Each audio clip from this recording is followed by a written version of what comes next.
along with him to raise this case with them. Theresa Villiers. Question 11, please, Mr. Speaker.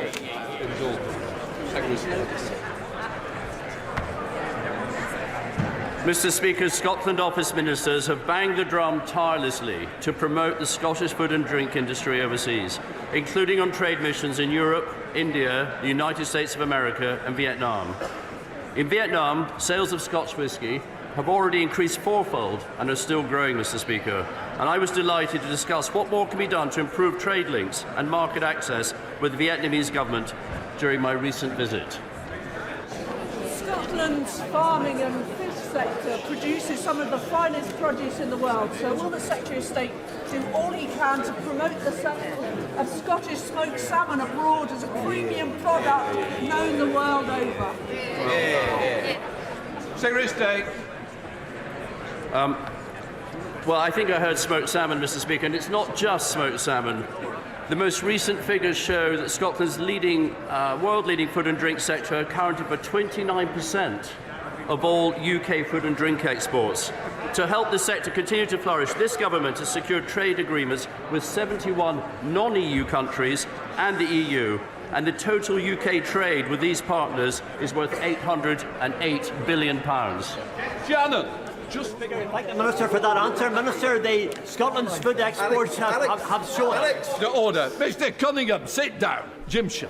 Thank you, Mr Speaker. Scotland's food exports, some of those companies have been prevented of trading with Northern Ireland. There is now an Intertrade UK body set up as a result of the discussions that have taken place. Can I ask the Minister this question? What is the Minister and his department doing to ensure that those companies who have stopped trading are encouraged to start trading again with Northern Ireland? Well, Mr. Speaker, that in the UK command paper, we're setting up the East-West Council, and the East-West Council will work to bring around those solutions. Jim Blackford. Question number 12, Mr. Speaker. Secretary of State.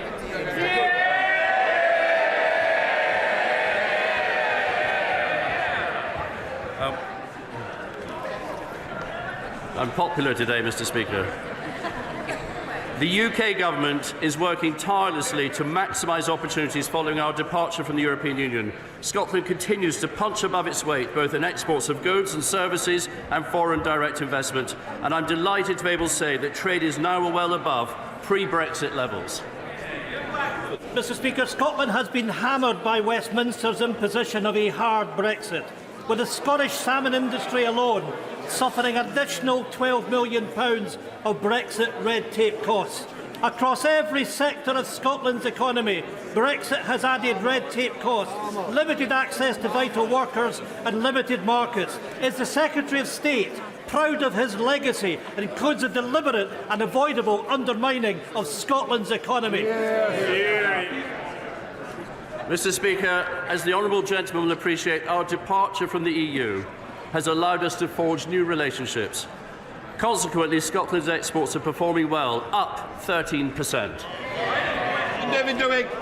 Very much, Mr. Speaker. Will friends join me in welcoming the completion of fisheries negotiations with Faroe, resulting in 2,200 tonnes of fishing quota, mostly for the Scottish fleet? And will he also agree that since the UK became an independent coastal state, the Scottish fleet and those who negotiate on their behalf, including the SNP, Scottish Government ministers and their officials, have a far stronger voice in these annual negotiations than if the SNP had their way and went back into the EU and the common fisheries policy? My honourable friend is a great champion for the fishing industry, and I completely agree with him. We now come to Prime Minister's questions, but we are joined today in the gallery by the Speaker of the Supreme Council of the Kyrgyz Republic. I now call Charlotte Littles. Number 1, please, Mr. Speaker. Mr. Speaker, this morning I had meetings with ministerial colleagues and others. In addition to my duties in this House, including listening to the Chancellor's budget statement, I shall have further such meetings later today. Charlotte Littles. Thank you, Mr. Speaker.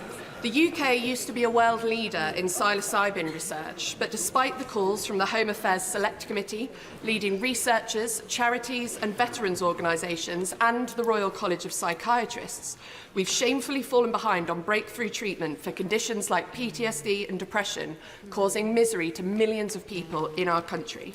Can the Prime Minister explain why this policy remains the responsibility of a Home Office that can't give it the attention it deserves, and why it's okay that American, Canadian Canadian and Australian patients can access treatment British patients can't?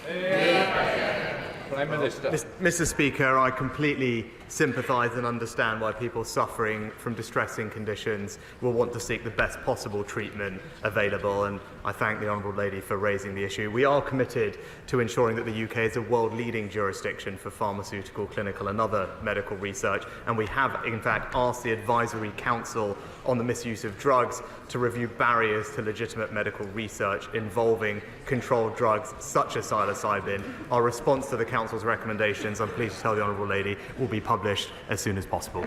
Dr. Curran. Thank you, Mr. Speaker. My constituency has a long and proud history of farming, with generations of the same family helping to feed our nation. And not since World War II have we been so aware of how important food security is to our national security. So will the Prime Minister update the House on what his government is doing to support our fantastic farmers? Mr. Speaker, as I set out at the NFU conference just a couple of weeks ago, we will always back British farmers to continue to produce fantastic food. We're accelerating that plan with the largest package of grants ever, and indeed one of those new schemes opens just today, supporting farmers with up to £125,000 towards the purchase of new equipment and technology.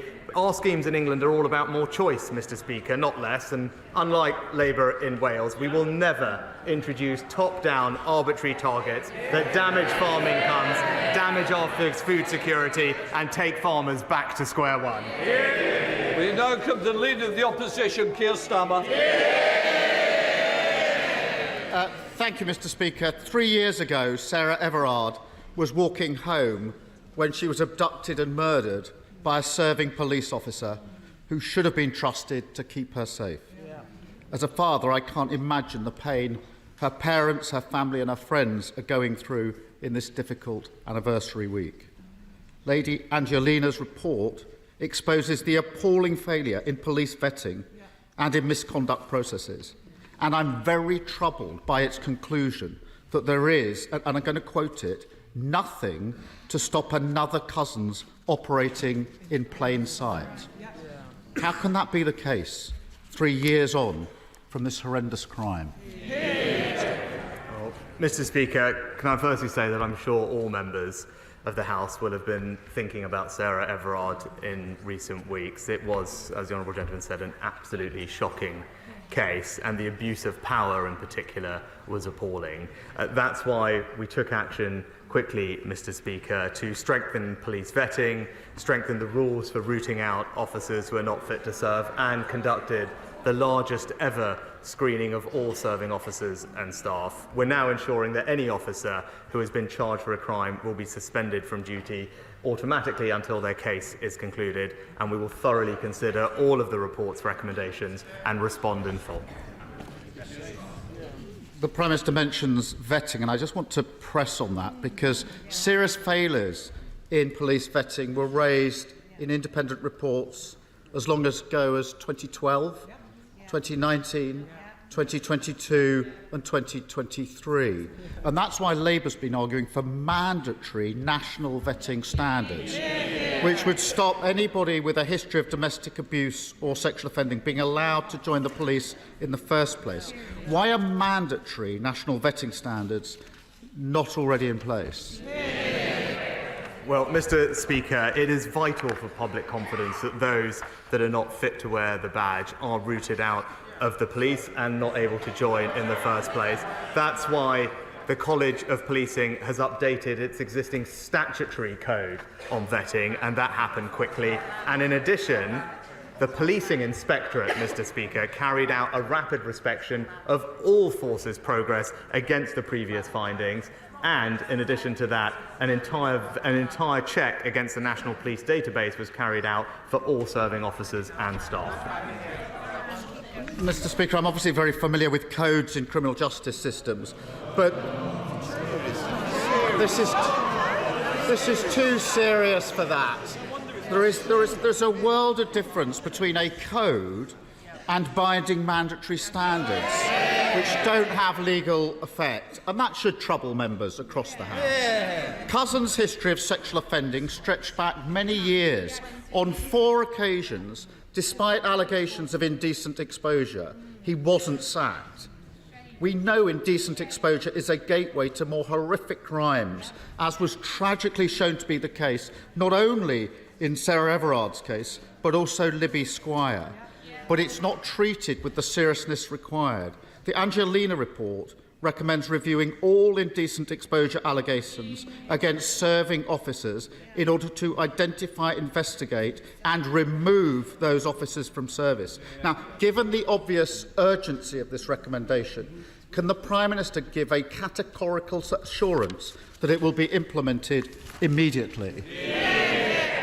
Mr. Speaker, as the Home Secretary addressed this specifically when he made his statement, indecent exposure, just like any other kind of sexually motivated crime, is abhorrent.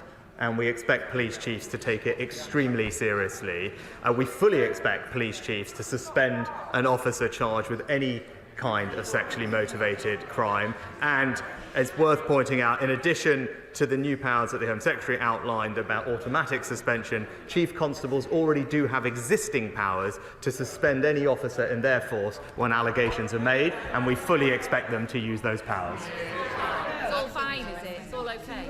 Well, I do think the recommendation I referred to should be implemented urgently, and I ask the Prime Minister to look again at that, because every day that goes past when it isn't implemented carries risk for victims in these cases. Sarah Everard's murder should, of course, been a watershed moment on policing reform, on the criminal justice system, on violence against women and girls. But the sad reality is that victims of rape who have the courage and bravery to come forward have just a 2.4% chance of their perpetrators being caught and charged within the year. How does the Prime Minister expect women to have confidence in the criminal justice system when almost all rapists don't see the inside of a courtroom? Well, Mr. Speaker, as we acknowledged a couple of years ago, of course we need to do more to improve rape outcomes in the criminal justice system. And the Rape Action Review Plan, is showing considerable progress, Mr. Speaker. We've already increased the average sentences for rape by a third since Labour were last in office, Mr. Speaker. By the way, using a power that the Labour Party voted against in this House. And thanks to our action plan, we've seen police referrals double, charges double, and last year there was a 50% increase in rape convictions, and now rapists will serve every single day of their sentence behind bars. And the honourable gentleman did raise his time at the Crown Prosecution Service, but he hasn't acknowledged that under his tenure, rape convictions actually dropped. Well, the Prime Minister knows that is going to be fact-checked. He also knows I support tough sentences. I really do think that the victims of violence against women and girls deserve better than this nonsense from the Prime Minister. It needs to be taken seriously. It's not games, Prime Minister. We all want more victims to come forward, but we have to be honest. Unless things change, the criminal justice system will continue to fail them. That's why we're committed to introducing specialist rape and sexual offences teams in every force to give victims specialist support and confidence that their experience will be investigated properly. When will the Prime Minister commit to doing the same? Mr. Speaker, we've already implemented a Rape Action Review Plan. He says about taking this seriously. Here are the things that we have done, Mr. Speaker.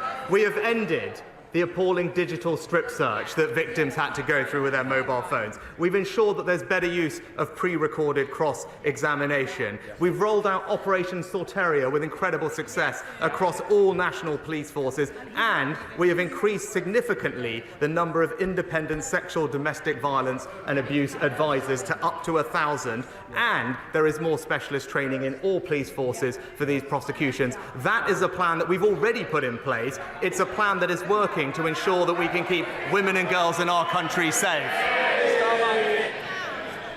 Mr. Speaker, the problem is the rosy picture the Prime Minister tries to paint of the current criminal justice system is completely at odds with the confidence many women currently have in it. And with the publication of the Angelina report, the country deserves to know that we're doing all we can to make our country safe for women. That starts with what should be the most basic task: creating a safe workplace here in Westminster. And at the moment, as everyone in this House knows, we are failing in that endeavour, and we all have a duty to change this. So when will he make time for the vote on banning from Parliament MPs who face allegations of sex offences? Prime Minister. Mr. Speaker, it is absolutely right that we ensure our communities are safe for women and girls. That's why we passed the landmark Domestic Abuse Act. That's why we set up a new 24/7 victim support line. It's why we've quadrupled funding for victim support, and why we are investing in practical things like CCTV and better street lighting in safer communities up and down the country. Now, of course, there is always more we can do, but this government has a strong track record in ensuring that women across this country will feel safe. Mr. Speaker, sir, I want the Prime Minister to know that the people of Romford are struggling with ever-increasing energy prices, yet providers are making huge profits, running into hundreds of millions. So, does the Prime Minister agree with me that reductions in wholesale prices should be passed on to the consumers and standing charges brought down? And will the government hold utility companies to account for their actions? Well, Mr. Speaker, my honourable friend is right to highlight the challenge that high energy bills have posed, not just to his constituents in Romford, but across the country. That's why we stepped in with a significant package of support, paying for around half of a typical household energy bill when prices were at their highest. My honourable friend, I know, will join me in welcoming the fact that the energy price cap is set to fall by almost £250 in April, which will bring relief to many families, but we must hold companies to account, and that's why we introduced the energy profits levy on the windfall profits caused by an unexpected increase in energy prices, and we are going further to cut costs for people by cutting their taxes and putting more money in their family bank accounts. SNP leader Stephen Flynn. Mr. Speaker, much to my surprise this morning, it's been widely reported that the Conservative Party in Scotland are absolutely furious that Westminster is about to tax Scotland's natural resources in order to pay for a tax cut in England. Mr. Speaker, is the Prime Minister in danger of turning his colleagues into nationalists? Mr. Speaker, obviously I wouldn't comment on the budget, but what I would say is, when I was in Scotland last week, it was crystal clear. There has only ever been one party consistently standing up for the North Sea energy industry, and it's the Scottish Conservatives. The Prime Minister knows that not to be the case, but there's a serious point to be made here, Mr. Speaker. The Conservative Party want to use Scotland's natural resources to pay for tax cuts in England. The Labour Party want to use Scotland's natural resources to pay for nuclear power stations in England, and the cost of that up to 100,000 jobs. Scotland's wealth, Scotland's resources, Scotland's jobs, all again to Westminster. But with the Tories on just 15% in the polls in Scotland now, will the Prime Minister do us all a favour and call a general election? Mr. Speaker, the honourable gentleman claims to be supportive of the North Sea energy industry. Why is it that he's opposed all the measures that we have taken to protect those jobs in Scotland over the past couple of years? He talks about tax in Scotland and England. I'll just gently point out to him that thanks to the actions of the Chancellor and this UK government, everyone in Scotland has received a significant tax cut from January this year. And in contrast to the Chancellor's last budget, the SNP's budget put taxes up for working Scots. Scotland is now the high tax capital of the UK, but this Conservative government is going to keep cutting taxes for hard-working Scots. Mr. Speaker, the government is rightly acting to properly compensate the Horizon victims who are highlighted by Alan Bates's legal challenge. However, there are thousands more sub-postmasters across the country who are not actually prosecuted, but who faced financial penalties for bogus shortfalls, causing enormous financial and personal distress to them. Does the Prime Minister agree with me that we should now be doing everything possible to do right by all victims of gross miscarriage of justice, clear their names and, at last, properly financially compensate. My right honourable friend is absolutely right to highlight the appalling impact this miscarriage of justice has had on people's mental health. As he acknowledged, our focus is on delivering justice for the postmasters, and that's why we will introduce legislation to overturn convictions and pave the way for the swift payment of compensation, which he acknowledged. But I thank my honourable friend for his long-standing campaign on this issue about mental health, and I can assure him that the Postal Minister is closely examining the issues he raises. He's considering next steps and will keep the right honourable gentleman closely informed. Sir Geoffrey Donalds. Thank you, Mr. Speaker. The Prime Minister will be aware that the Government's proposals to deal with the legacy of our troubled past in Northern Ireland continue to be the subject of scrutiny, most recently in the High Court ruling in relation to compatibility with our human rights obligations. And yet, many families of victims in Northern Ireland are deeply disappointed with the lack of cooperation by the Irish Government in relation to murders committed in their jurisdiction or from their jurisdiction. In relation to the Omagh bomb inquiry, for example, the Irish Government has declined to conduct a public inquiry on this worst atrocity in our troubled past, despite the courts urging it to do so. Will the Prime Minister continue to press the Irish Government on the need for them to make available facilities to enable the families of innocent victims, including in Omagh, to pursue justice for their loved ones? Can I thank my honourable friend for his question on this important topic, which I know will be of great interest not just to his constituents but many others across Northern Ireland. The Government has set forward its plans to deal with the legacy of the past and will continue to engage with everyone in Northern Ireland, whatever their views, to set out the best way forward. But I can confirm to him that the Secretary of State for Northern Ireland has raised these specific issues directly with the Irish Government and will continue to do so. And I also spoke to the Taoiseach myself about this very matter. We would hope to see further cooperation on Omagh and many other outstanding cases that involve Irish jurisdiction, because, like him, I want to give families as much information as possible. Hello, Plesty. Thank you, Mr. Speaker. Putin's put the Russian economy on a total war footing. He has increased military spending by 68% to 7.5% of GDP. He claimed this month that over 520,000 new jobs have been created in their arms industry, which now employs an estimated 3.5 million Russians.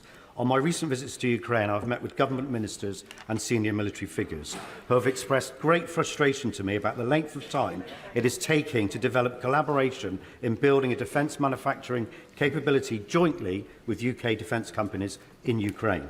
So will my honourable friend meet with me to discuss how we can unblock the bureaucracy and, as our Ukrainian friends say, build the arsenal of the free world together? Well, I can reassure my honourable friend that we remain steadfast in our support for Ukraine, and we will not allow Putin to achieve his aim of eradicating Ukrainian freedom and democracy.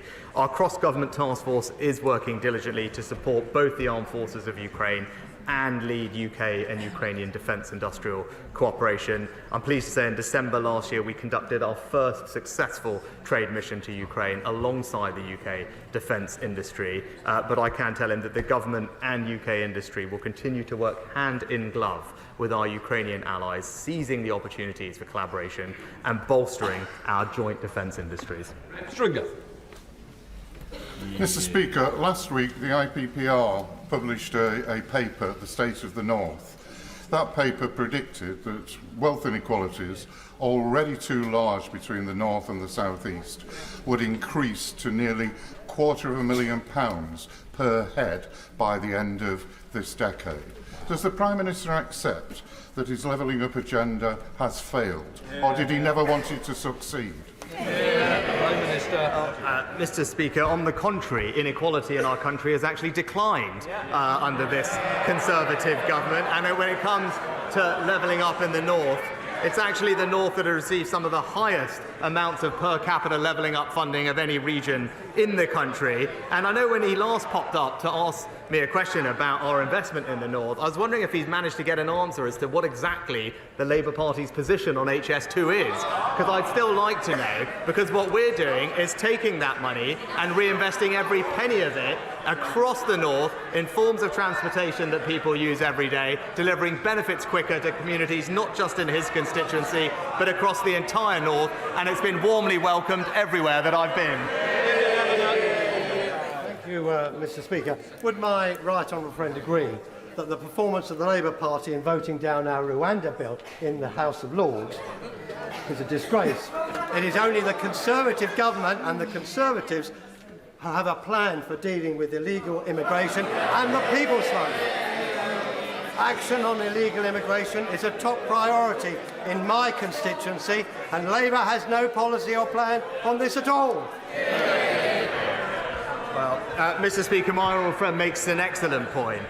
He knows, like I know, that if you want to fully stop the boats, you need to have a working deterrent. That means if someone comes here illegally, you must be able to remove them to a safe third country alternative. That's why the Rwanda scheme is so important, and that's why we're determined to see it through. But it was just in the last week an independent report was published talking about the Labour Party's policies in this area, which made it crystal clear that they don't have a plan to stop the boats, and in fact their idea would see the UK accept hundreds of thousands more migrants.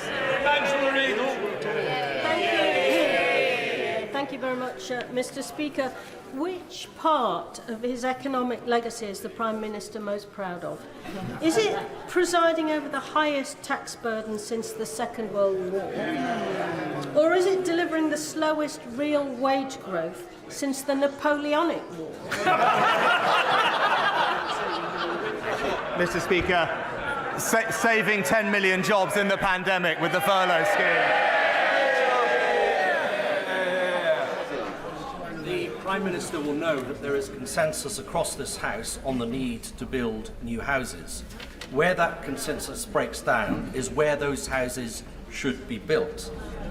Does the Prime Minister agree with me that wherever possible, new houses should be built on brownfield sites, not on green spaces, not on greenfield, and certainly not on prime farmland?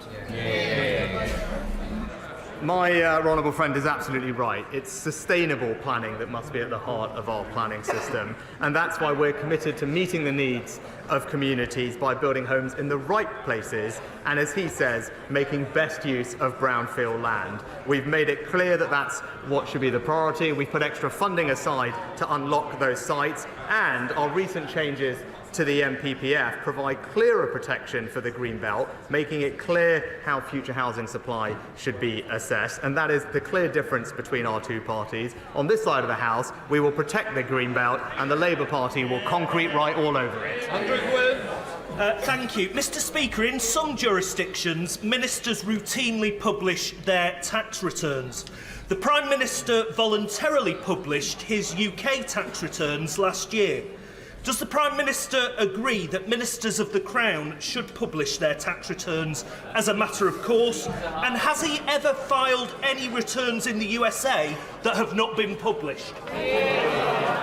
Mr. Speaker, I don't think that would be proportionate or appropriate, and what I've done is...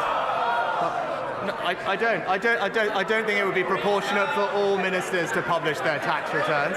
In keeping with a long-standing tradition, I voluntarily published my tax return, as did the Chancellor. I think that is the right balance, and I've been completely transparent about that as I've done it. Thank you, Mr. Speaker. Last year, a number of us were on the first transatlantic flight powered by sustainable aviation fuel. This week, IAG made its first major purchase of that fuel. But that fuel is coming from the United States.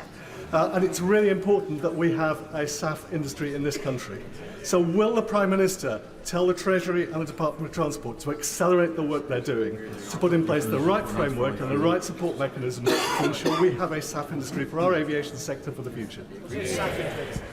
Can I first of all thank my honourable friend for his championing of this cause, which I think is absolutely right, and reassure him that we are committed to ensuring that the SAF mandate is in place in 2025. That will require about 10% of jet fuel to be made from sustainable feedstock by 2030. And to get there, we've provided, I'm pleased to tell him, £135 million to 13 different UK sustainable aviation fuel projects to kickstart our domestic industry. And, which he also knows is important, we've committed to introducing a revenue certainty mechanism to support SAF production in the UK as soon as practically possible. Sam Dixon. Thank you. Chester's 2,000-year-old Roman walls are an important historic monument of world renown. Will the PM join me in Chester to walk the walls and explore how the government can support the upkeep of these important structures, which, unlike the Conservative Party, are stable, solid, and in no danger of imminent collapse? Well, Mr. Speaker, I join the honourable lady in paying tribute to the history of her local community, and I'm pleased that the City of Chester is benefiting from so much investment from the Conservative government so that it can maintain its local infrastructure. Thank you, Mr. Speaker. 5 weeks ago, Conservative MPs from across South East London and Kent wrote to Transport for London and the Labour Mayor of London, calling on them to do the right thing following the botched implementation of a temporary 40-mile-an-hour speed limit on the A20 near Sidcup, which has seen thousands of drivers unfairly issued fines and points on their licence. Yes. This has left many drivers, including carers, emergency service workers and teachers, at risk of losing their licences and jobs. This is despite travelling less than 50-mile-an-hour zones. Does the Prime Minister agree with me that TfL, the Met Police and Sadiq Khan must come clean about the number of fines and cancel these issued points? Can I thank my honourable friend for this question, and I do understand the concerns that local drivers have over this ongoing TfL issue. Whilst we're doing everything we can to back motorists across the country, it is disappointing that the Labour Mayor and indeed Labour-run Wales are hammering drivers at every opportunity, whether that's temporary speed limits or blanket 20-mile-an-hour zones or the ULEZ expansion. But I will make sure that my honourable friend has a meeting with a responsible minister to discuss his concerns. Judith Cummings.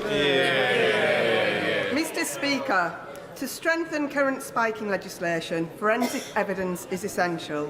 The NHS does not have uniform policy for the screening of suspected victims of spiking at A&E. We can pass all the laws we want in this place, but to achieve justice, this forensic evidence is vital. Will the Prime Minister commit to ensuring that hospital emergency departments have a statutory obligation to take forensic samples from these victims? I agree with the honourable lady that spiking is an appalling, violating crime which seriously undermines public safety, particularly the safety of women and girls, and we want to make sure that the existing laws recognise the threat that spiking poses, and that's why at the end of last year we announced a raft of new measures to confront spiking and support victims, including changing the law to make it clear without any doubt that spiking is illegal, as well as other measures like an online reporting tool, investing in research and rapid testing kits, and training for bar staff. But I'll ensure that we look into the issue that she raises and write back to her. Final question, Ben Bradley. This winter, flood and storm damage has caused significant damage to the infrastructure in and around my Mansfield constituency. That's our roads, it's our drains, it's flood infrastructure, and this is among the highest concern that residents raise with me on a regular basis. I'm really grateful that from next year in particular, there's very significant infrastructure funding coming our way. But what can my right honourable friend do to help fix this for my constituents now? Well, Mr. Speaker, I'm pleased that in 2020 we announced that we would double our flood investment to a record £5.2 billion, and in Nottinghamshire since 2010 we've invested over £50 million to protect 15,000 properties, and I know currently there is a programme in Mansfield which is looking at surface water and drainage improvements, but I will make sure that I talk to the Chancellor that we have a strong economy to keep investing in local infrastructure in his area, and that's exactly what we're about to hear from my right honourable friend in just a second. Completes Prime Minister's questions. There you go. And gracefully, Mom turns up. Order! Order! Before I call the Chancellor of the Exchequer, I remind honourable members that copies of the budget resolutions will be available to them from the vote office in Members' Lobby and online at the end of the Chancellor's statement. I also remind honourable members that interventions are not taken during the Chancellor's statement, nor during the replies of the Leader of the Opposition, or indeed of the spokesman for the Scottish National Party. I'm hoping that the hubbub on my right here is going to die down and some politeness will prevail before I call the Chancellor. Mr. Chancellor of the Exchequer.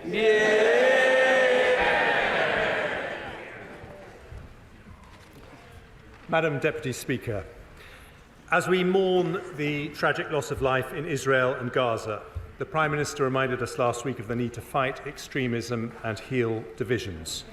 So I start today by remembering the Muslims who died in 2 world wars in the service of freedom and democracy. We need a memorial to honour them, so following representations from the Right Honourable Member for Bromsgrove and others, I've decided to allocate £1 million towards the cost of building one. Whatever your faith or colour or class, this country will never forget the sacrifices made for our future.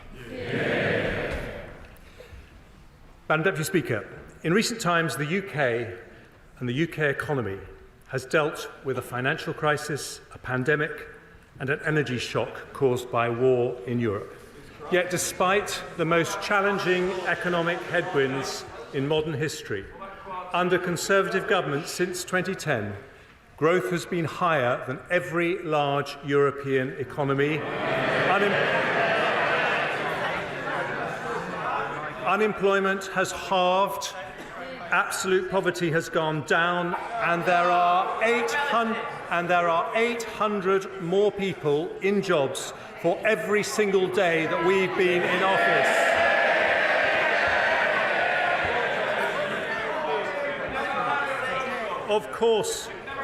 Of course, interest rates remain high as we bring down inflation.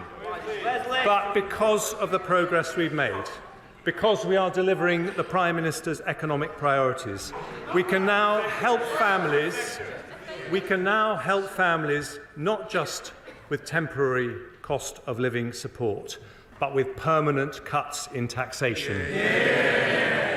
We do this to give much needed help in challenging times, but also because Conservatives know lower taxes mean higher growth. And higher growth means more opportunity, more prosperity, and more funding for our precious public services. But if we want that growth... What? The Chancellor has hardly said anything.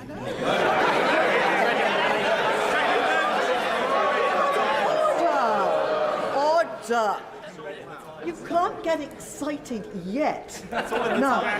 Now, other people want to hear what the Chancellor has to say, and it matters. So we'll have a bit of good behaviour, please. Chancellor. Thank you, Madam Deputy Speaker. If we want that growth to lead to higher wages and higher living standards for every family in every corner of the country, it cannot come from unlimited migration. It can only come by building a high-wage, high-skill economy, not just higher GDP, but higher GDP per head. And that is the difference with the party opposite.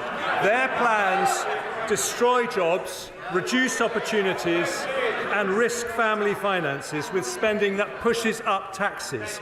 Instead of going back to square one, the policies I announced today mean more investment, more jobs, better public services and lower taxes in a budget for long-term growth.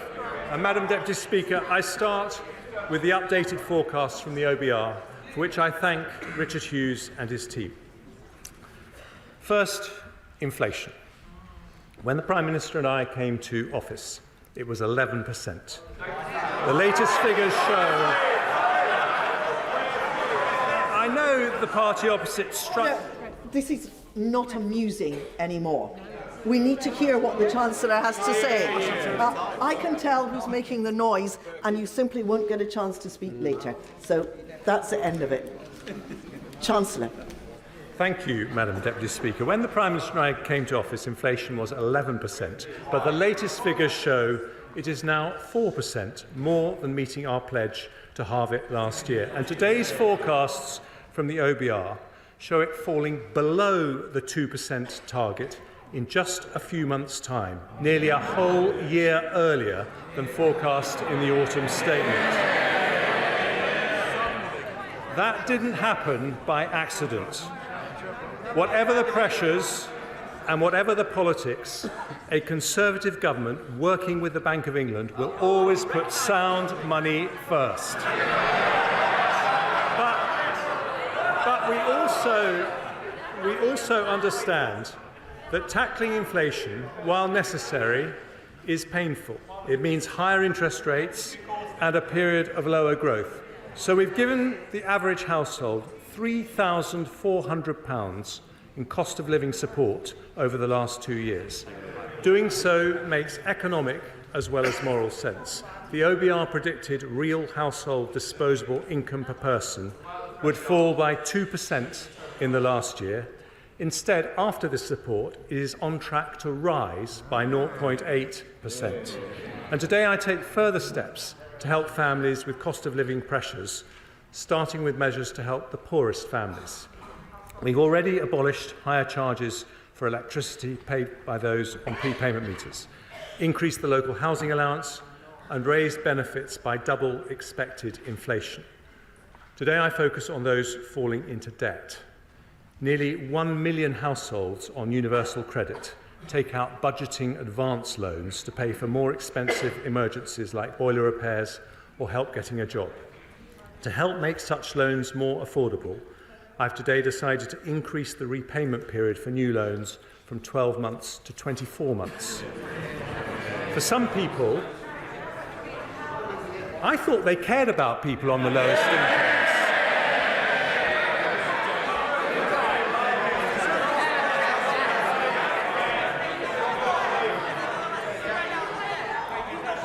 But trust the Labour Party not to want to hear about debt. For some people, the best way to resolve debt is through a debt relief order. But getting one costs £90, which can deter the very people who need them the most. So having listened carefully to representations from citizens' advice, I today relieve pressure on around 40,000 families every year by abolishing the £90 charge completely. Next, the Household Support Fund. It was set up on a temporary basis and due to conclude at the end of this month.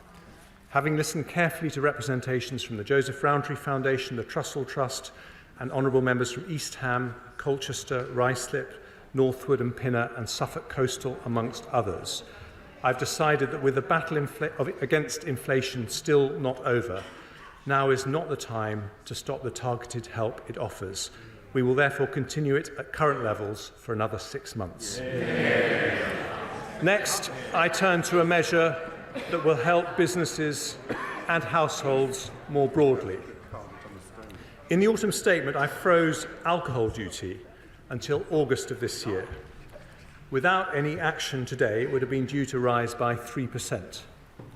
But I've listened carefully to my right honourable friends from Altrincham and Sale West, the Vale of Glamorgan, and my right honourable friend from Murray, who is a formidable champion of the Scottish whisky industry. I also listened to Councillor John Tonks from Ash, a strong supporter of the wonderful Admiral pub, who pointed out the pressures facing the industry. So today I've decided to extend the alcohol duty freeze until February 2025. This benefits 38,000 pubs across the UK, and on top of the £13,000 saving a typical pub will get from the 75% business rates discount I announced in the autumn.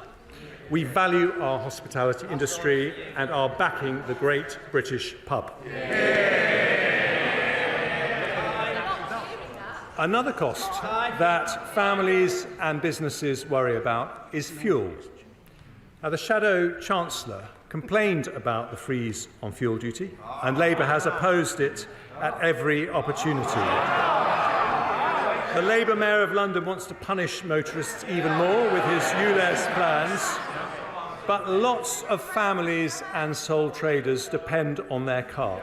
If I did nothing, fuel duty would increase by 13% this month. So instead, I've listened to my right honourable friends for Stoke-on-Trent North, Dudley North, Witham and others, as well as the Sun newspaper's Keep It Down campaign. I have, as a result, decided to maintain the 5p cut and freeze fuel duty for another 12 months. This will save the average car driver £50 next year and bring total savings since the 5p cut was introduced to around £250. Taken together with the alcohol duty freeze, this decision also reduces headline inflation by 0.2 percentage points in 24/5, allowing us to make faster progress towards the Bank of England's 2% target. Madam Deputy Speaker, there can be no solid growth without solid finances. An economy based on sound money does not pass its bills to the next generation. When it comes to borrowing, some believe there is a trade-off between compassion and fiscal responsibility. They are wrong. It is only because we responsibly reduce the deficit by 80% between 2010 and 2019 that we could provide £370 billion to help businesses and families in the pandemic. The party opposite opposed our plans to reduce the deficit every single step of the way. But in fairness, they were consistent. The Lib Dems supported controlling spending in coalition, but now say they would prop up a party that will turn on the spending taps. It's the difference between no plan and no principles.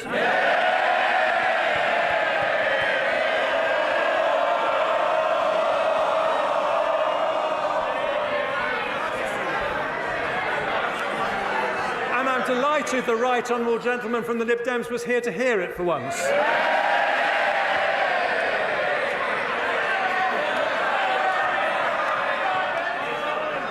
Today, we say something different. There is nothing compassionate about running out of money.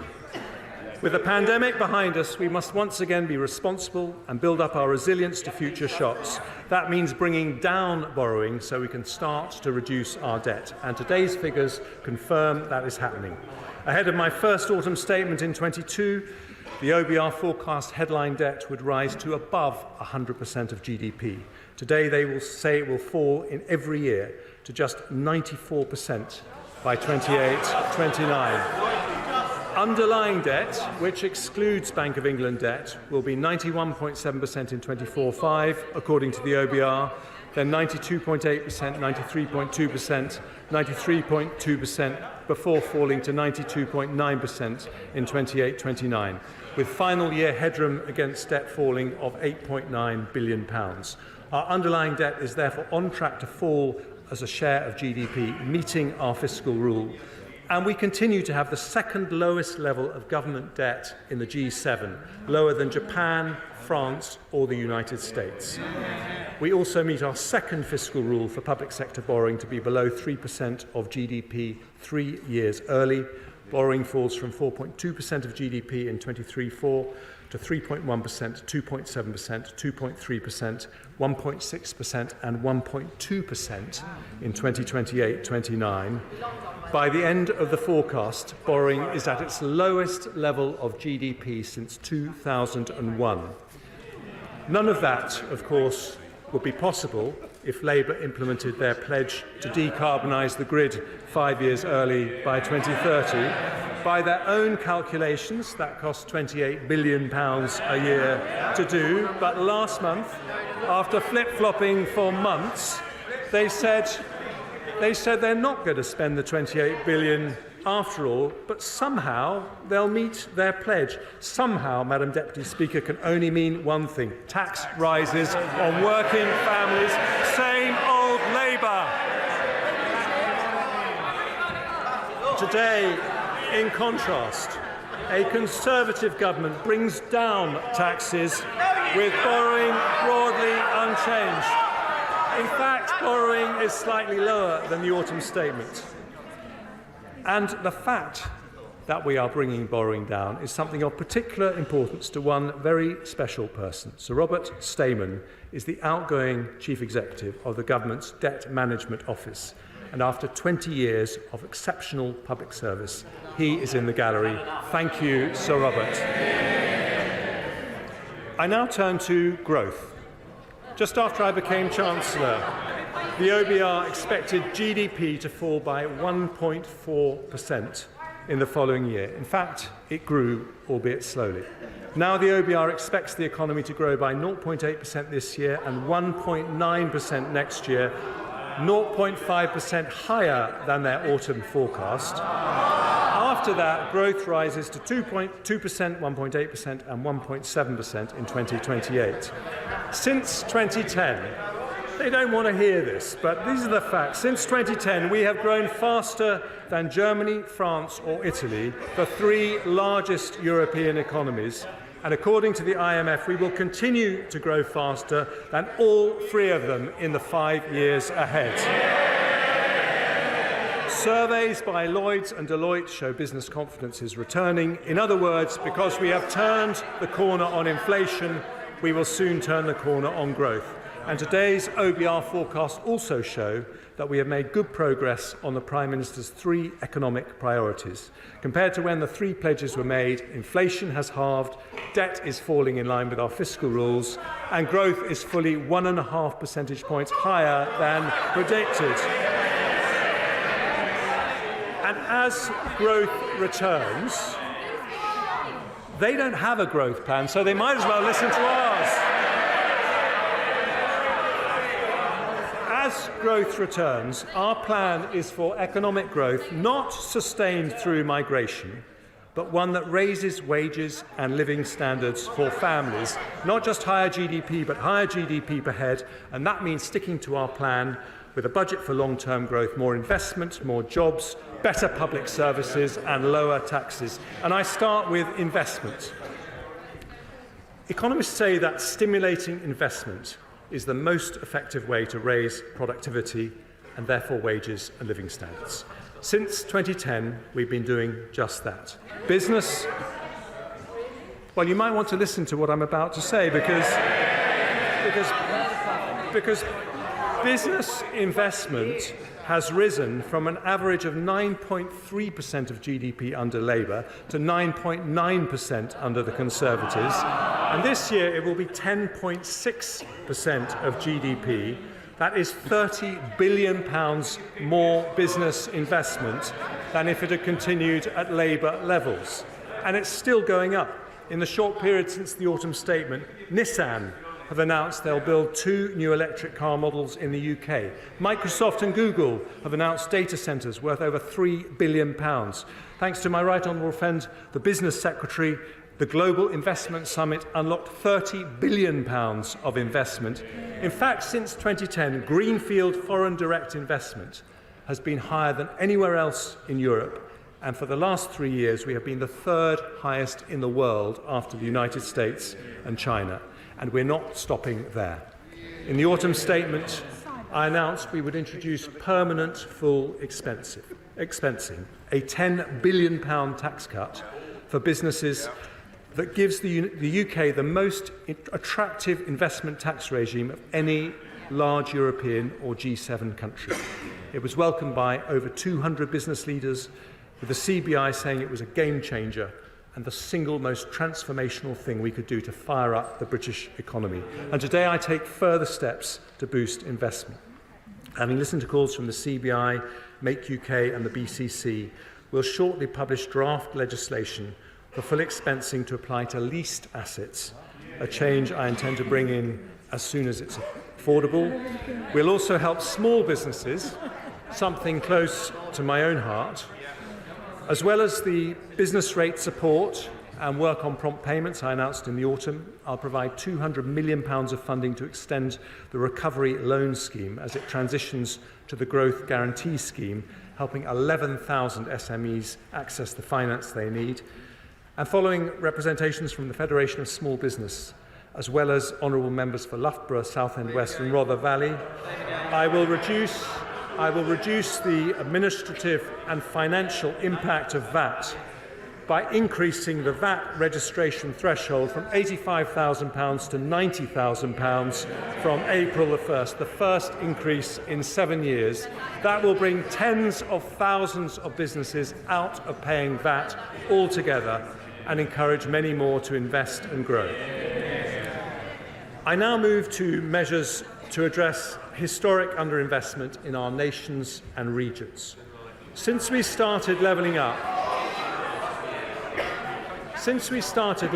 in 2019, 2/3 of all new salaried jobs have been created outside London and the South East.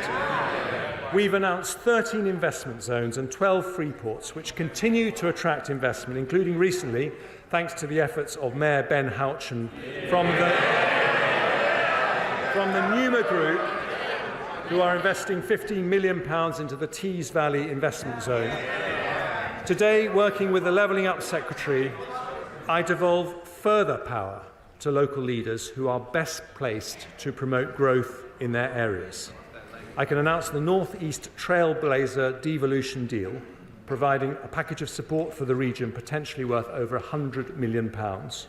I'll devolve powers to Buckinghamshire, Warwickshire and to the most beautiful county in England, Surrey. I see the Leader of the Opposition smiling because, like me, he is a Surrey boy. I know he's been taking advice from Lord Mandelson, who yesterday rather uncharitably said he needed to shed a few pounds.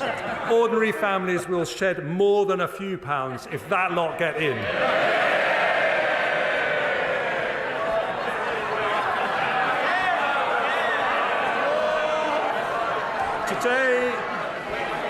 Today,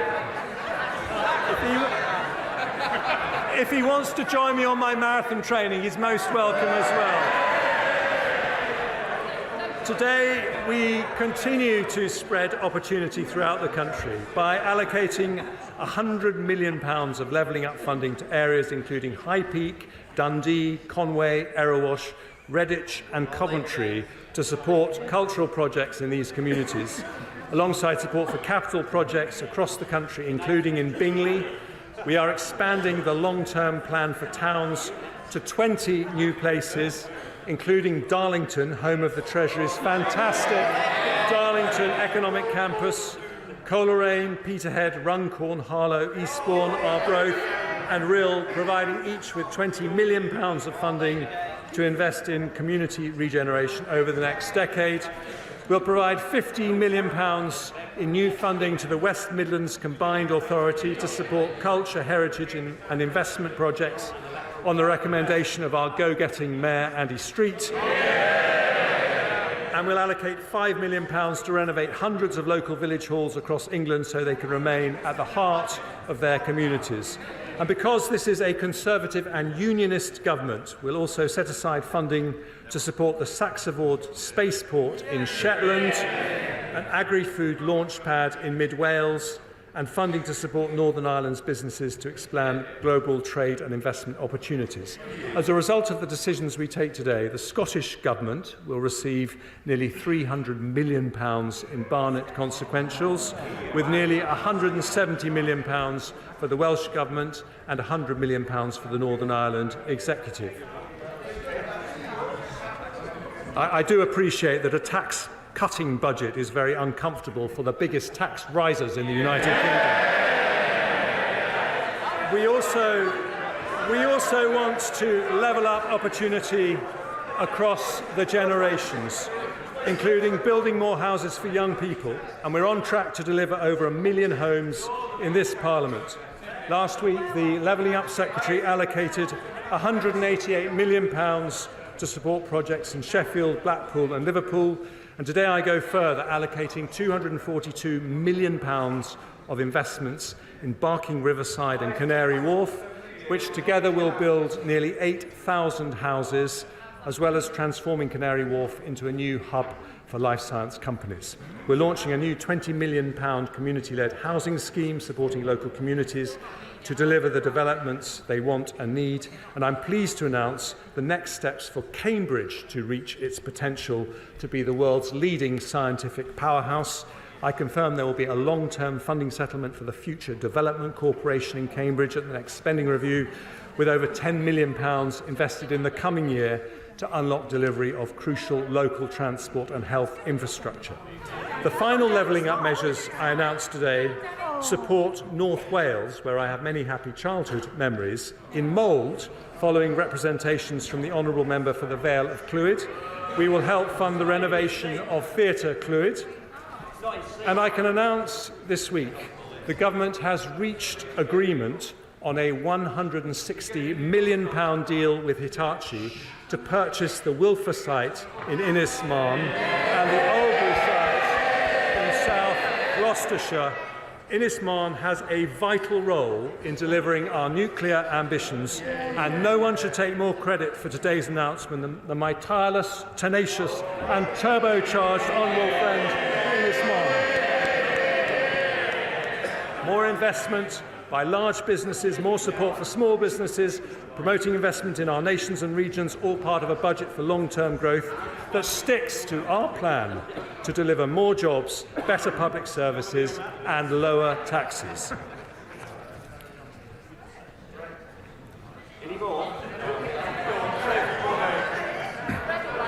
I now turn to one of the most powerful ways to attract investment, namely supporting our most innovative industries.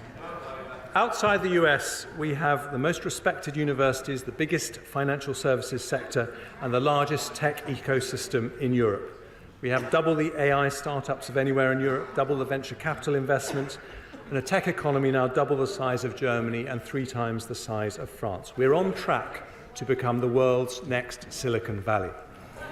In today's budget for long-term growth, I take further steps to attract investment into our technology-related industries. I want our brilliant tech entrepreneurs not just to start here, but to stay here, including when the time comes for a stock market listing. So we'll build on the Edinburgh and Mansion House reforms to unlock more pension fund capital. We'll give new powers to the Pensions Regulator and Financial Conduct Authority to ensure better value from defined contribution schemes by judging performance on overall returns, not cost. We'll make sure there are vehicles to make it easier for pension funds to invest in UK growth opportunities. So I'm today publishing the names of the winners of the LIFTS competition. But I remain concerned that other markets, such as Australia, generate better returns for pension savers with more effective investment strategies and more investment in high-quality domestic growth stocks. So I will introduce new requirements for DC and local government pension funds to disclose publicly their level of international and UK equity investment, and I'll then consider what further action should be taken if we're not on a positive trajectory towards international best practice. I also want to create opportunities for a new generation of retail investors to engage with public markets. So we'll proceed with the retail sale for part of the government's remaining NatWest shares this summer, at the earliest opportunity, subject to supportive market conditions and value for money. We'll continue to explore how savers could be allowed to take their pension pots with them when they change job. We'll make it easier for people to save for the long term with a new British savings bond delivered through National Savings and Investment, offering savers a guaranteed rate fixed for 3 years. And today, following calls from over 200 representatives of the city and our high-growth sectors, I will reform the ISA system to encourage more people to invest in UK assets. After a consultation on its implementation, I will introduce a brand new British ISA, which will allow an additional £5,000 annual investment for investments in UK equity with all the tax advantages of other ISAs. And this will be on top of the existing ISA allowances, ensure British savers can benefit from the growth of the most promising UK businesses, as well as supporting those businesses with the capital to expand. And I turn now to our other growth industries, starting with clean energy. We want nuclear to provide up to a quarter of our electricity by 2050. And as part of that, I want the UK to lead the global race in developing cutting-edge nuclear technologies. I can therefore announce that Great British Nuclear will begin the next phase of the small modular reactor selection process, with companies now having until June to submit their initial tender responses. Our brilliant Energy Security and Net Zero Secretary will also allocate up to £120 million more to the Green Industries Growth Accelerator to build supply chains for new technology ranging from offshore wind to carbon capture and storage. By January of next year, as promised in the autumn statement, we'll have a new faster connections process to the grid up and running. In advanced manufacturing, we've announced a further £270 million of investment into innovative new automotive and aerospace R&D projects, building the UK's capabilities in zero-emission vehicle and clean aviation technologies. And I now turn to our creative industries. We have become Europe's largest film and TV production centre, with Idris Elba, Keira Knightley and Orlando Bloom all filming their latest productions here.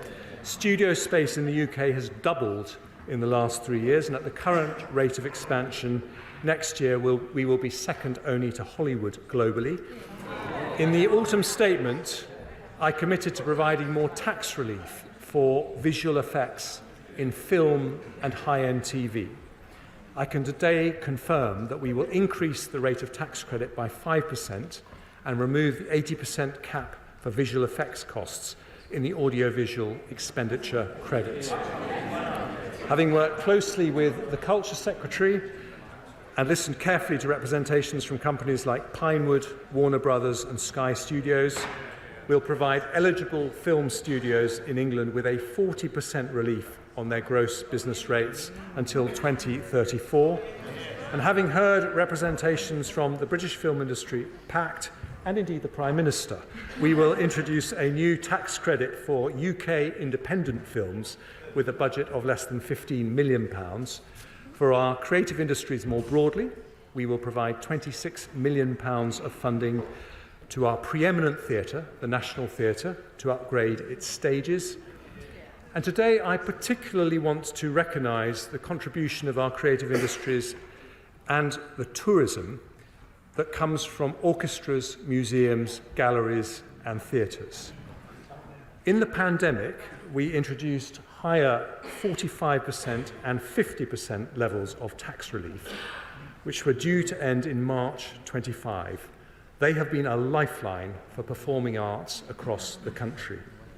Today, in recognition of their vital importance to our national life, I can announce I am making those tax reliefs permanent at 45% for touring and orchestral productions and 40% for non-touring productions. Lord Lloyd Webber says this will be a once-in-a-generation transformational change that will ensure Britain remains the global capital of creativity. I suspect the new theatre reliefs may be of particular interest to the Shadow Chancellor, who seems to fancy her thespian skills when it comes to acting like a Tory.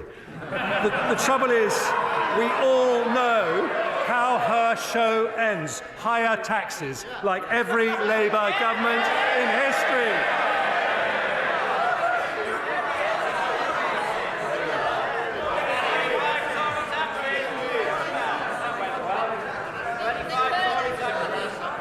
I am delighted they are cheering the fact that Labour governments always put up taxes. They're right. And I also want to mention our life sciences sector, where we will support research by medical charities into diseases such as cancer, dementia and epilepsy, with an additional £45 million, including £3 million for Cancer Research UK. But I have long believed we should be manufacturing medicines as well as developing them. So I can today also announce a brand new investment by one of our greatest life science companies, AstraZeneca, led by mon ami, the irrepressible Sir Pascal Soriot. AstraZeneca made their COVID vaccine available to developing countries at cost, as a result saving over 6 million lives.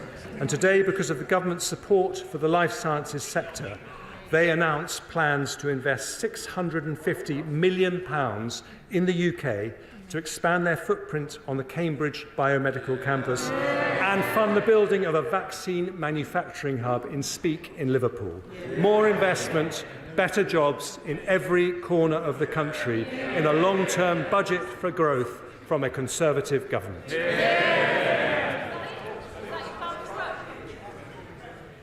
One of the biggest barriers to investment is businesses not being able to hire the staff they need. The economy today has around 900,000 vacancies. It would be easy to fill them with higher migration, but with over 10 million adults of working age who are not in work, that would be economically and morally wrong. Those who can work should. And this is an issue that I have tackled in every budget and autumn statement I've delivered. A year ago, I abolished the pensions lifetime allowance, which pushed doctors and others to take early retirement. Ask any doctor what they think about Labour's plans to bring it back, and they will say, don't go back to square one. In the autumn, with the help of our superb Work and Pensions Secretary, we announced the Back to Work plan, which will support 1 million adults with medical conditions and reduce the number of people assessed as not needing to work by 2/3.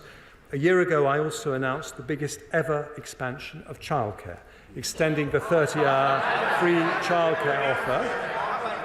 Just listen. Extending the 30-hour free childcare offer to all children of working parents from 9 months. We've not had a childcare plan from Labour, so you might want to listen to ours. Our plan will mean an extra 60,000 parents enter the workforce in the next 4 years, a tremendous achievement for the Education Secretary, who I think is doing an effing good job. And today, following representations from many people, including the CBI, I announced measures to support the childcare sector make the new investments it now needs to. So I am guaranteeing the rates that will be paid to childcare providers to deliver our landmark offer for children over 9 months old for the next 2 years. That is more people in work, more jobs, sticking to our plan in a long-term budget for growth. And I now turn to public services.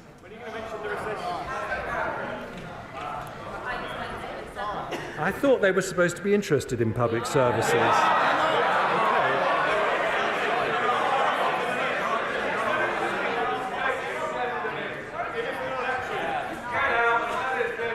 I can wait.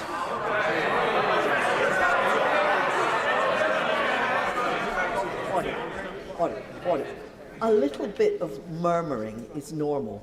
I shouldn't be able to hear what you're saying over there. That is clearly out of order.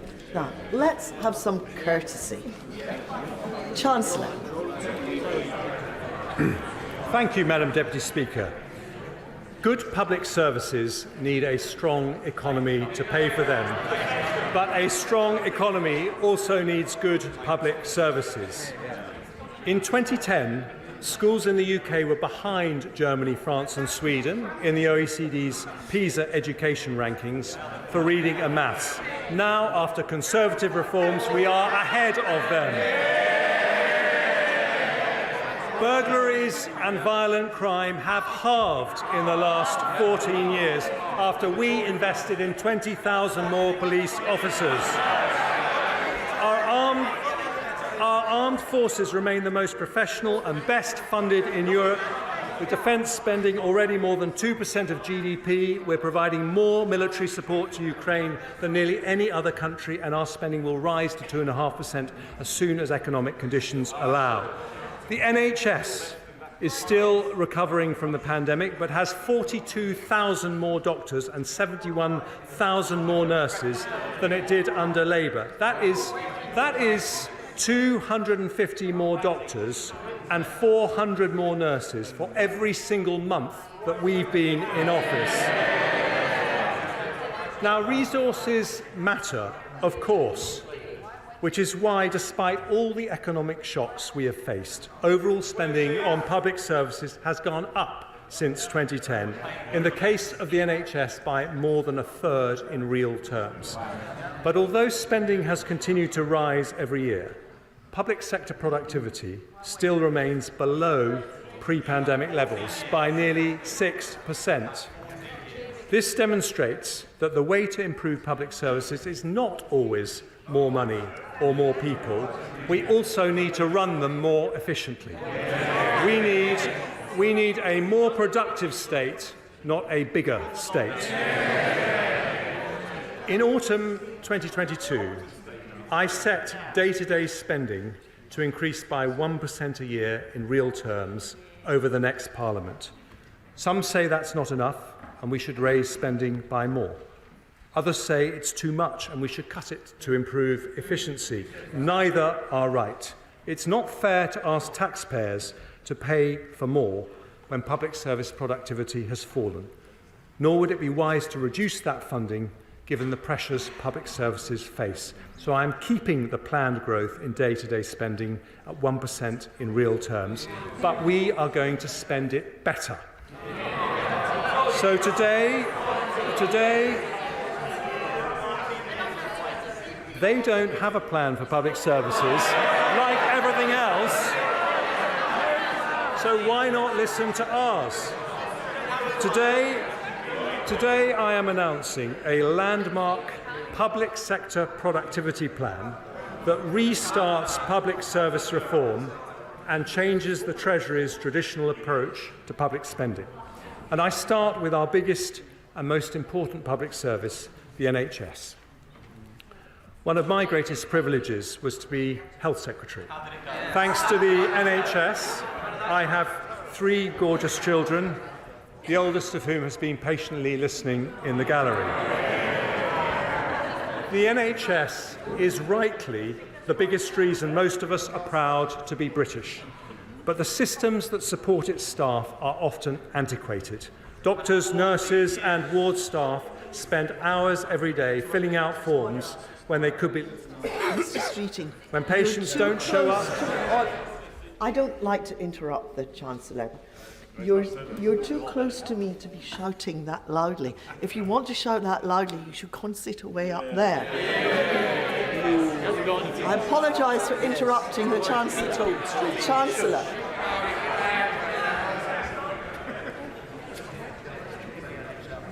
When patients don't show up, or one member of a team is ill, operating theatres are left empty despite long waiting lists. Now, when we published the NHS long-term workforce plan, I asked the NHS to put together a plan to transform its efficiency and productivity. I wanted better care for patients, more job satisfaction for staff, and better value for taxpayers. Making changes on the scale we need is not cheap. The investment needed to modernise NHS IT systems so they're as good as the best in the world costs £3.4 billion. But it helps unlock £35 billion of savings, 10 times that amount. So in today's budget for long-term growth, I have decided to fund the NHS productivity plan in full. Yeah. With that new investment, we will slash the 13 million hours lost by doctors and nurses every year to outdated IT systems. We will cut down and potentially halve form filling by doctors using AI. We will digitise operating theatre processes, allowing the same number of consultants to do an extra 200,000 operations a year. We'll fund improvements to help doctors read MRI and CT scans more accurately and quickly, speeding up results for 130,000 patients every year and saving thousands of lives, something I know would have delighted my brother Charlie, who I recently lost to cancer. We'll improve the NHS app so it can be used to confirm and modify all appointments, reducing up to half 500,000 missed appointments annually and improving patient choice. We'll set up a new NHS staff app to make it easier to roster electronically and end the use of expensive off-framework agencies. And as a result of this funding, all hospitals will use electronic patient records, making the NHS the largest digitally integrated healthcare system in the world. Today's announcement doubles the amount the NHS is investing on digital transformation over 3 years. And on top of this longer-term transformation, we'll also help the NHS meet pressures in the coming year with an additional £2.5 billion. This will allow the NHS to continue its focus on reducing waiting times and brings the total increase in NHS funding since the start of the Parliament to 13% in real terms. The NHS was there for us in the pandemic, and today, with nearly £6 billion of additional funding, a Conservative government is there for the NHS. The head of the NHS, Amanda Pritchard, today says that this investment shows the government continues to back the NHS.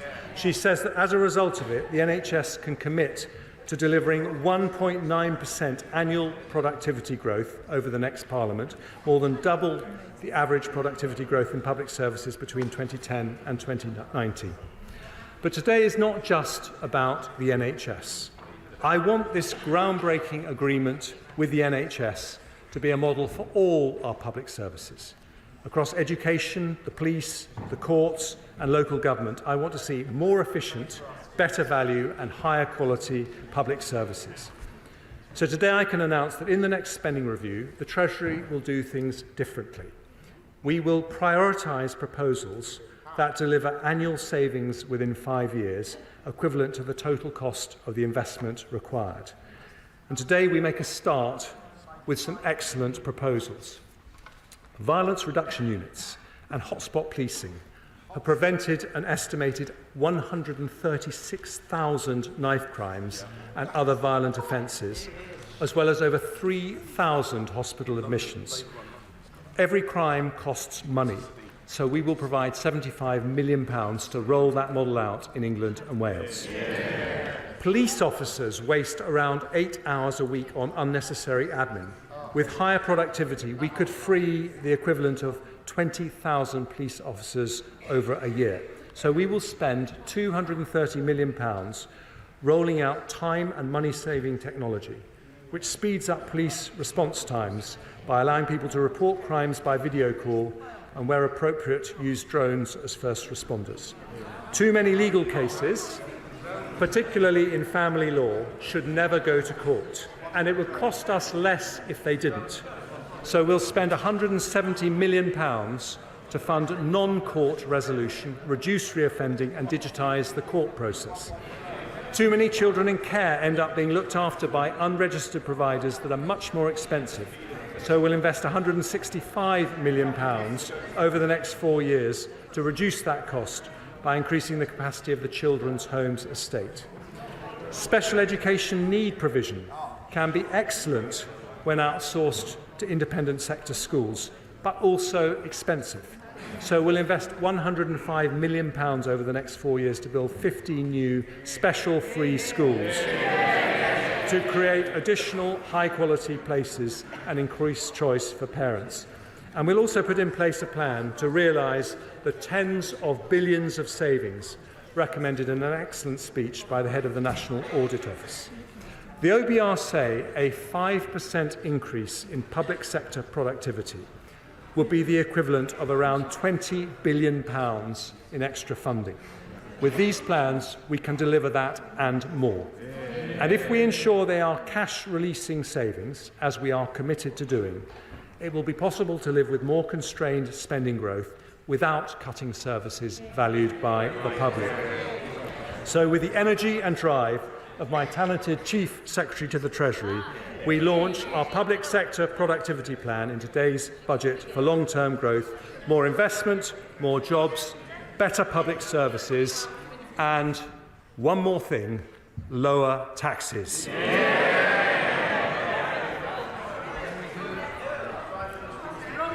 Keeping taxes down matters to Conservatives in a way it never can for Labour. We believe that in a free society, the money you earn doesn't belong to the government, it belongs to you. And if we want to encourage hard work, we should let people keep as much of their own money as possible. Conservatives look around the world at economies in North America and Asia and notice that countries with lower taxes generally have higher growth. Now, economists argue about cause and correlation, but we know that lower taxed economies have more energy, more dynamism and more innovation, and we know that's Britain's future too. Before I explain how we will bring down taxes, I start with some measures to make our system simpler and fairer. To discourage non-smokers from taking up vaping, we're today confirming the introduction of an excise duty on vaping products from October 26 and publishing a consultation on its design.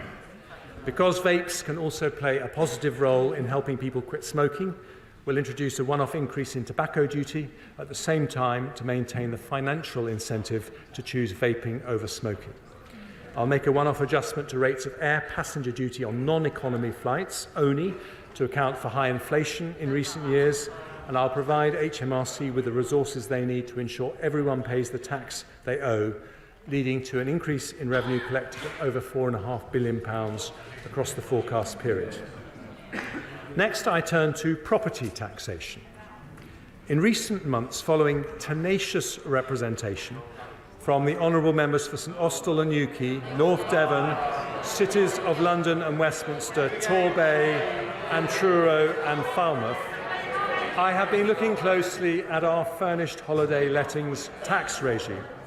I am concerned that this tax regime is creating a distortion, meaning there are not enough properties available for long-term rental by local people. So to make the tax system work better for local communities, I'm going to abolish the furnished holiday lettings regime. I've also been looking at stamp duty relief for people who purchase more than one dwelling in a single transaction, known as multiple dwellings relief. I see the Deputy Leader of the Labour Party paying close attention, given her multiple dwellings.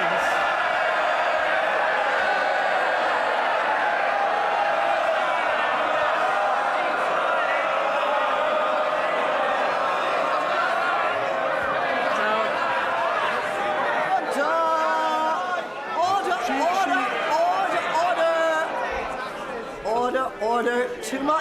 Too much excitement. We haven't actually heard, because we can't hear what the Chancellor is trying to say. OK, and I can hear who is shouting there. You won't get to speak later. Chancellor. I'm sorry to disappoint her, but multiple dwellings relief was not actually designed for her, but intended to...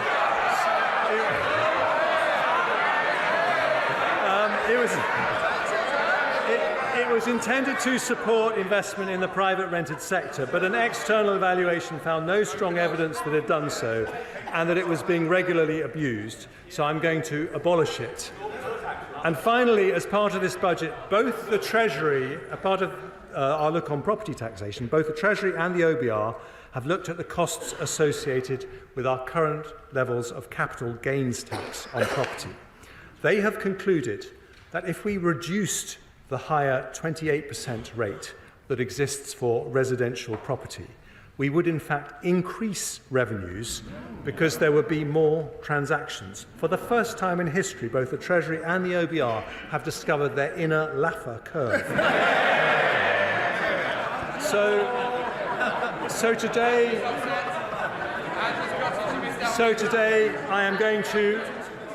I'm going to reduce the higher rate of property capital gains tax from 28% to 24%. That really is for you, Angela.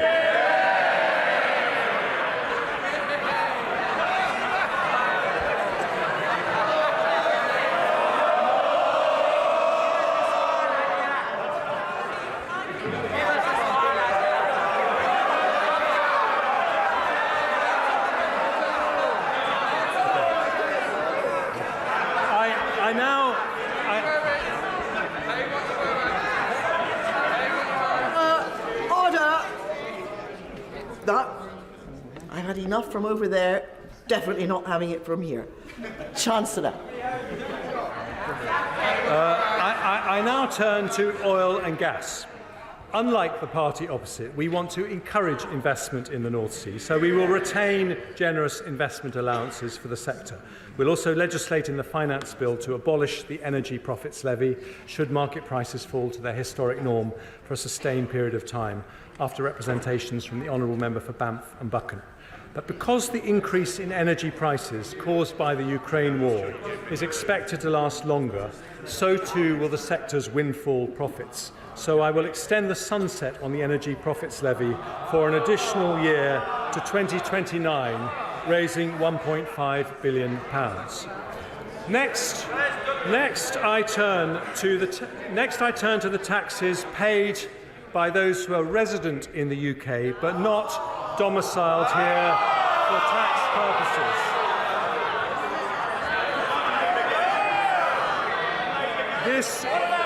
This is a category of people known as non-doms. Now,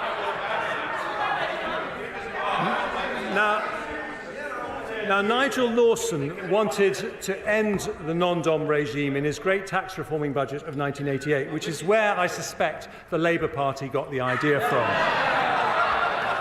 But I, too, have always believed that provided we protect the UK's attractiveness to international investors, those with the broadest shoulders should pay their fair share.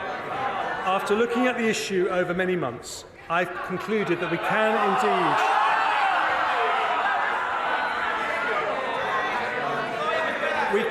indeed introduce a system which is both fairer and remains competitive with other countries.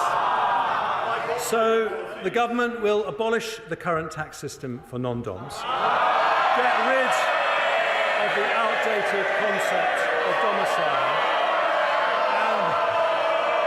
and I aim to please all sides of the House in all my budgets. And we will replace... Order. This is impossible. Right? Can you just... Order! Could you please shout more quietly? Chancellor. Thank you, Madam Deputy Speaker. We will replace the non-dom regime with a modern, simpler and fairer residency-based system. From April 25, new arrivals to the UK will not be required to pay any tax on foreign income and gains for their first 4 years of UK residency, a more generous regime than at present and one of the most attractive offers in Europe. But after 4 years, those who continue to live in the UK will pay the same tax as other UK residents. Recognising the contribution of many of these individuals to our economy, we will put in place transitional arrangements for those benefiting from the current regime. That will include a 2-year period in which individuals will be encouraged to bring wealth earned overseas to the UK, where it can be spent and invested here, a measure that will attract onshore an additional £15 billion of foreign income and generate more than £1 billion of extra tax. Overall, abolishing non-dom status will raise £2.7 billion a year by the end of the forecast period.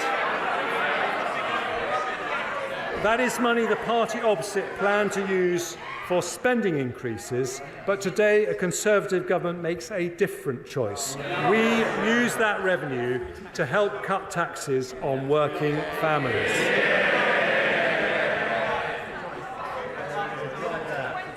And many of those families, Madam Deputy Speaker, depend on child benefit.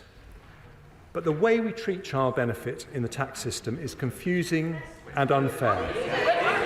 It's a lifeline for many parents because it helps with the additional costs associated with having children. And when it works, it's good for children, good for parents, and good for the economy because it helps people into work.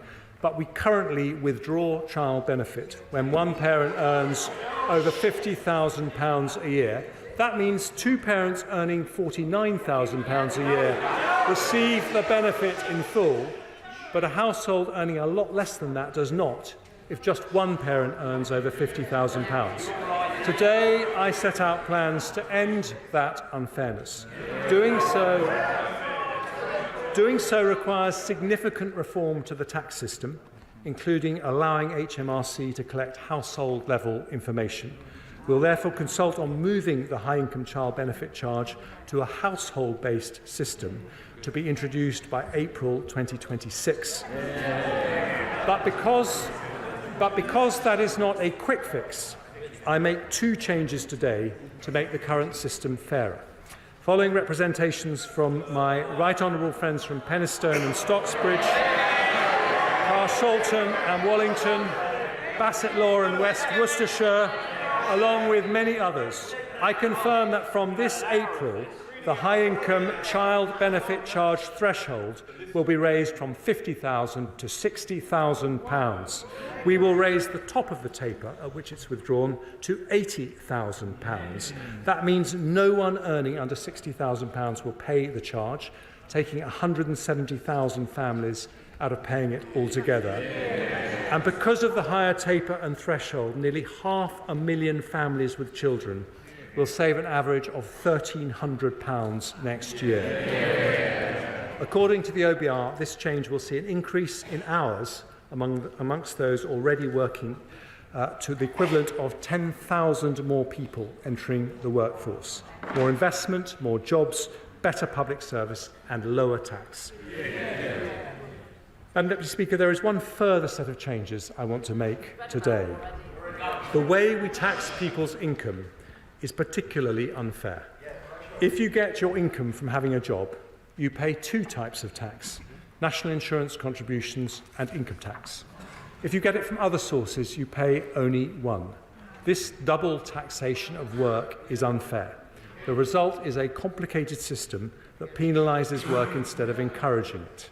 If we are to build a high-wage, high-skill economy not dependent on migration, if we want to encourage people not in work to come back to work, we need a simpler, fairer tax system that makes work pay. That is why I cut national insurance contributions in the autumn. By reducing the penalty on work, the OBR said that tax cut would lead to the equivalent of 94,000 more people in work. In other words, it would fill more than 1 in 10 vacancies throughout the economy. Lower taxes, more jobs and higher growth. Today, because of the progress we have made bringing down inflation, because of the additional investment that is flowing into the economy, because we have a plan for better and more efficient public services, and because we have asked those with the broadest shoulders to pay a bit more. Order. Mr. Perkins.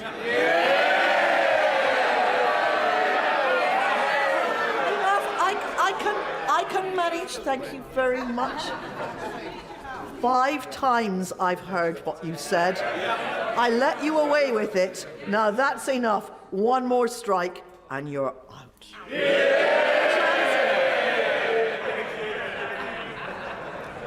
Madam Deputy Speaker, I do know how hard it is for them to listen to arguments for lower taxes. But that is the difference.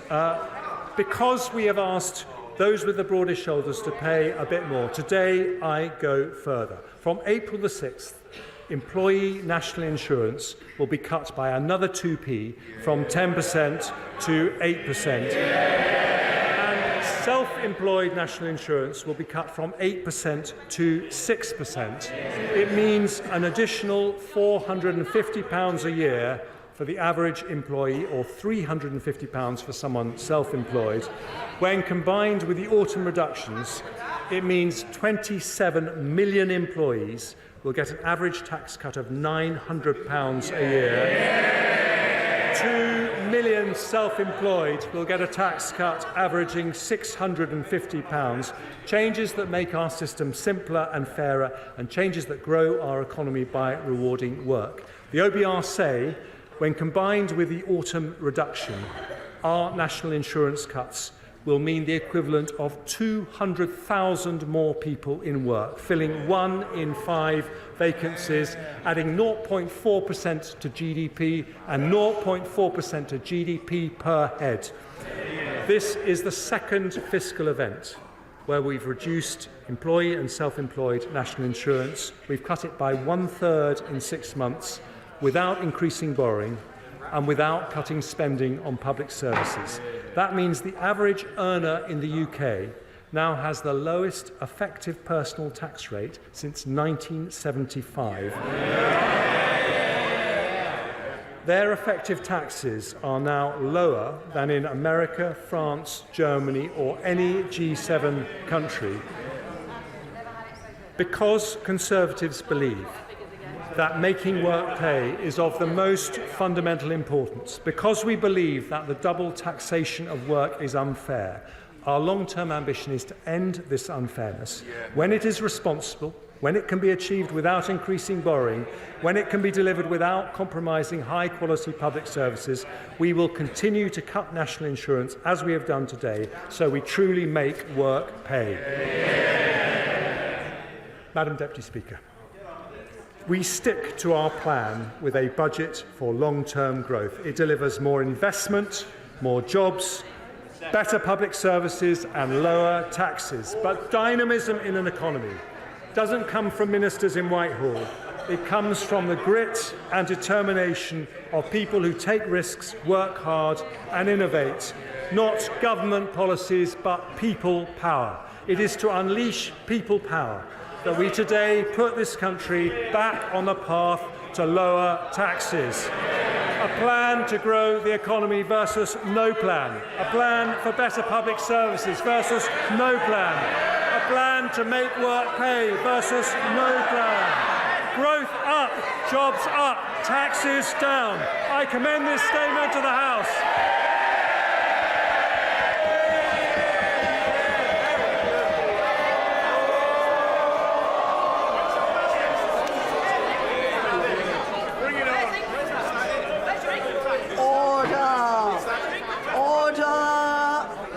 Standing Order number 51, the first motion entitled Provisional Collection of Taxes must be decided without debate. Will the Chancellor of the Exchequer please move formally?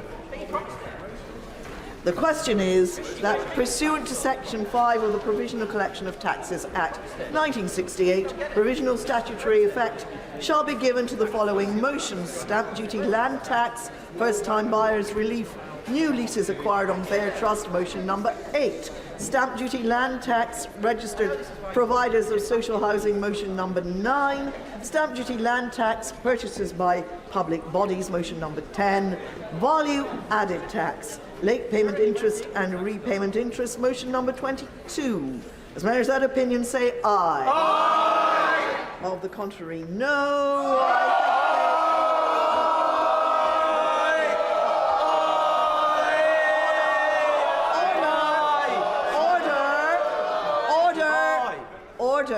Order, let me explain for the clarification of the House that this is the provisional point, which is the provisional question which is asked at this stage, and that all members will have the opportunity, having heard the debate in detail, to vote on each of these motions next Tuesday, the 12th of March, at the end of the budget debate.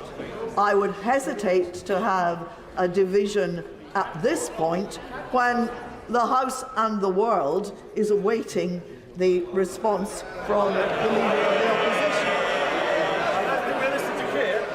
So I'm going to put this motion again, and if it is very clear to me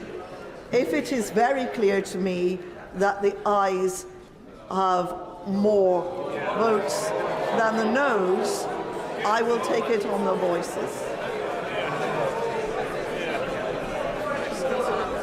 The question is, no, I don't need a point of order, thank you. We're in the middle of a division. Thank you. The question is that pursuant to Section 5 of the Provisional Collection of Taxes Act, as I said a few moments ago, as many as are of that opinion say aye. Of the the contrary, no. No!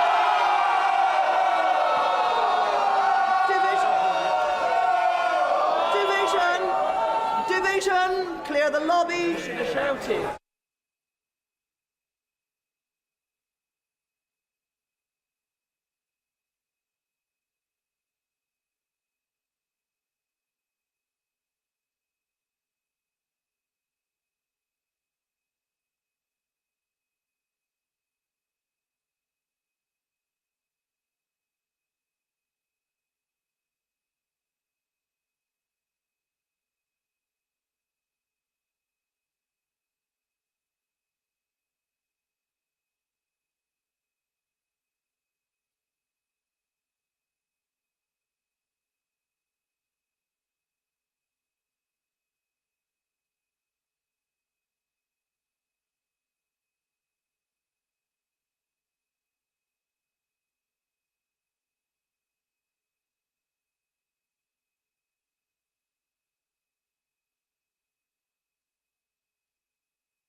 The question is that, pursuant to Section 5 of the Provisional Collection of Taxes Act 1968, provisional statutory effect shall be given to the following motions. Stamp duty land tax, motion number 8. Stamp duty land tax, motion number 9. Stamp duty land tax, motion number 10. And value added tax, motion number 22. As mayors that opinion say aye. Aye. Of the contrary, no. No. Tellers for the ayes, Aaron Bell and Robert Largan. Tellers for the noes, Gavin Newlands and Kirsty Blackman.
The ayes to the right, 288.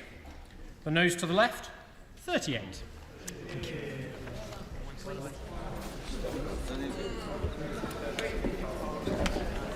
The ayes to the right, 288. The noes to the left, 38. So the ayes have it. The ayes have it.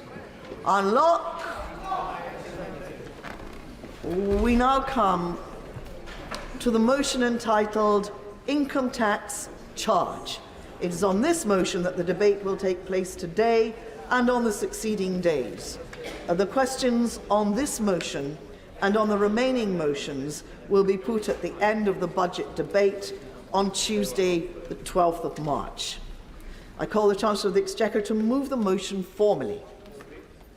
The question is that income tax is charged for the tax year 2024 to 25, and it is declared that it is expedient in the public interest that this resolution should have statutory effect under the provisions of the Provisional Collection of Taxes Act 1968. I call the Leader of the Opposition, Sir Keir Starmer. Thank you, Madam Deputy Speaker. There we have it, the last desperate act of a party that has failed. Britain in recession, the national credit card maxed out, and despite the measures today, the highest tax burden for 70 years. The first Parliament since records began to see living standards fall, confirmed by this budget today. That is their record. It is still their record. Give with one hand and take even more with the other. And nothing they do between now and the election will change that. I mean, over 14 years, we've seen our fair share of delusion from the party opposite. A Prime Minister who thinks the cost of living crisis is starting to ease. An Education Secretary who thinks concrete crumbling on our children deserves her gratitude. A former Prime Minister who still believes crashing the pound was the right path for Britain. Where is she? And today, a new entry in this hall of infamy, the Chancellor, who breezes into this chamber in a recession and tells the working people of this country that everything's on track. Crisis? What crisis? Or, as the captain of the Titanic and the former Prime Minister herself might have said, iceberg? What iceberg? Smiling as the ship goes down, the Chuckle Brothers of decline, dreaming of Santa Monica, or maybe just a quiet life in Surrey, not having to self-fund his election, whilst the crew behind them scrabble for GB news battles. If only it weren't so serious, because, Madam Deputy Speaker, the story of this Parliament is devastatingly simple. A Conservative party stubbornly clinging to the failed ideas of the past, completely unable to generate the growth working people need, and forced by that failure to ask them to pay more and more for less and less. And as the desperation grows, they torch not only their reputation for fiscal responsibility, but any notion that they can serve the country, not themselves. Party first, country second, while working people pay the price. Food prices still 25% higher than they were 2 years ago. Rents up 10%. An extra £240 a month for a typical family remortgaging this year because they lost control of the economy. They sent interest rates through the roof. They made working people pay. They should be under no illusion. That record is how the British people will judge today's cuts, because the whole country can see exactly what is happening here. They recognise a Tory con when they see it, just as they did in November. Give with one hand, take even more with the other. Madam Deputy Speaker, people have been living through this nonsense for 14 years. They know the thresholds are still frozen, dragging more and more people into higher taxes. They know that a Tory stealth tax is coming their way in the shape of their next council tax bill. Yeah, absolutely. The Levelling Up Secretary has told not just this House, but every house in the country he's coming for their council tax. Yeah. Give with one hand, gove in the other. Yeah. But most insultingly of all, the British people know the only cause that gets this lot out of bed is trying to save their own skin. Take the desperate move after years of resistance to finally accept Labour's argument on the non-dom tax regime. Has there ever been a more obvious example of a government that is totally bereft of ideas? And if they're sincere in support of this policy now, then the question they must answer today is, why did they not do it earlier? Yeah. Why did they not stand up to their friends, their funders and their family? Because if they had followed Labour's example, 3.8 million extra operations would have taken place by now.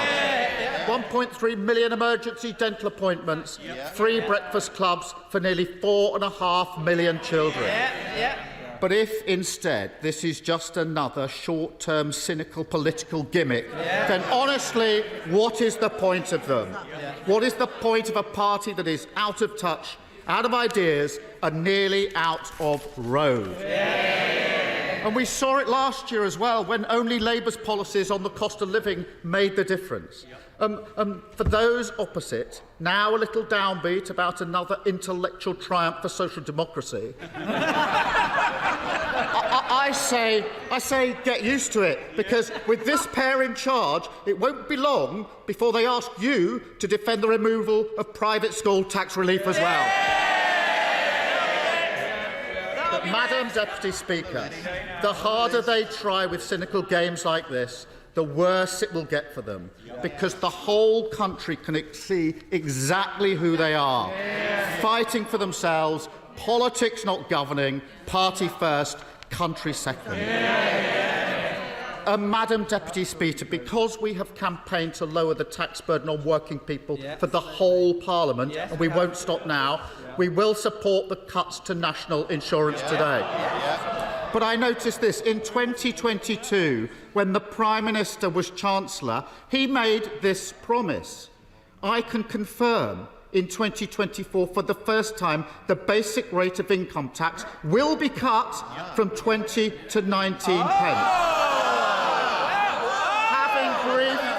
Having briefed that all week that an income cut was coming, that promise is in tatters today. And of course, we support the fresh investment in our NHS, although I have to note that the Chancellor, when he was Health Secretary 10 years ago, promised to make the NHS paperless by 2018.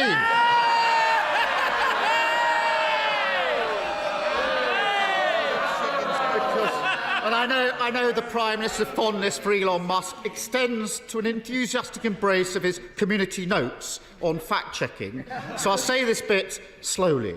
Labour supports the fuel duty freeze. That is our policy, and I look forward to the Prime Minister's acknowledgement of that in coming days. We do ask the Chancellor can set out how we will make sure that this policy gets passed on to hard-pressed families at the pump. Yet, Madam Deputy Speaker, for all the fanfare around the tax measures today, that straightforward story remains true. Taxes, a 70-year high. The British people paying more for less. An unprecedented hit to living standards of working people. The first time they've gone backwards over a parliament, and they were cheering that today. And the reason is equally simple. There is no plan for growth. How can there be? He can say long-term plan all he likes. We see there. Well, Madam Deputy Speaker, last year he announced 110 growth measures. He said we've turned the corner. And where are we now? Britain in recession. An economy smaller than when the Prime Minister entered Downing Street. The textbook definition of decline, that is their record. I mean, after 14 years, who do they actually think feels better off? Productivity is flat. Mortgages through the roof. House building off a cliff. Worklessness rising and rising. Homelessness never higher. Crime virtually unpunished. Children who can't see a dentist. Sewage in our rivers. Billions and billions of taxpayers' money wasted. 7 billion by the Prime Minister on COVID fraud alone. 500 million on the Rwanda scheme that has achieved precisely nothing. I can keep going. A railway line that will never reach our great northern cities. In fact, it might not even reach central London. Billions upon billions for a white elephant without a trunk. While today we learn taxpayers are picking up the bill for the Science Minister's libel. And all the time, one thing that is growing, the waiting list in our NHS, now nearly 8 million. They've had 14 years. 14 years running out of road. Madam Deputy Speaker, this is what decline looks like. And the complacency they've shown today, it takes your breath away. Britain deserves better than this. Britain deserves a real plan for growth, an end to 14 years of stagnation, wealth creation across the whole of the country, higher living standards for working people. This is the mission we need. But yet again, what we got was the same tired old formula, the sticking plasters, the chopping and changing, the party first, country second politics, with no repudiation of the utterly discredited idea that economic growth is something the few gift to the many. But even then, Madam Deputy Speaker, I think his backbenchers are owed an explanation. Because when the Chancellor says Britain has grown more quickly than countries like Germany over the last 14 years, I'm sure they will be shocked to learn that this is a statistical sleight of hand. And when it comes to GDP per capita, in other words, the growth that makes the difference to the pockets of working people, their record is much worse. Indeed, in per capita terms, our economy has not grown since the first quarter of 2022, the longest period of stagnation Britain has seen since 1955. In fact, the Chancellor invited us to look at those figures. The OBR says GDP per capita will be 0.75% lower in 2028 than was they forecast in November of last year. That was the number he said we should watch. 0.75% lower in 2028. And they can call this a technical recession. But there's nothing technical about working people living in recession for every second the Prime Minister has been in power. This is a Rishi recession.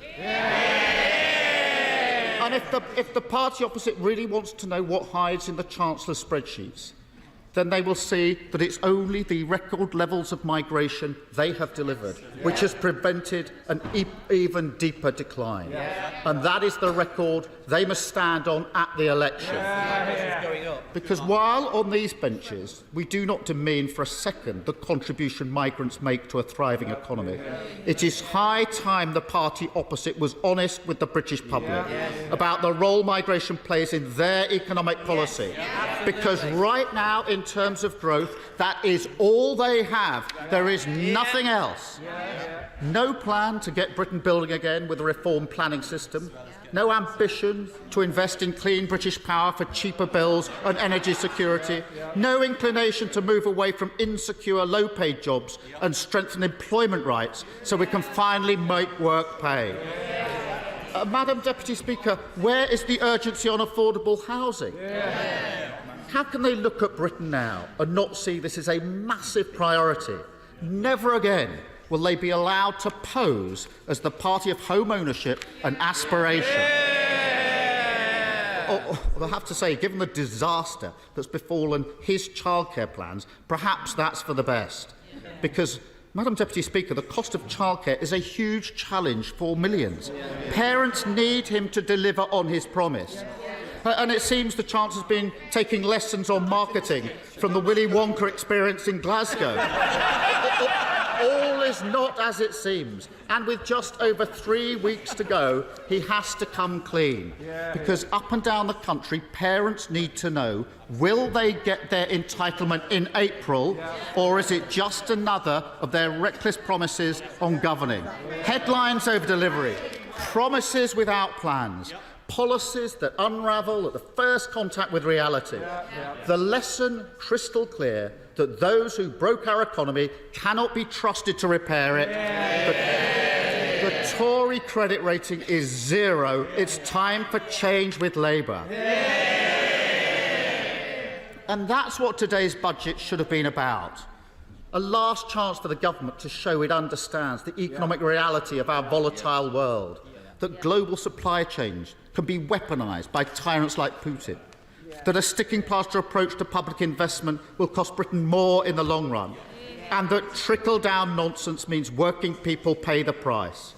It could even have been a moment of contrition, a reflection on their fiscal recklessness, an apology, perhaps, for the ridiculous chaos they've inflicted on businesses, communities and investors in this country. And yet still no sustainable industrial strategy, still no national wealth fund to crowd in private investment, still no urgency on speeding up critical infrastructure projects, and no recognition that they have left our standing as a country that always keeps its promises in tatters. And if they don't like that accusation, then look no further than the grotesque spectacle of ducking their responsibility to the victims of infected blood and Horizon scandal. One of the greatest miscarriages of justice in our nation's history. Those were the Prime Minister's words just 2 months ago. Today, justice kicked beyond the general election. No, Madam Deputy Speaker, Britain can see exactly who they are. And the reality is there is no path to economic stability, no way to a calmer, less chaotic politics with the party opposite in power. Because chaos is now their worldview, a mindset that sees Britain's problems as opportunities they can exploit. Whether, like the Chancellor, that's out of desperation because they can't solve them, or whether, like the members for Fareham or South West Norfolk, they have no intention of solving them whatsoever. For a party this weak and divided, the end result is always the same. A vicious downward spiral. Chaos feeding off decline, decline feeding off chaos, while working people pay the price. The British people know this will not stop. 5 more years and it will only get worse. There will be no change of direction without a change of government. And that leaves Britain a nation in limbo, unable to shake off the Tory chaos that dragged us into recession and loaded the tax burden onto the backs of working people and maxed out the nation's credit card. Britain deserves a government ready to take tough decisions, give our public services an immediate cash injection, stick to fiscal rules without complaint, fight for the living standards of working people and deliver a sustainable plan for growth. So we say to the Chancellor and Prime Minister, it's time to break the habit of 14 years, stop the dithering, stop the delay, stop the uncertainty and confirm May the 2nd as the date of the next general election, because Britain deserves better and Labour are ready.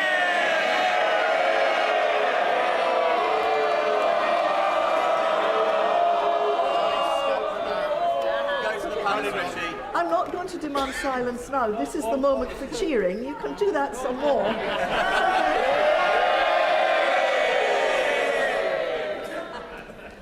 Chairman of the Select Committee, Harriet Baldwin. Thank you, Madam Deputy Speaker. And I know it hasn't been long since we had an autumn statement, but I still think that we heard today that the Leader of the Opposition has no plan. It's not been very long since we had the last forecast from the Office for Budget Responsibility. So I thought it was interesting to read today that in the just over 100 days since they made their last forecast, there have been a lot of changes for the better in the UK economy. In particular, I'd like to highlight that they are expecting better inflation outturn than they were just over 3 months ago. They're expecting and have noted the sharper fall in interest rates that we all pay on the national mortgage. And they have also said that they're expecting living standards for the British people to recover more quickly than they were previously forecasting. And I think this is information that we can all welcome today, Madam Deputy Speaker. Now, I know there will be a range of views across this chamber about the role of the Office for Budget Responsibility.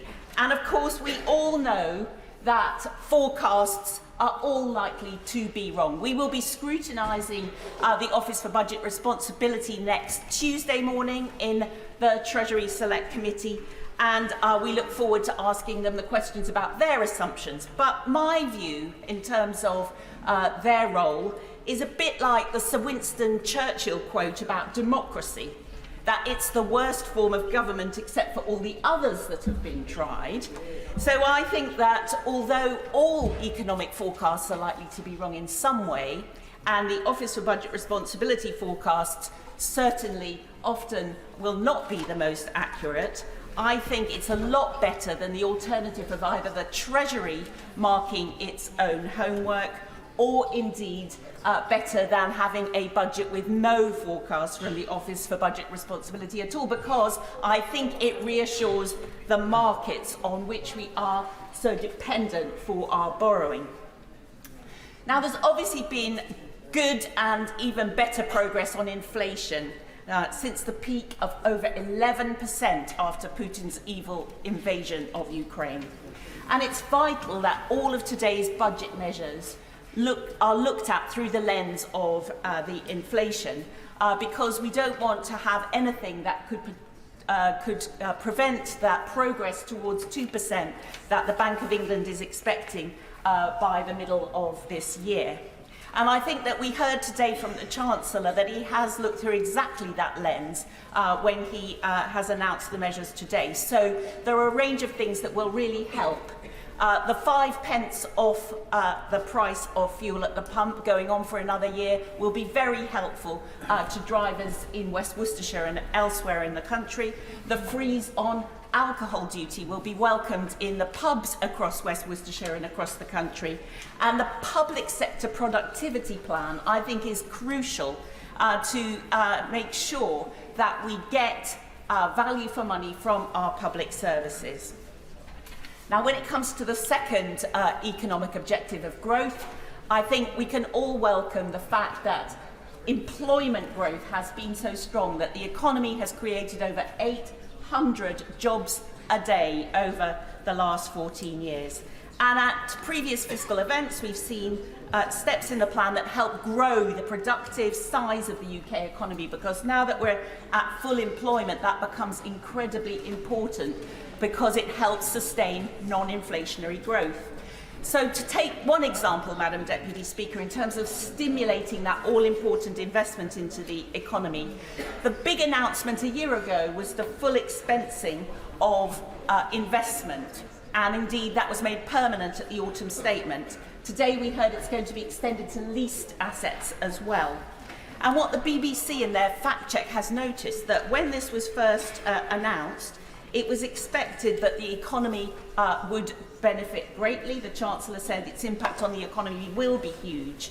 And the Office for Budget Responsibility said it would increase business investment by 3% a year. Well, in fact, since the policy came into force on the 1st of April, we've seen the level of business investment for the whole of the year last year was 6.1% higher than it was in 2022. So we heard today some more welcome steps that will increase business investment and other investment into the UK economy. Whether it was the tax reliefs in some of the creative industries, whether it was the announcement for British ISAs, which should encourage more investment and long-term investment into our economy, the Back to Work plan, the childcare plan. There were lots of other measures that will unlock growth. Would you give way? I will give way. For giving way, but I just wonder if she thinks that the Chancellor, indeed herself, is being a little bit complacent over the issue of investment, because although it's true that business investment is higher now than it was in 2010, it's still the lowest in the G7 and amongst the lowest in the OECD. So why haven't we seen more public investment from the Chancellor today? Because we know that public investment will crowd in that private investment. Why haven't we seen much bolder, more ambitious work on investment today, which is what this economy is crying out for? Today from the Chancellor about how strong the growth in UK investment has been. We've heard additional investment in terms of the productivity of our National Health Service, and we also heard, and I think this is absolutely crucially important, measures that will increase the attractiveness in investment in some of the fastest growing sectors across this economy. And I give way to my friend. I'm grateful to my honourable friend. Does she agree with me that it's extraordinary that the honourable member for the representing the Green Party didn't welcome the 270 million for advanced manufacturing in clean aviation, in clean vehicles, the 120 million in clean tech manufacturing? This is the UK investing in the technology of clean growth, is it not? Well, it is indeed, and I'm glad that my honourable friend welcomes it, even if it was not welcomed by the representative of the Green Party. I think that what we can see in terms of, if I just make a little, do you want to talk on investment? I want to just take her back to what she just said about the investment in childcare, and remind her, of course, that this week brings International Women's Day, and that cost of childcare is such an important issue for so many mums in this country. And of course it was the Conservatives who rolled out the 30 hours of free childcare. It's the Conservatives who are rolling out free childcare to 2-year-olds and 9 months old.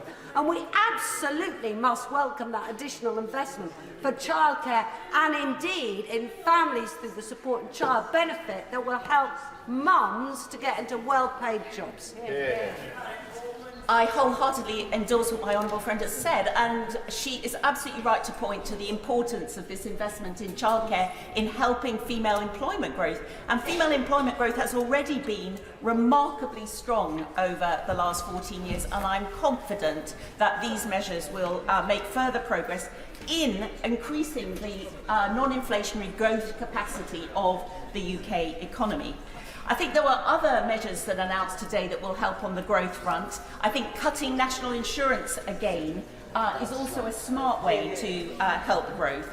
It not only adds money into working people's pockets, of 27 million people across this country will see an extra £900 a year in terms of money in their bank accounts, but it will also make work more attractive. And we've heard from the Office for Budget Responsibility that actually it's cutting national insurance that has the biggest marginal impact in bringing people back into work. 94,000 from the last cut. It'll be interesting to see whether they continue to expect that to have a significant impact. It's a really smart way to cut taxes for working people. And another point that I'd like to make about it is that it's UK-wide, so that it will be felt in Scotland as well. In terms of debt falling, Madam Deputy Speaker, we can see that the bond markets have stabilised. The Office for Budget Responsibility numbers confirm that progress in terms of debt. I want to just bring the House's attention to a report that we just recently published in our committee that focuses on the Bank of England and its quantitative tightening. They themselves are selling £100 billion of gilts into the market over the course of this year. They've acknowledged that this actually increases the cost to the exchequer of borrowing by probably about 1/10 to 1/4 of a percentage point. And so I think as a cross-party committee, we wanted to flag up the impact that that could potentially have and send a message to the Bank of England, the independent Bank of England, about some of the ways in which quantitative tightening does have an impact on the real economy. And as a cross-party committee, we obviously are never going to agree on the level or scope of taxes between us, but one of the things that we do have unanimity, does he want to come on the fact that the rate of tax is higher in Scotland? What I do want to raise is the issue of quantitative easing that she's just highlighted, because there's obviously going to be a very significant supply of gilts over the course of the coming period, and that obviously is going to have an impact on the gilt market, on yields that are there, and of course it will influence the Bank of England and what happens in the interest rate cycle. And crucially, out of all of that, it's going to make it pretty difficult in the coming period to see any material growth in money supply, particularly M4. That is going to impact growth, given where we are. Well, I'm sorry he didn't acknowledge that income tax is higher in Scotland, but he does make a very good point about quantitative tightening and its impact on the real economy, and it is potentially out there as a factor that can have a real impact, and we will be watching it very closely on our committee. We're, as a cross-party committee, never going to agree on the level and scope of taxes, but we do agree that the tax system is too complicated. We have a very complicated tax system in this country with well over 1,000 different tax reliefs. But I do think that despite the abolition of the Office for Tax Simplification, there have been some major tax simplifications under this Chancellor. We've heard about the way in which he eliminated in the autumn statement the national insurance class. We've heard about how he has simplified the lifetime allowance for pensions. And we also have heard today that he has started to tackle some of the very perverse cliff edges, high marginal tax rates and disincentives to work that do exist throughout the tax system. By raising the VAT tax threshold, he has helped small businesses who may hold back because they don't want to go through that. And in terms of universal credit, we've done so much over the years to reduce those high marginal tax rates and disincentives. And so it was great to hear the Chancellor today really focus on addressing this high income child benefit charge. Yeah. When we brought it in, and I voted for it at the time, £50,000 a year was a high rate of income. With the progress in terms of higher incomes, the median income in those days was about 22,000. Now the median income is about 35,000. And so £50,000 these days is not more than about 40% over the median income. And that's why it was absolutely right today that the Chancellor recognised that in his budget statement. And he has made the taper that much less of a disincentive to people taking on work above that income level.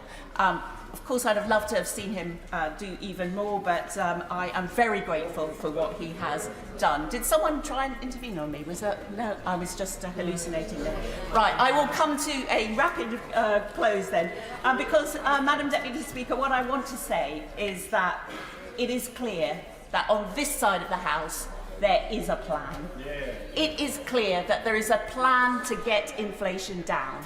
It is clear there's a plan for increasing the growth rate and the growth capacity of the UK economy without sparking inflation again. And it's clear that there is a plan to get debt falling. And I think we can all see that that plan is working. I think we should stick to that plan and not go back to square one. Yeah. Before I call the spokesman for the SNP, it might be helpful for members. It's all right, everyone could sit down now. It might be helpful for honourable members to know that I hope to be able to manage the debate, certainly at the beginning, without a formal time limit.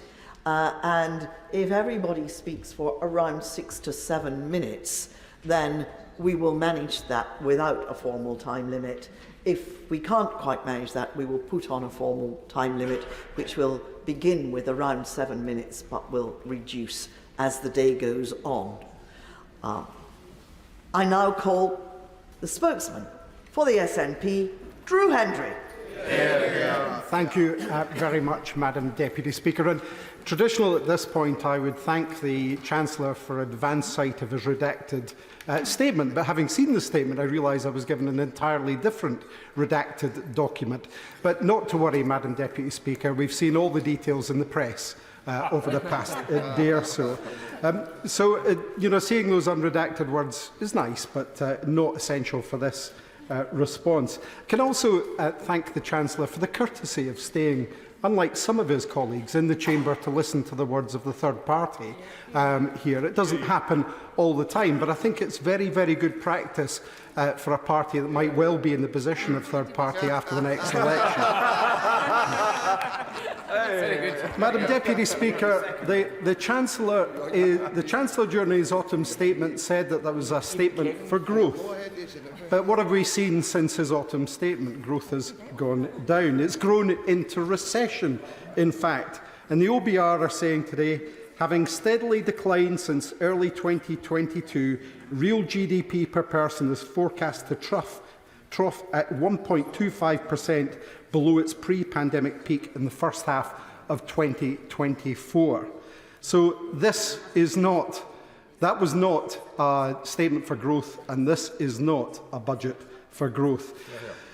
Again, I do, like with the Chancellor, like to start with some measures that I would welcome from his points that he's made today. First of all, albeit the softest possible landing he could have given them, the decision to at least address the non-dom status is a positive move forward. The changes to child benefit, and here we must give credit to Paul Lewis, who's campaigned on this, and indeed, similar to the press, Paul Lewis has tweeted today that he was tipped off by the Chancellor that this was coming, so that's very good as well. The lifetime ISAs move is welcome. The R&D support for aerospace, although the smallest possible step that could have been taken in investment in this industry, again, is something to be welcomed, as is for any further investment in life sciences with this.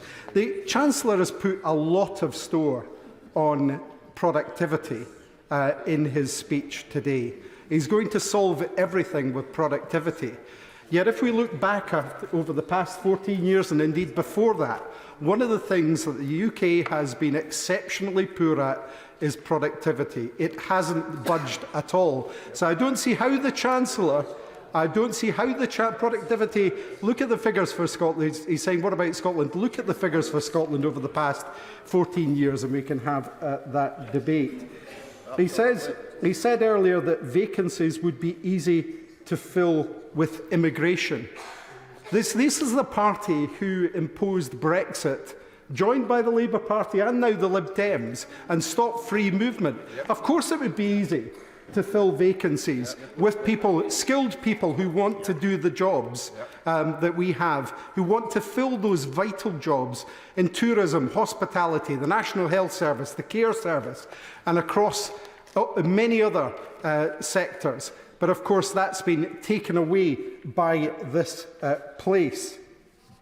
Now, his national insurance cuts today are already being measured by the economists who are looking at this, to point out that the gains will be cancelled, as was last time, by the freeze on thresholds. There's very, very little for people on low incomes, zero for 17.8 million people on less than £12,750. So there is not a lot of sense in the measure that he's taken. He also boasted about the fact of taking over with inflation at 11%, but I think it's important for us to remember the Tory government was in charge when inflation was at 11%. It is their child, this problem with inflation. And they also suggest that somehow 4% is a triumph. 4% is still 4% inflation. Prices still go up. This is, let's face it, this is a last-ditch, tone-deaf approach to desperately try to recover in the polls. It's the embodiment of the Tory party before the people. Where are the real measures that have real impact on the cost of living? The one thing that people need the most direct help with. For those living in fear of the energy bill, being told once again that their direct debits are increasing, slicing more off their take-home pay, none of this is more than cold comfort. To those people staring in disbelief as they realise that their shopping bills are more than 25% higher than they were a couple of years ago, this will stick in their throats. To those trust to their new much higher mortgages and rents directly because of reckless decisions of this place, the walls are closing in for them.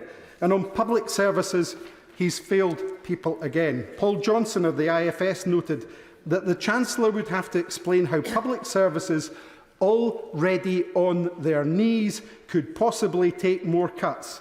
So let's not forget the £19 billion he slashed from public spending in the autumn statement. They also noted the economic case for tax cuts is weak. The public finances remain in a poor position. And the Chancellor is, in his budget today, promoting a further £20 billion cut, according to the IFS. Public services have already been left struggling after 14 years of underfunding, 14 years of economic chaos and blunder from mini-budgets to Brexit, colossal wastes of hundreds of billions of pounds and fraud and cronyism. Public finances are now so pared to the bone that we can see the marrow. Is it any wonder that a growing number of English councils, one by one, whether Tory, Labour or Lib Dem run, are now effectively bankrupt? People in Scotland needed a budget that delivered funding that would have allowed investment for our public services, real investment in the NHS that supports families, a budget that supports families with the cost of living taken into account and properly invests in green energy, not another austerity Chancellor taking an even bigger axe to investment than his predecessors.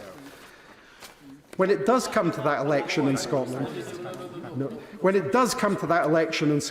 they will have their say and they will have their choice. It's a clear choice between SNP calls to invest in public services and the economy and in our communities, in our town centres and city centres, in our manufacturing future, in our rural areas, in our tourism industry, in our food and drink sector, in the priorities they hold, in the values that they hold dear. These will be the major dividing lines at the general election. The Scottish Government is committed to protecting people from some of the worst Westminster policies and is making a real difference to the lives of people in Scotland despite their limited powers. The Prime Minister might be under the impression that the cost of living crisis is easing, but that assessment will be a slap in the face for households across Scotland who are still facing the consequences of over a decade of Tory cuts and mismanagement of the economy. People will see straight through attempts by the Chancellor to make up for falling living standards and underfunded public services and wage stagnation with this poorly timed national insurance cut that for most households won't improve their overall standard of life. And leaving aside his failure to deal with the fiscal drag, which, as I said, wipes out much of the benefit of the NI cuts, leaving aside the vast inequality in both benefits to the better off by his actions and the geographical effect that means London benefits much more than anywhere else, he can't escape the fact that the government has now imposed the highest tax burden since the end of World War II. Now, I want to tackle the issues of tax in Scotland. It comes there. In Scotland, our progressive moves that mean that not only do the majority of people pay less tax, but they also pay far lower council tax than in England. They're supported with free prescriptions, don't have to pay tuition fees and get the game-changing Scottish Child Payment and more. Doing what is right, investing in our people, not leaving them high and dry. Whilst the Tories cut public funding in England, the Scottish Government's progressive approach to income tax has worked to raise a significant revenue to invest in public services in Scotland. The Scottish Government's tax regime means that on average households in the lower half of the income distribution are £400 better off a year than they would be in the rest of the UK. Around 58% of households are better off under the Scottish tax and social security system than they would be in the rest of the UK. Taking a different progressive course on income tax in Scotland means that in 24-25, the Scottish Fiscal Commission estimates that the Scottish Government will have around £1.5 billion of additional revenues compared to if it had followed the UK Government's tax policies. The Scottish Government continues to reaffirm their social contract with the Scottish people, with people across Scotland reaping the benefits through, as I've said, free prescription, free university tuition, free school meals, free bus travel for the under 22s, free dental care until 26, publicly owned rail services and free childcare for 2, 3 and 4-year-olds, and 7 additional welfare payments, including, as I've noted, the revolutionary Scottish child payment. Now, before I move on to other matters, let's just talk about the economy and the other measure that that the Chancellor mentioned today, which was freezing the tax on Scotch whisky. As in the autumn statement, you'd say that is not enough. This is a massive industry to Scotland. It's a massive export for both Scotland in terms of food and drink and indeed the UK, and yet it's still taxed at 70-odd%. They needed a cut in that tax today in order to deliver what they could do. And the fact that it wasn't addressed in the budget is a shame on them. Austerity is an ever-decreasing circle, and it's fiscal madness to pursue the same policies that have been failing so obvious for many years. Yet none of these parties can bear to face the truth that for an economy to grow, it needs proper investment, for public services to deliver, to free up the potential of our people. They need to be supported, not asset stripped and starved of those resources. The Chancellor mentioned £2.5 billion for digitisation of the NHS in order to get those so-called productivity gains. How much of that is going to go to private companies, I wonder, when the dust settles? They should have boosted NHS spending by £15 billion to improve healthcare after the UK government imposed real terms cuts this year.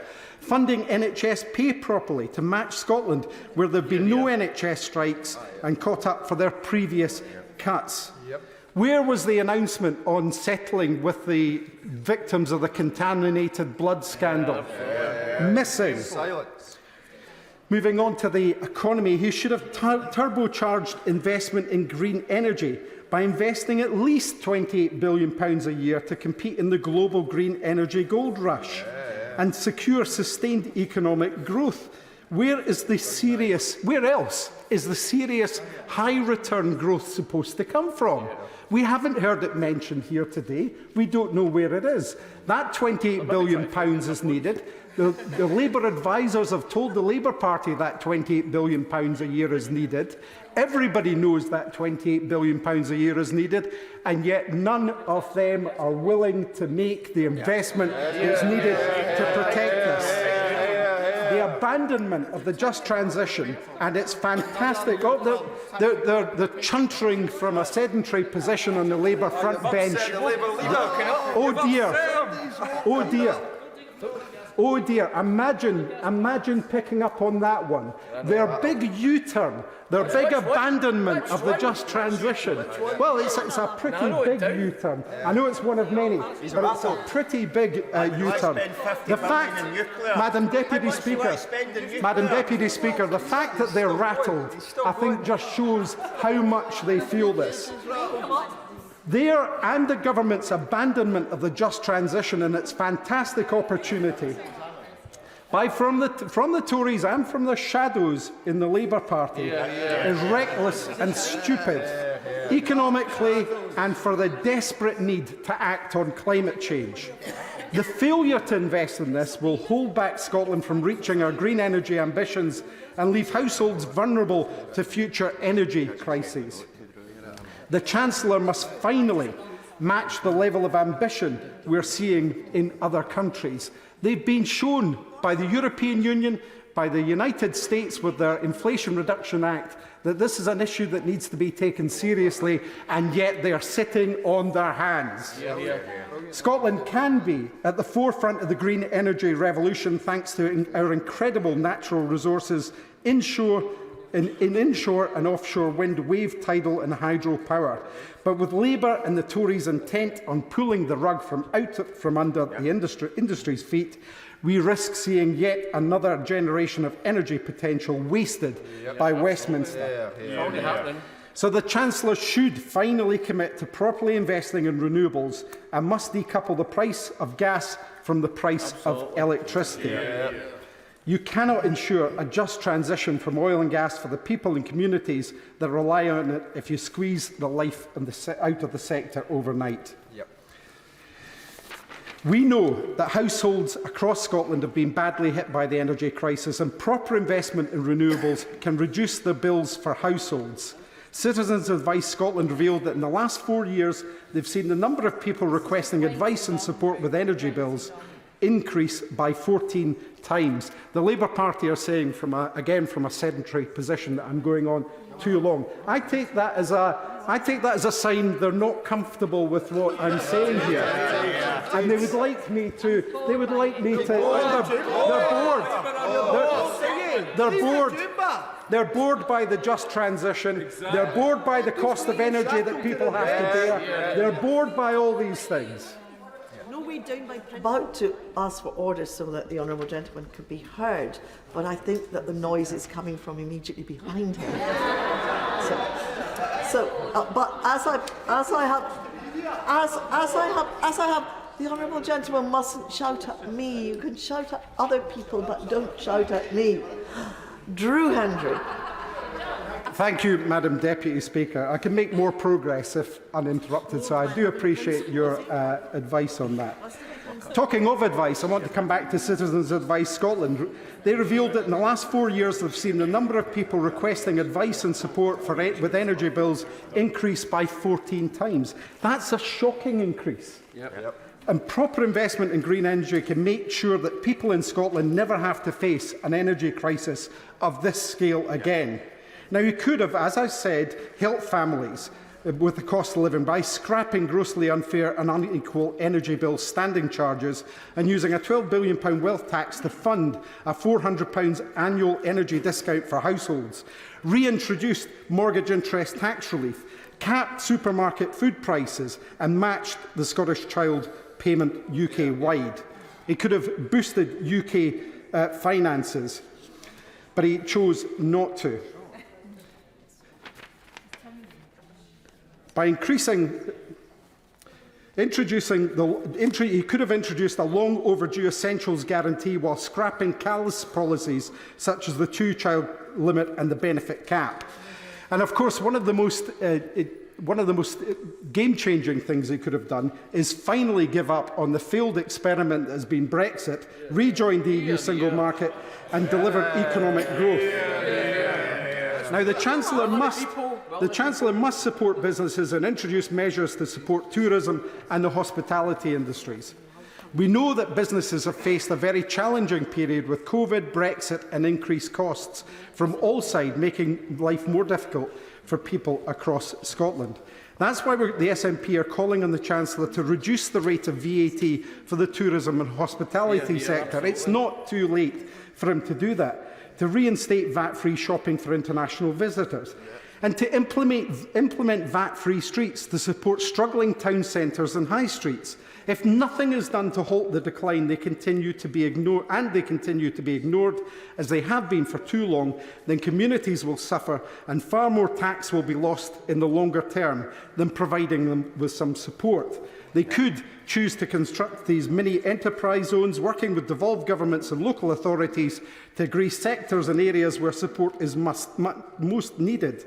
They could benefit from the reductions in VAT, or if the need is great enough, then no VAT. This could be tied to, for example, businesses agreeing to pay the real living wage. As the Chief Executive of Marks and Spencer said yesterday, he's described operating under the current government as like, and I quote, running up a downwards escalator with a rucksack on your back.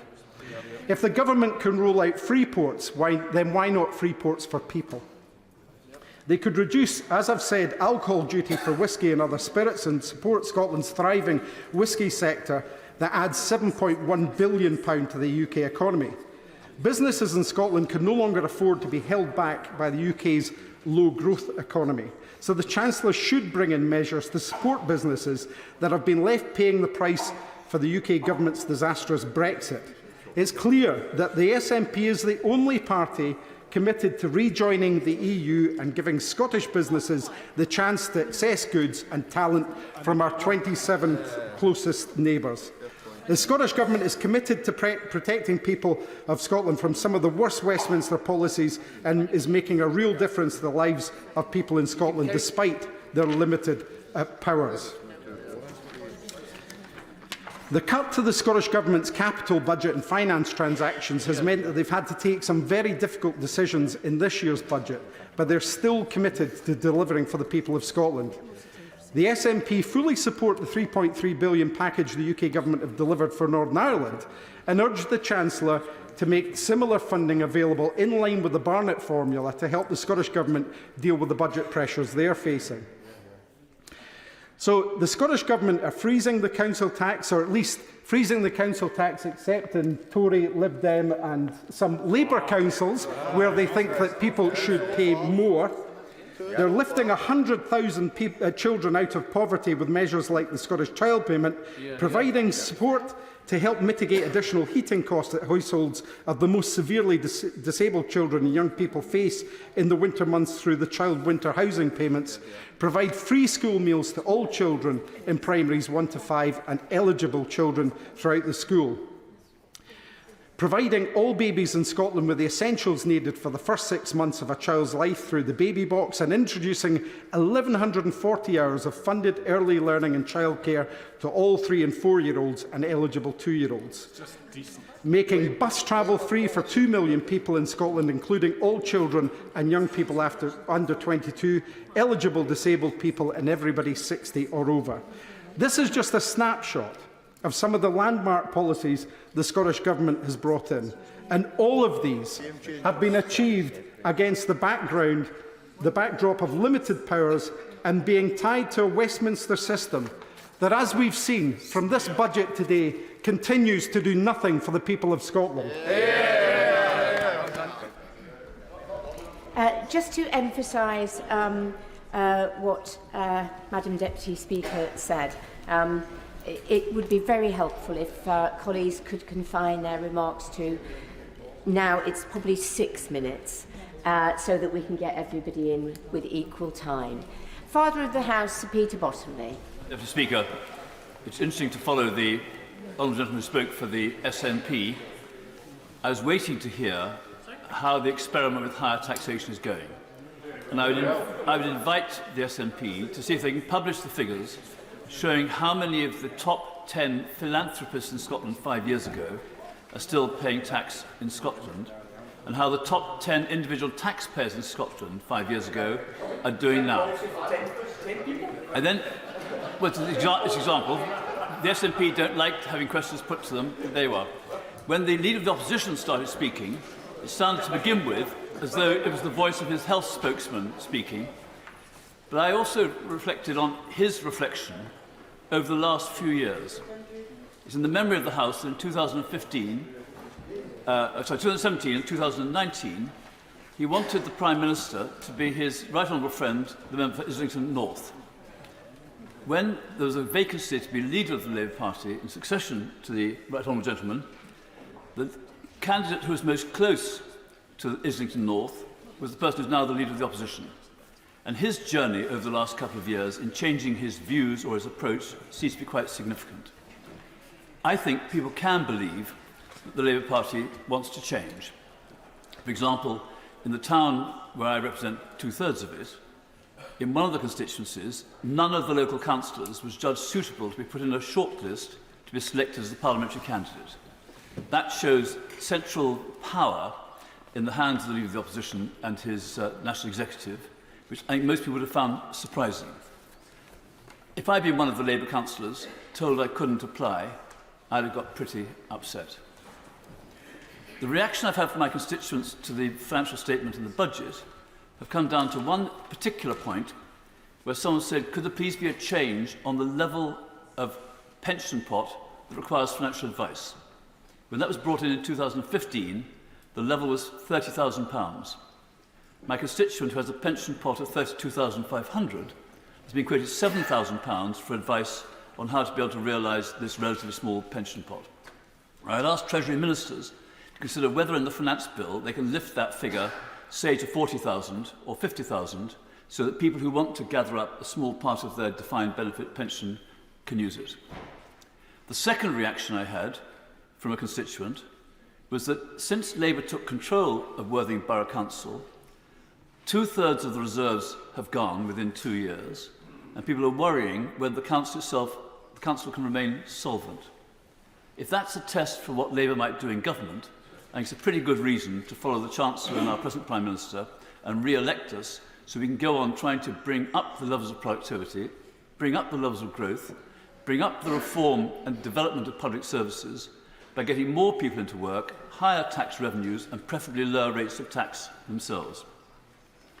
The Chancellor has announced changes to the penalties on child benefit. I go back far enough to remember when most of the value of child benefit came in the value of the child tax allowance. Children can't work. If I had a dependent pensioner in my household, there'd be an income coming with them.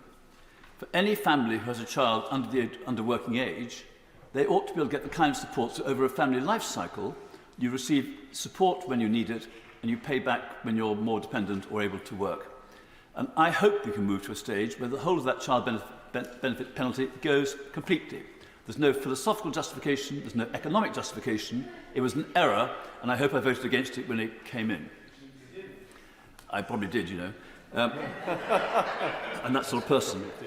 There are many other things on the environmental side, which I won't go into because of the limitations on time. I hope that the proposed district heating scheme, which the government want to have as one of their flagship projects supported by the local authority, can go ahead. There's a problem now with the cost of lane rental and putting hot pipes under our roads. But I think we do need to give serious attention to how we get the major investment so that nearly all our homes come off burning hydrocarbons, whether it's gas or the like, and get onto solar heating or heat pumps, either air or ground source heating. That's going to require a major effort, especially for residential leasehold properties. And my concluding point is the Chancellor announced more money for more free schools. I hope one of them will be the SEND school proposed in Worthing, in the new Durrington estate. Nearly 1 child in 5 in West Sussex has some kind of a statement. They deserve specialist support. It's good for them and it's good for the other children. And I hope we'll get an announcement on that very soon. Having said that, I welcome the government's plans. I think those who say that they will take us back to square one are exactly right. Dame Angela Eagle. Madam Deputy Speaker, I think this was a budget entirely focused on the electoral prospects of the Conservative Party, not the needs of the country or our people. And so the Chancellor decided his only chance to get them through that election was to trumpet so-called tax cuts. But the tax burden is actually going up. And he's made an incredible series of assumptions about departmental spending up to 5 years in the future, and then blown all the money that he's saved from making those assumptions on pre-election giveaways. It was obvious from the moment that the Chancellor sat down last November that this early budget would contain more so-called cuts to personal taxes, albeit against a background of rising taxes, as the OBR confirms at paragraph 1.21, page 12 of its report. Taxes will rise as a percentage of GDP all the way up to 2028-29. Now, the Chancellor said as much that he was seeking tax cuts before the OBR had even produced its current forecasts. He said it before the UK's economic situation had deteriorated, landing our economy in a technical recession, wiping out his expected fiscal headroom. And he hinted at tax cuts before it emerged that our economy is now smaller than it was when the Prime Minister first walked into Downing Street. So in recent days we've observed the Chancellor and Prime Minister engaged in an edifying, increasingly frantic search for tax rises and future spending cuts to top up the kitty for personal tax giveaways. And they've come up with a vape tax, changes to non-dom status, which were proposed by Labour and long ridiculed by the Chancellor himself. And perhaps the Minister, when he replies, will indicate whether those that no longer pay non-dom no longer have non-dom tax status will actually pay inheritance tax. And we've also had changes to the tax treatment of the holiday let regime. So, whilst the party opposite cheered the tax cut sleight of hand, let's bear in mind some facts. Despite all the Chancellor's smoke and mirrors, the tax burden at the end of this Parliament will be higher than it has been since the Second World War. Yet our public services are crumbling around us, with 1 in 10 local authorities on the verge of bankruptcy, and our infrastructure and public realm falling apart. And the cost of living crisis persists, with the UK's real wage growth the slowest than it has been since the Napoleonic Wars. No wonder we have a flatlining economy, because the freeze to income tax and national insurance thresholds is due to raise $44 billion in the next 5 years, as millions of people are dragged into higher rate tax. The personal tax cuts the Chancellor is brandishing today are, in other words, completely drowned out by these other huge increases in tax, and the Chancellor and his predecessor have announced even more. The Chancellor's claimed it's his moral duty to cut taxes, but in reality, he's put them up, and he just hopes nobody will notice. But, Madam, I'm happy to go. She's making a powerful case for the need for investment in public services, but in that context, I do wonder why the Labour Party appears to be supporting the freezing of the fuel duty, because we know that the cost of freezing fuel duty since 2010 is now a staggering £90 billion, and climate emissions are also 7% higher than they would have been since 2010 if that policy hadn't been in effect. So precisely because she wants to see more money going into public services, can she explain why Labour is supporting this extraordinary policy? Well, I certainly think that the costing of that policy in the scorecard should be more honest, and it should be taken out of the scorecard if it's not going to be put into effect. Taxes are still higher than they've been since the Second World War, and the government has continued to fritter away billions on fraud and waste.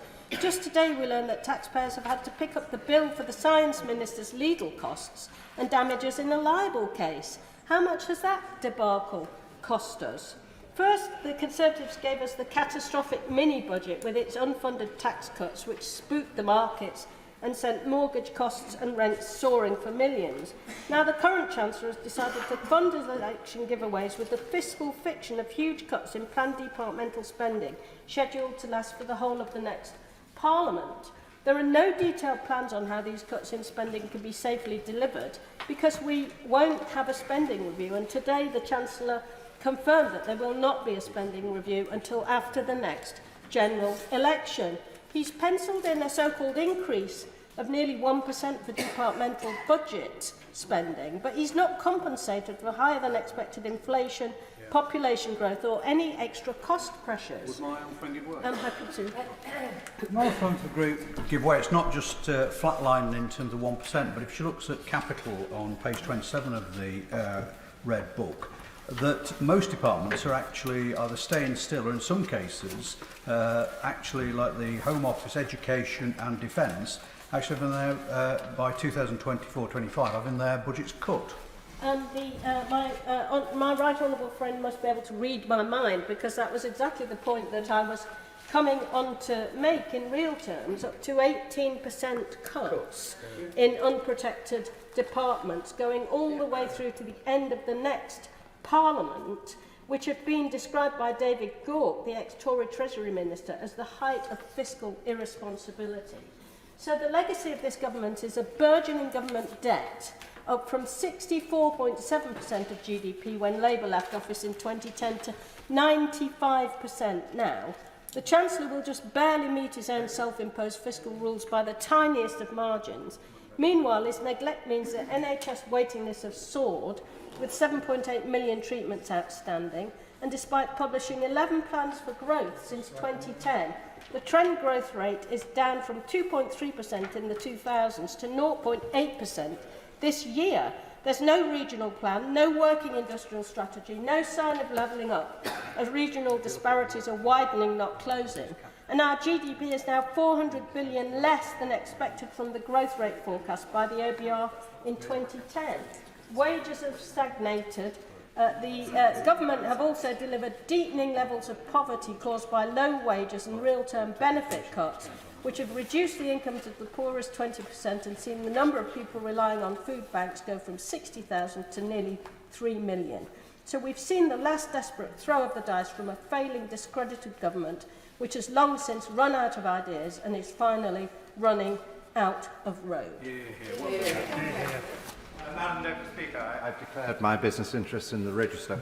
I'm pleased the Chancellor started by reminding the nation that under Conservative leadership, governments since 2010 have presided over the creation of 800 new jobs every day, every week, every month, every year, and have halved unemployment. The scourge of worklessness, which was inherited, has been banished, and we now have the less worrying problem that we can't get enough people to fill all the jobs, rather than the other way around of not having enough jobs for the people. And I'm pleased that he reminded the House that we have outperformed in growth all of the major European nations. But I'm sure he would agree with me that that is a very feeble target to set ourselves, and we are now free to do so much better. And the question we need to ask is, why has the United States of America so outperformed Europe so comprehensively for so long, and what can we learn? And the first thing we can learn from them is a better system of economic policy guidance and control.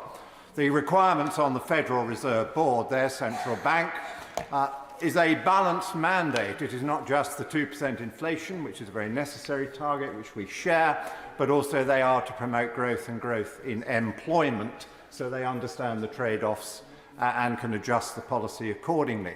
And I would like us, as our way of steering the economy, to get rid of fanciful made-up figures for 5 years' time by the OBR, which are always wrong, and to have two main aims: to have that 2% inflation target not merely binding on the bank, but also binding on the whole government, because government has a big impact on prices and wages. And I would want us to have a 2% growth rate, considerably higher growth rate than European countries have been achieving in the last decade, which I think is achievable if we took the right actions. Now, to do that, we need the Bank of England to work in sympathy with the government's policy. And I remind the House that there is a dual mandate on the bond portfolio, the so-called APF, and the Bank of England, having bought far too many bonds at ridiculously high prices on very low yields, running a very loose policy which gave us an inflation, has now lurched too far the other way, is running too tight a policy, is selling far too many bonds at much lower prices, prices it deliberately lowered in the market, and saddling us with losses. In this document it confirms that the accumulated losses paid so far, which taxpayers and the Treasury have to pay, amount to £49 billion since the thing flipped over in 2022. 34 billion year to date, the last figure I saw. Unaffordable, unnecessary, quite wrong policy, meaning we have less growth and a far bigger bill. I'm very glad that the government has decided to major on productivity in general, and in particular on public sector productivity. It was some months ago when I stumbled across a figure in ONS figures well concealed, saying that in the 3 years from COVID, we had lost 7.5% productivity in our public services. So I did a quick back-of-the-envelope calculation and said that's roughly 30 billion. It means that it costs £30 billion more today to produce the same level and range of public service as it did before COVID, as well, of course, as many tens of billions more on top of that that you actually have to pay because of all the inflation. So it was a 30 billion hit. I now see that the government more or less agrees. The Chancellor has costed the loss in his figures at 6% rather than 7.5%, but he has said that he wants to eliminate a 5% productivity shortfall out of the 6%, and he costs that at 20 billion, which is exactly the same as my 30 billion for 7.5%. So that is felicitous indeed. And so the issue is, how are they going to go about doing this? Now, I hear the scheme for the NHS, that there's going to be a very elaborate expenditure on very wide-ranging centralised computerisation. Good luck with that. But I wouldn't rely just on that myself for my productivity package for the public services. And you don't actually need new investment to get yourselves back to the productivity level you were at in 2019. You don't need to use all today's wonderful AI. You just need to use what you already got, which you had in 2019. And it's about management, it's about personnel, and it's about giving the personnel the right tasks. And what we've seen is a huge increase in managerial positions and administrative positions, and far from managing things better, it's managing it less well. We had a shocking case in the press recently where there were an awful lot of managers presiding over a prison that had gone wrong, and they weren't able to actually do the more important day-by-day things that were needed in order to resolve the problem. If you look at the way in which there's been this huge expansion in the civil service and other public administration in the COVID period, you will see not only has there been a big increase in numbers, but there's also been a big increase in those who have been promoted up the grades for whatever reason. But you do need enough people that somebody is supervising, and you don't need all supervisors because they are often too posh to do the work. So we do need to manage things better, and that is the productivity challenge before us. I would also urge the government to abolish UK government investment. It is a very expensive body that has a completely dreadful track record in that it is presided over the post office and did nothing to deal with the sub-postmasters, and it presided over £1,400 million of accumulated losses, bankrupting the corporation. And then it presides over Network Rail, and the whole rail industry, and Network Rail and HS2 is absorbing £33 billion of public money this year, and I don't think we're getting value for it. So, my time is up. Government, redouble your efforts on productivity. Understand it's mainly about who you hire and what you ask them to do, and get rid of UK GI, and ministers take responsibility for the dreadfully badly performing nationalised industries. Sir Ed Davey. Thank you, Madam Deputy Speaker. What we heard from the Chancellor was a budget that reeks of desperation and deceit, from a government that knows it's lost the trust of the British people. A bottom-of-the-barrel budget, nothing to make families truly better off after the catastrophic fall in living standards we've seen under the Conservatives, and no plan for long-term economic growth, no real extra support for the NHS and our public services, and no end in sight to the years of unfair tax hikes. Just a last-ditch attempt from the Conservative Party to cling on to power. Madam Deputy Speaker, people have had enough of this government's empty promises. What they want is a general election to get this out-of-touch government out of Downing Street. They are sick and tired of a government that promised in last year's budget to grow the economy, only to plunge it into recession. With a government that promised to bring down NHS waiting lists, only to let them continue up and up, and that promised to cut tax, but instead has hit families with years of unfair stealth tax rises. Never before have I seen a government deliver weaker public services, higher taxes and zero growth all at the same time, and all in the middle of a cost of living crisis. Madam Deputy Speaker, I fear that by designing his economic policy to give a short-term sugar rush to Conservative backbenchers, the Chancellor is condemning millions of families to high mortgage rates for much, much longer. And you don't need to take my word for it. Look at the OBR. The OBR forecasts mortgage rates staying at 4% or more for the next 5 years at least. This is a disaster for homeowners across the United Kingdom. And let's look at taxes. The Chancellor seems desperate to convince people he's letting them keep more of their own money, but he's fooling no one. Everyone can see his supposed tax cut for what it really is, a badly executed conjuring trick. Giving with one hand, but taking away twice as much with the other. Since last April, a typical household has already paid another £1,500 extra because of the Chancellor's stealth tax on income tax thresholds. That's money they're simply not going to get back. But even after today's announcement, that same family will pay an additional £366 in tax next year because the Chancellor has frozen their tax-free allowance. And on top of that, they've got soaring mortgage payments, food prices and energy bills all to worry about. This tax cut has already been wiped out by the time the ink dried on the Chancellor's speech.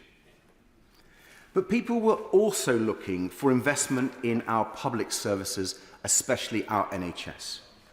Across our country, I see more and more frustration that nothing seems to work anymore under this government. People can't get a hospital appointment in time, they can't get to see their GP in time, and they can't get an ambulance on time. Like in Hampshire, where the local NHS is so stretched, there's a proposal to close the A&E at the Royal Hampshire County Hospital. In Manchester, where Stepping Hill Hospital has had an entire outpatient ward closed for months because it's unsafe for patients and staff. Or in South London, where St Helier Hospital has been left to crumble with no sign of the investment promised by this government. A&E and maternity services are at risk of closure. Not for a second. When the Chancellor makes cruel cuts to vital services, it doesn't just affect numbers on a spreadsheet. It affects people's lives. He either doesn't get that, or he just doesn't care. I give way. I'm hearing what the right gentleman was saying about investment, but he was actually part of a coalition from 2010 to 2015, which savagely cut services in the North East, including local government expenditure and health expenditure and others, which is now having to be picked up because the austerity has continued. Does he take any responsibility for his role in where we're at with some of these crumbling infrastructure?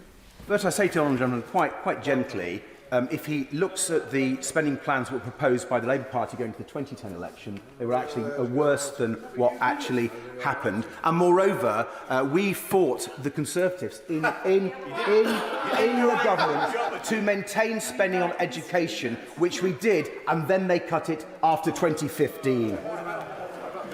Madam Deputy Speaker, if we look now at the economy, perhaps the most out-of-touch claim by the Chancellor is that the economy is turning a corner. The only corner the economy is turning under this government is from stagnation to recession. They left our economy smaller than it was in 2022 when the Prime Minister took office. The best growth rate they've achieved in the last 3 quarters of 2023 is 0%.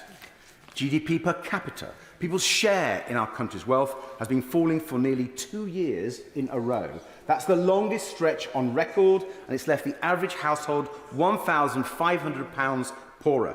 And there's worse to come, Madam Deputy Speaker. Nearly 5 million mortgage holders will soon see their repayments skyrocket by an average of £240 a month due to the high interest rates. This is the government's real track record, a recession made in Downing Street with no hint of a chance to turn things around. The Chancellor could have stood up today and given people a fair deal. He could have cancelled the unfair tax hike he's planned for April and raised the tax-free personal allowance. He could have properly funded the NHS to bring down waiting lists and let more people return to work, helping to grow our economy. He could have championed unpaid carers and raised the carers allowance. He could have supported people with the cost of living by reversing his tax cuts for the big banks to help those struggling with their mortgage payments. And he could have presented a serious plan for economic growth by launching an industrial strategy, reforming business rates and standing up for our small businesses. Instead, he went for one last roll of the dice in a desperate attempt to cling on to power. But, Madam Deputy Speaker, I think people have already made up their minds. So the government must do the right thing, call a general election right now before they do even more damage to our wonderful country. David Evanet. Thank you very much, Madam Speaker. And I follow the honourable gentleman, member for Kingston and Surbiton. And I obviously heard a different budget from what he heard. I thought there was a lot in this budget that is very good and to be commended. As someone who read economics at the London School of Economics many years ago, I understand and appreciate the economy, the challenges that my right honourable friend had to confront. I welcome his announcements today, as well as the sensible and measured approach he has taken. I commend him for his performance and the proposals today, and I want to concentrate on a few key issues which are really vital to my constituents. Now, of course, our country and the whole world has experienced unprecedented difficulties in recent years due to matters out of our control. The COVID-19 pandemic and the wars in Ukraine and the Middle East. We are suffering the consequences, so it remains as important as ever to practice fiscal responsibility. And as we continue to see the results of the Conservative government's efforts to bring inflation under control, grow the economy and reduce debt, I believe we are looking for our country to have a better future. I was actually in the Education Department when the gentleman, the member for Kingston and Surbiton, was in the coalition government. And I would ask him to really look at the record of some of the things of what he is saying now. Inflation has fallen from over 11% to 4%. The economy is now performing better than forecast, wages are increasing, and we're seeing mortgage rates coming down. As we heard from the Chancellor, our economy has outperformed European neighbours, and the OBR forecasting we will meet our fiscal rule to have debt falling as a share of the economy. This is all really positive news, and the measures in the budget today, I think, will enhance it and be welcomed. I very much look forward to seeing the benefits of today's announcements for my constituents in Bexley-Heath and Crayford. High inflation is a bad thing for everybody. It affects and causes problems. Individuals, businesses, communities, everyone. I was just rather sorry that both the Leader of the Opposition and the Leader of the SNP couldn't at least praise that, because this is a real achievement. Down to 4%. We've again cut taxes for 27 million working people from next month by cutting the main rate of the employee national insurance contributions by 2p in the pound. Together with the cut announced at the autumn statement, this equates to a tax cut of over £900 for the average worker. This is really good news. Personally, I've always disliked national insurance. As the Chancellor said, it's an unfair double tax on work. And I think, therefore, what he is doing in this is a fairer system. And it's the best way to incentivise work, which is something we've got to do. Incentivise work. Get more of the people who are not working and active to get into the labour force. And that is the way to drive growth, in my opinion. This way, we're going to a fairer and simpler and more understandable tax system, which I think we would all welcome. From April, a full-time national living wage workers' take-home pay will be 35% greater in real terms in 2010 due to the excessive increases in the national living wage and the tax cuts we have delivered. I welcome particularly my right honourable friend, the Chancellor's commitment to supporting parents, and have long campaigned for a change in the system to end the unfairness for single-income families with higher child benefit charge. Families are the foundation of our society. We value them and we need to support them as much as we possibly can. Almost 500,000 families will benefit from the increase in the threshold to the higher income child benefit charge, with some 170,000 families no longer having to pay the charge. It's also right that we look to end the unfairness of the single earner families by moving towards a household system by April 26. So many of my constituents have raised this in the past. I've raised it with this Chancellor and previous one, and therefore we're delighted that he has taken on board this, he has listened and he has acted, and I commend him for that. The other thing that is important to us in my constituency and Bexley Borough is because we use the car more than most, because we don't have an underground system. Therefore, people are so dependent on either the South Eastern, which is a mixed blessing. I know as my right honourable friend is nodding in my direction, because it has been somewhat problematical. So therefore they need their car. And maintaining the cut on the fuel duty and freezing the rates for the 14th consecutive year is to be commended. Also, the freeze on alcohol duty, which I know many of my colleagues on this side have campaigned vigorously for. They've campaigned with justification. And two of our excellent pubs, one is the Penny Farthing, which is a micro pub in Crayford, and the King's Arms in Bexley-Heath. Every time I go in there, and it isn't, Madam Chairman, too often, I have to assure you, but I'm always campaigning for this, and therefore it's good news for everyone in the alcohol industry and for those who drink in our pubs. And pubs are social hubs in our area, and good publicans and good company. Unfortunately, we're too busy working, Madam Deputy Speaker, to be able to go in too often. I know they will be welcoming these measures when they notice them on the news later.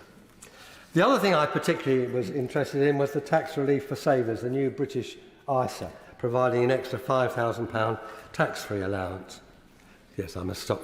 I'm getting the nod from the Deputy Speaker. But I would like to welcome that and the increase in the registration for small businesses of VAT. So there's so much in this budget that is good, so much I think that will make a difference to our economy and our country, and I welcome it. Yeah. Seema Malhotra. Thank you, Madam Deputy Speaker. And the context in which I speak to this budget today is one of chaos and instability following on from 14 years of Conservative failure on the economy. This budget has not changed the dial. The reality is that people will still be worse off after the last 14 years. And Sky's Ed Conway shares a graph that he says the Chancellor didn't want to talk about, which shows that after the budget, the UK tax burden will still be heading up to the highest level since the aftermath of the Second World War. So no, this is not a turning point. Household mortgage costs are up, prices are still rising, and the tax burden is at a 70-year high. The Chancellor likes to speak of stability, but he seems to forget that he comes from the same party that gave us the former Prime Minister, who was beaten by a lettuce, and her disastrous mini-budget with its impact on our national debt, our businesses, our local council finances and our family finances. Those consequences are still playing out and will for years to come. What Britain needs first and foremost is a serious plan for growth.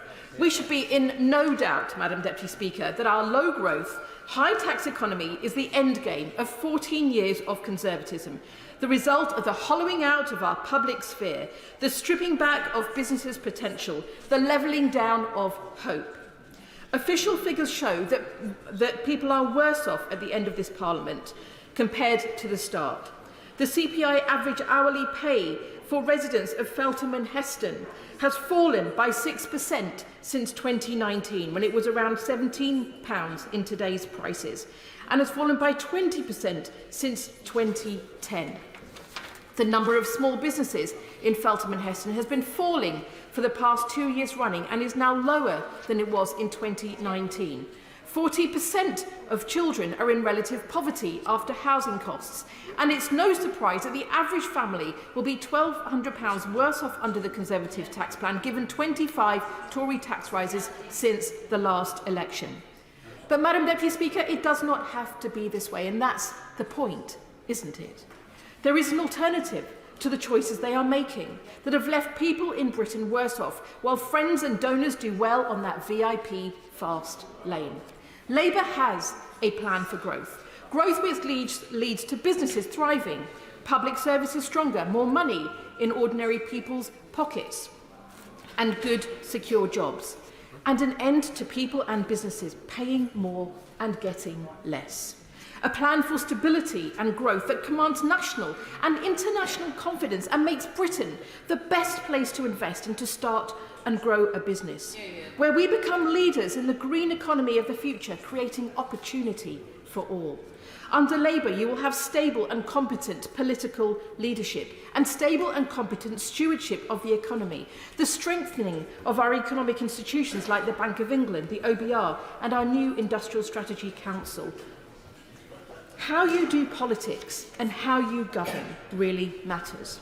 But under the Tories, business investment has been lagging for years, and today's budget brings more sticking plaster politics and nothing on the support for the cooperative sector and growth. But let me say a few words about skills, because we cannot grow our economy without investing in our people. The biggest opportunity we have for inclusion, for our productivity, for our economic growth, for the competitiveness of our nations is a strategy for human talent. A BCG report a few years ago highlighted how human capital is under intense pressure worldwide as powerful forces, globalisation, demographic and regional shifts, digitisation, gain momentum. So national So nation states need a national plan. But this budget comes on the back of years of failure and gives no answers to the skills challenges that we face. New official data from September shows worrying trends since 2017, when the last survey was done. The proportion of employers with a skills shortage vacancy has gone up from 6% to 10%. The proportion of the workforce with a skills gap, where an employee is judged by the employer to lack full proficiency, has gone up from 4.4% to 5.7%. The proportion of employers who had provided training for their staff has fallen from 66% to 60%. And meanwhile, the number of apprenticeship starts has plummeted under the Tories by over 200,000 since 2017, with more than £3 billion of the apprenticeship levy unspent since 2019. Apprenticeship starts in the West Midlands, where I recently visited Southend City College in Birmingham with our superb West Midlands mayoral candidate, Richard Parker. Apprenticeship starts in the West Midlands have fallen by over 30% since 2010. And small business engagement with apprenticeships has dropped by a staggering 49% since 2016, something we must change. And this decline has not been an equal one. In 2015, more apprenticeships were started by learners amongst the bottom 40% of income distribution. Now they are started by those in the top 40%.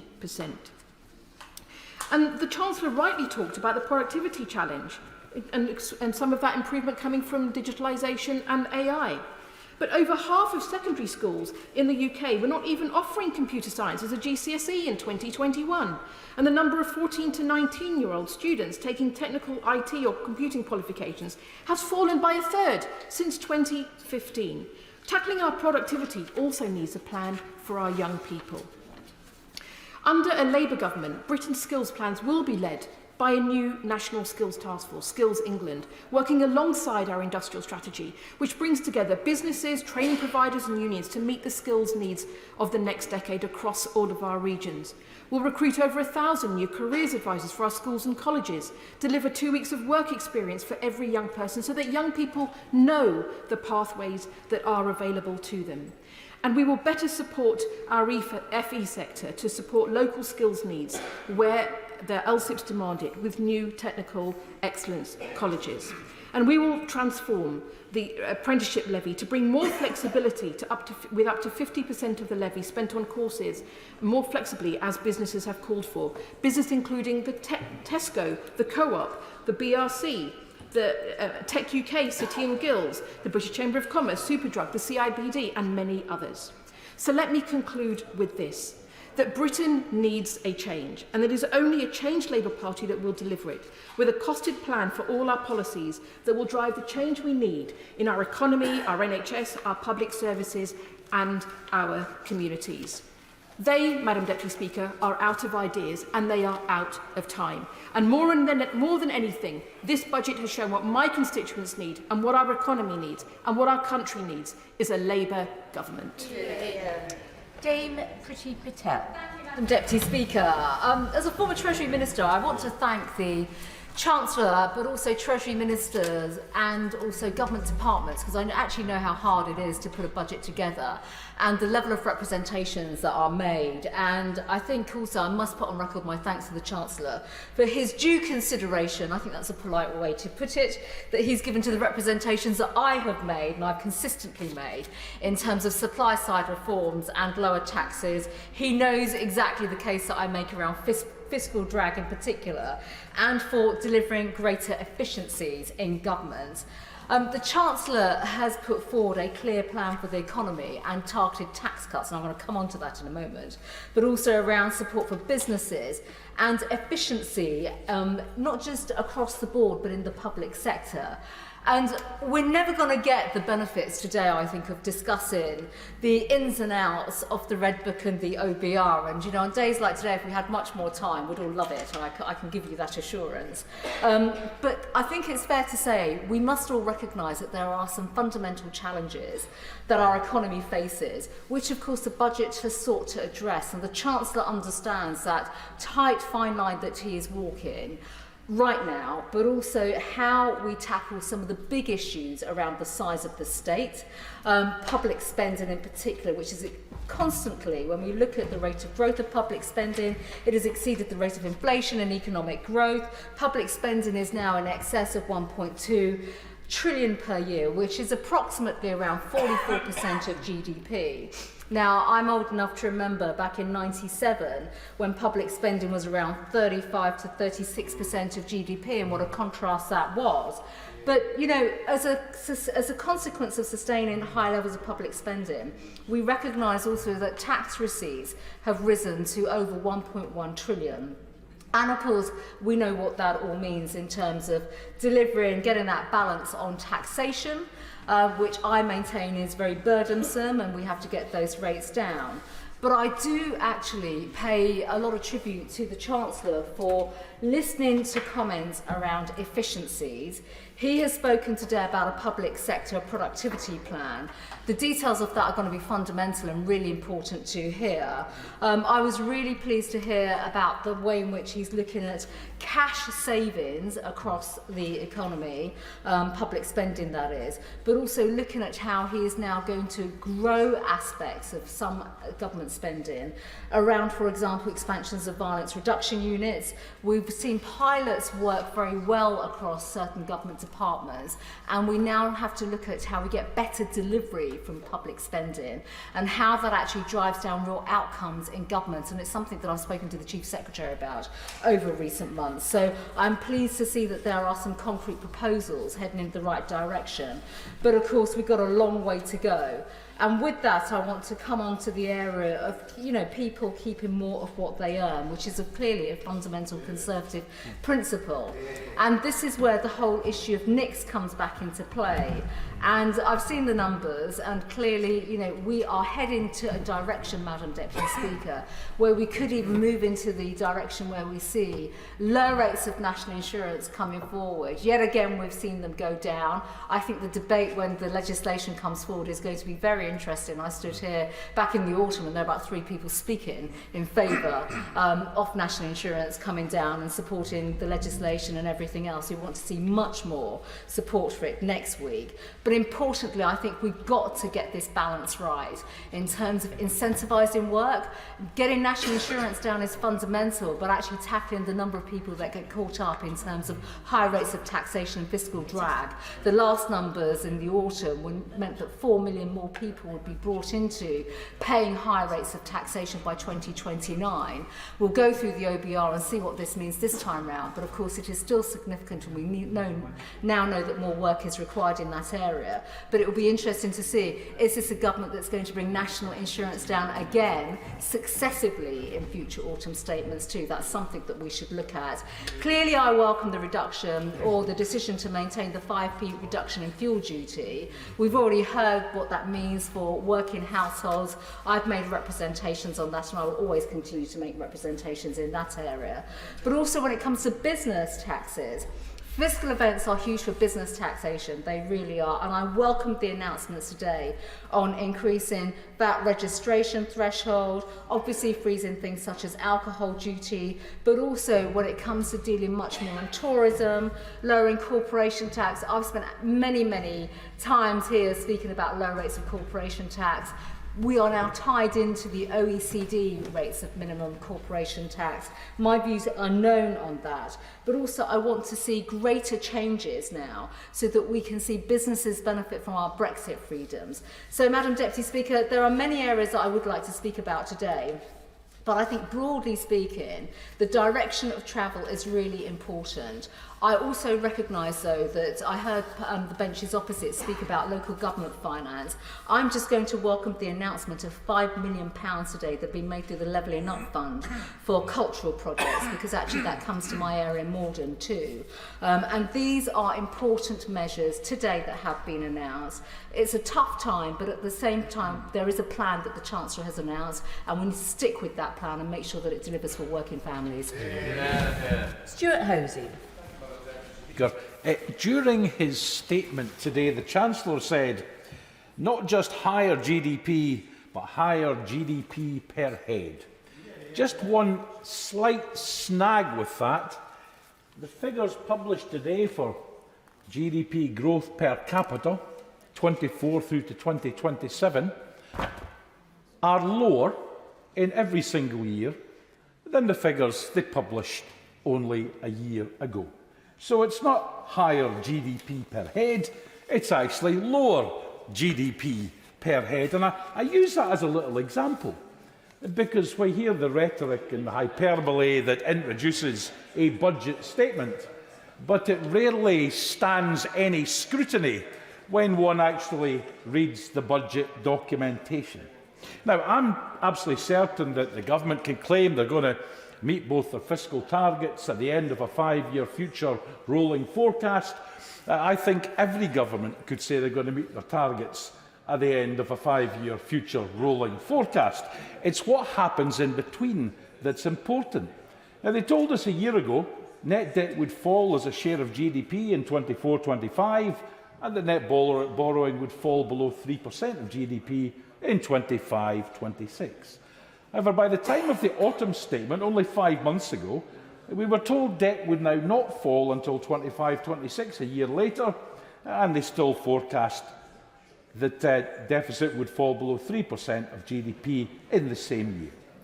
We were also told in the spring that GDP growth would exceed 2% in 2 of the next 5 years, and that productivity would sit between 1 and 1.3% every year across 24 to 27. But by the time we reached November, growth was not forecast to exceed 2% in any of the forecast years, and productivity growth was forecast down in every single year. Today, though, the Chancellor announced while they would still meet their primary debt target in the same year, 25-26, the percentage of debt to GDP would be higher than it was only 5 months ago. So debt not really falling, at best debt stagnating. And GDP growth would still not exceed 2% in any year to 2028. This is really important. Another half-decade where GDP growth will not even meet or reach historic trend growth rates. That is absolutely shameful. And in terms of productivity, the productivity per hour metric which the government like, it is actually lower cumulatively over the new forecast period today than the government announced last November. He said it was a budget for growth, a budget for productivity, a budget for long-term investment. The debt is not really falling as a share of GDP. The deficit is not getting better. It's actually getting worse compared to the forecast last year. And in terms of productivity, that perennial problem which we all recognise exists, productivity growth cumulatively over the entire forecast period is lower than the government announced last November. Of course I'll give way. I'm very grateful to you for giving way. Does he agree that we've got to increase growth, which we all agree on? We've got to get all parts of the United Kingdom growing. And if he looks at the figures from the House of Commons Library, from 2011 to 2021, England grew cumulatively 14.9%, Wales 13.7%, Scotland 7.2%. Does he agree that the Scottish Government need to do more to stimulate growth in Scotland? I agree that we need growth across the piece. If one of the tools to facilitate growth is tax credits, then I'm sure the Minister recognises tax credits are a function of corporation tax. And therefore, if he's genuinely serious about encouraging growth in Scotland, it devolve powers over business taxation with their associated tax credits. And we'll see how we get on. The point I wanted to make, and I'm coming to a conclusion, Madam Deputy Speaker, is that whatever else was said at the start of this statement about growth, about productivity, all the hyperbole, all the big introduction, all the fanfare, this budget actually delivers none of these things, as evidenced by the numbers the government have published themselves today. Thank you, Madam Deputy Speaker. Can I commend my right honourable friend, the Chancellor, for his budget statement today. He is, I believe, slowly but surely getting Britain's economy back on the right track. However, we have much work to do. The United Kingdom has, I believe, no business in being a high-tax, low-growth and low-aspiration nation. That is not the Britain that I recognise. The people of Romford are feeling the pinch. The overall burden of tax is higher than it has been since the Second World War. Council tax is rising in the London Borough of Havering yet again, but public services are not even meeting the basic expectations. Local government is struggling to remain solvent. The cost of living is hitting my constituents in the pocket very hard, with energy prices rocketing and the daily cost of food and essential shopping rising to unprecedented levels. Inflation remains acute, yet there is little economic growth. Financial prudence may be an important Conservative attribute, which is certainly absent from the benches opposite, but there is, Madam Deputy Speaker, nothing less Conservative than a record high tax burden. We can and must do very much better. Hard-working families in Romford want to see lower taxes, higher economic growth and good public services. These three aims can only be achieved if we adopt a robust, free enterprise agenda, reduce the size of the state at every level, and give the British people the incentives they need to work harder, be more productive, and maximise our nation's potential for economic growth. My Essex constituents are entrepreneurs, market traders, small businessmen, shopkeepers, and city workers. They do not want to see an economic policy of managed decline, but rather one of heightened ambition and raised expectations. So, that is why I welcome many of the Chancellor's tax announcements today. The additional 2% cut to national insurance contribution means that this Conservative government has delivered £900 annual tax cut for the average worker. The extended cut to fuel duty will also help hard-working people mitigate the costs of the Mayor of London, who has imposed so much extra costs on my constituents. Child benefit reforms will help millions of hard-working families. The reforms to stamp duty and reduction in capital gains will help millions of property owners. Nevertheless, the Chancellor has repeatedly recalled over recent days that nations with the most economic growth, whether they be in North America or Asia, are those with even lower taxes. I encourage the Chancellor to further emulate these countries' success in the years to come. Low taxes will put money back into the pockets of the British people, leading to higher growth and more resources for public services. My right honourable friend, the Chancellor, clearly shares this outlook with his announcements today of tax cuts, investment and reform to boost productivity in the public sector. However, I encourage the Chancellor to go much further. We should follow the footsteps of the Thatcher-Lawson budget, which led to unprecedented economic prosperity in the 1980s and the 1990s. We can and must succeed, but Britain has to be much bolder if we are to reap the benefits by becoming a low-tax, high-growth economy once again. But tax cuts and investment alone will not be enough. We need to adopt a radical plan to free our economy from needless bureaucracy that is holding Britain back. The benefits of becoming a sovereign nation once again following Brexit gives our nation exciting opportunities that we must seize to maximise our ability to generate growth and prosperity that we so desperately need. Margaret Thatcher showed the world how it could be done 40 years ago, rescuing Britain from the perilous situation she inherited following decades of a failed post-war socialist consensus. Today, we live in a post-pandemic world. But if we are to recover from the consequences of lockdowns, a radical approach is required to jumpstart our economy and unshackle ourselves from the red tape and over-regulation and government waste. Britain today is overgoverned, so reducing the size and role of the state must now be an imperative for our Conservative government.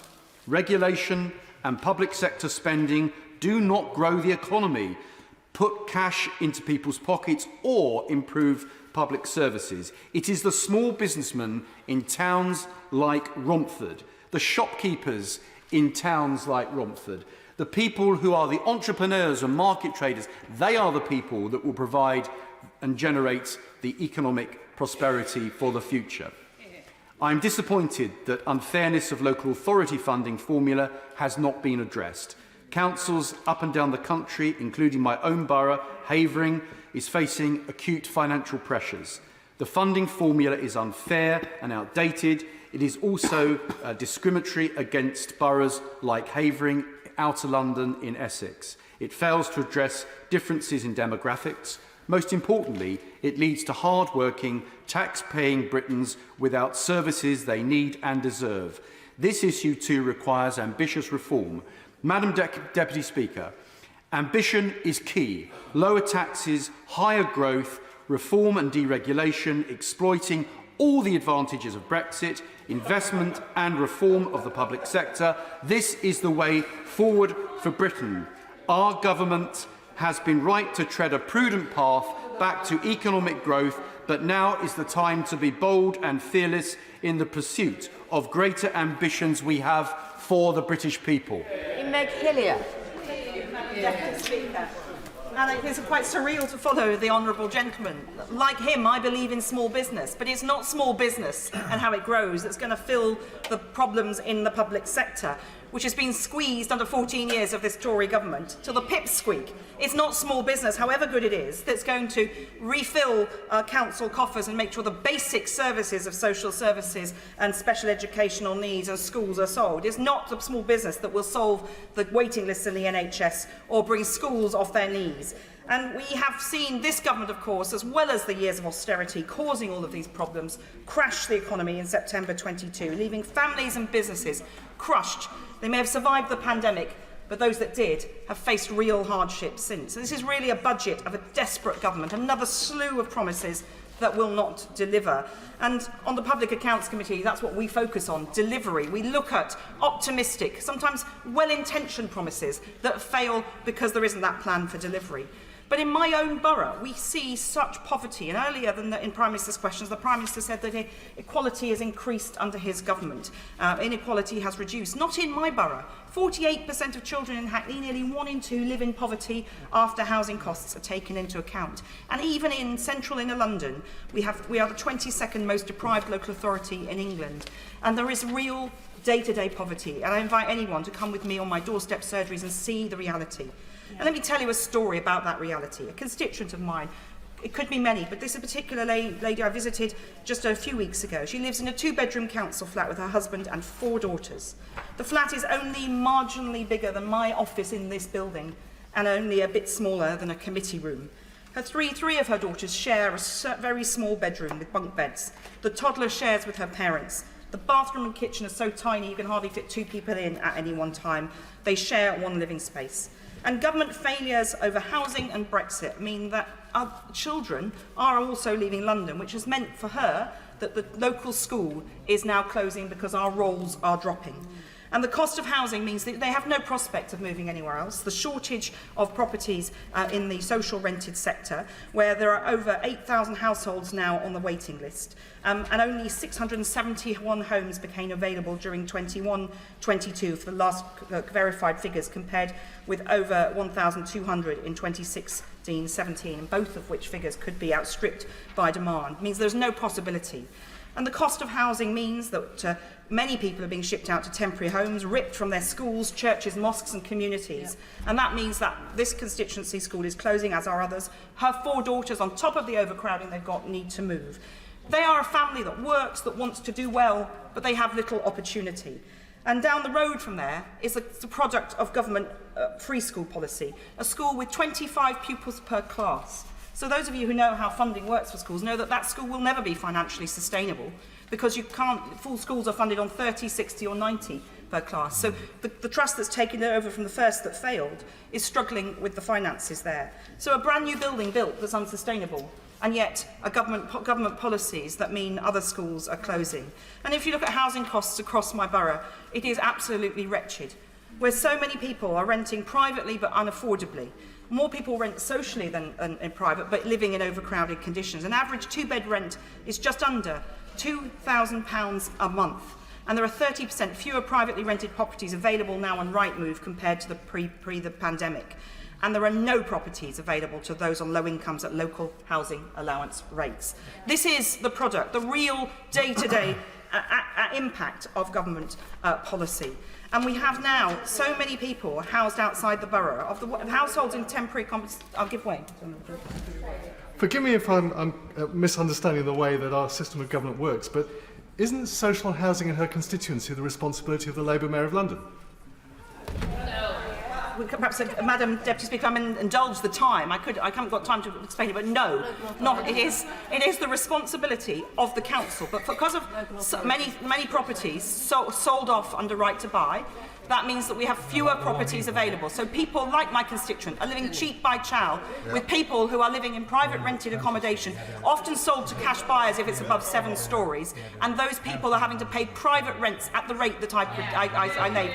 So the differential is extraordinary. The difference means that no one can move from one to the other, and the social rented housing, which is so desperately needed because of the cost of private housing and to buy or to rent, is just not available. My borough, under my mayor and the previous mayor, have been building social housing for social rent, council housing, as have many housing association partners. But because there is no government subsidy for that, every time they build a social rent, they pretty much have to build one to sell at market rates in order to cross-subsidise. So a quick lesson in social housing economics, but it shows the detachment that people do not realise in this chamber, the reality of the lives of people, so many people in London. And if you look at the real human impacts, as I say, there are over 3,777 children in temporary accommodation from Hackney. That's enough to fill 8 primary schools, equivalent to 1% of the borough's population. And those children want to live in London but cannot afford to do so. And not only can they not afford to do so, but they're being passed from pillar to post, from temporary accommodation to temporary accommodation, moving school regularly. This is a squeeze on opportunity. And for those at the higher end who might be able to get onto the housing ladder, the lifetime ISA, an opportunity missed in this budget, because it only provides support for a property purchase up to £450,000 nationally, though it's higher in London. But even that higher rate in London doesn't cover the cost, when it's typically £750,000 for a brand new 2-bedroom property. Who is able to afford that? And on public spending, the Chancellor merrily talked about reductions in spending in most departments. And if you look at the Red Book, I haven't had time to go through it in detail, but we see a huge drop. I mean, the Home Office budget alone is going down significantly, which is a concern when you think of all the challenges in policing, immigration and other security that the Home Office has to deal with. And if you look at education, all of those budgets are reducing. And there are big nasties out there in every department that will cost money for whoever is in power. The civil nuclear decommissioning and rebuilding of our nuclear power stations, the nuclear enterprise, the costs of decommissioning nuclear submarines. We haven't even done one of those yet. The first will be decommissioned in 2026, and that is becoming an urgent crisis. The 700,000 pupils in crumbling schools. These are just some of the examples of issues where we really need the input. The schools budget, the Department for Education wanted £4 billion a year to build the new schools that were necessary. It was granted £2.7 billion, and we already see its capital budget reducing. And the Chancellor talked about public sector productivity and reform. Well, Public Accounts Committee, which I'm proud to chair, examines this endlessly. And too often we see, as I said at the beginning, there's optimistic plans which don't deliver. But the Chancellor's already spending what he's promising to deliver on that. And let me tell you all, it takes a long time. We do need to have reform. We do need to see digital transformation. But you can't deliver those changes and those budget savings overnight. What we need is a long-term approach, slow politics, if you like, where both sides of this House, whoever is in government, agrees that some things just have to happen and aren't at the whim and the will of a government that's on its last desperate stages to try and prove that it's got something to offer to the British public. I'll give way briefly. She's making an excellent speech about all the things that have not been in the budget. Does she agree that the biggest missed opportunity is not investment into the green transition? There are so many missed opportunities, Madam Deputy Speaker. But the child benefit issue, one point on this, it was a mess of this government's making. They have now broken the independent taxation rule, and that is a problem. But this government has broken Britain. My constituents are worse off than they were 14 years ago, and worse, they have no hope. So we need to see a government that will deliver hope, opportunity, housing, school improvements and cutting waiting lists. We need to mend broken Britain. We need a general election and a Labour government now. John Stevenson. Thank you, Madam Deputy Speaker. A single budget rarely in itself makes a substantial difference or is remembered. However, a budget that is part of a story, a sense of direction, is important, and it can help to continue a narrative and build a vision. This budget, in my view, is one such occasion. A clear vision of where we want to go, in particular with regards to tax and, of course, growth. Last autumn, the Chancellor started this sense of purpose and set out a direction.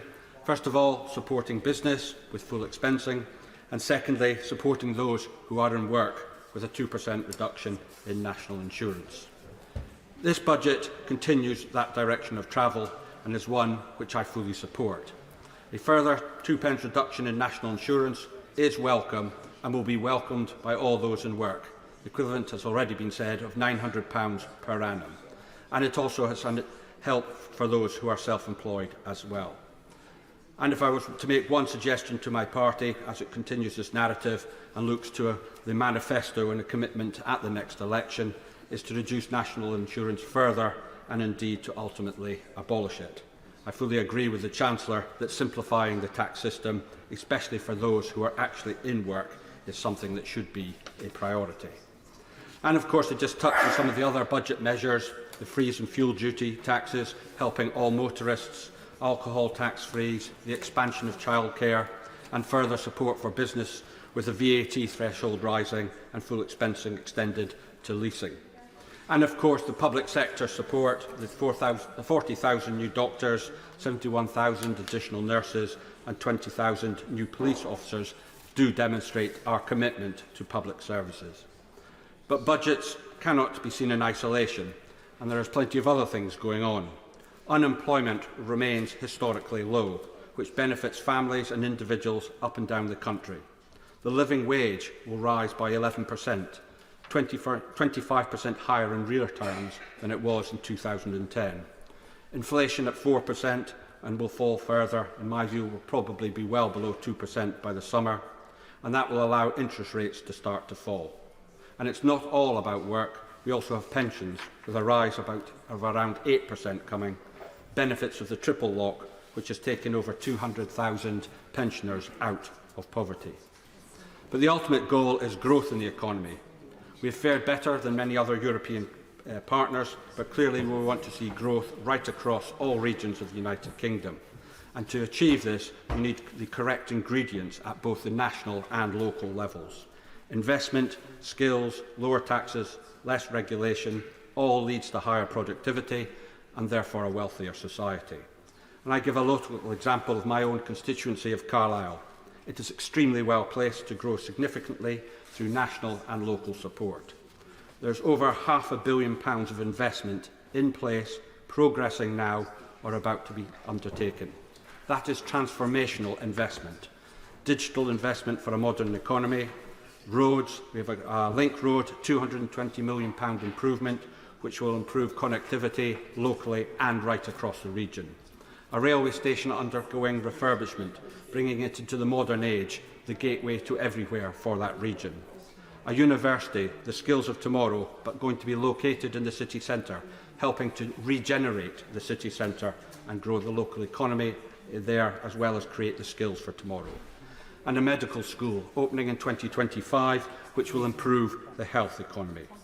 And as for the talk about housing, I always say to people, remember, we do not have a national housing market. It is regional, and we still have affordable housing in our Carlisle and an attractive place to come and live and work. And on the back of that, we have a garden village, 10,000 new homes, which will allow the city to expand in an appropriate way. Madam Deputy Speaker, in my view, Carlisle demonstrates success at the local level. Investment, skills development, better connectivity, low unemployment, room for growth. Levelling up in action. The budget is part of the equation which can help to achieve and support growth in Carlisle and across the country. I support it because it sets out that we are in the right direction for both our country and, of course, my city of Carlisle. Luke Pollard.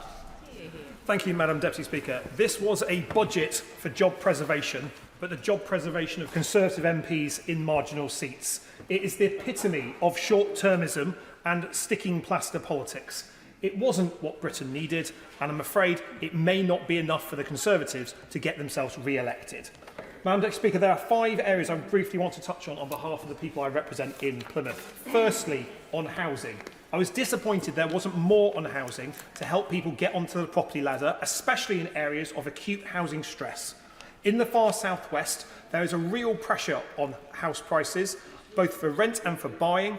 We've been decimated and hollowed out as an area by second homes and Airbnbs, and although I welcome changes to the furnished holiday lets regime, it won't deal with the scourge of second homes that are hollowing out our communities and leaving them empty for much of the year. Plymouth has a housing crisis, largely compounded by the fact that the rural and coastal communities around us are experiencing an even deeper housing crisis with a lack of affordable housing. And I would like to have seen more in the budget to support councils like Plymouth who want to build, build, build. I want to see more density in our city centre, and I hope the government could be supporting that, supporting councils like Plymouth, a Labour-run council, with a plan to build greater density in the city centre, thousands of more homes next to transport hubs, next to places of work, next to a vibrant city centre. That's what I want to see more from the government, but there wasn't enough in there. Secondly, on nurseries, I welcome the possibly transformative change that a government focus on childcare could bring. It's a really significant moment of helping people back into the world of work. But I worry that not enough preparation has been done to get it right. In only a few weeks' time, it will be implemented, but there has not been enough effort on skills, on recruitment, on retention, on the viability of nurseries, small nurseries, especially those in poor communities. We're only weeks away, and I really hope the Chancellor would have added and supported those nurseries who want to see the expanded provision, but can't afford to do so. And that's especially true in communities like mine, where parents can't afford the compulsory top-ups to give their kids a place in nursery care. That's simply not good enough.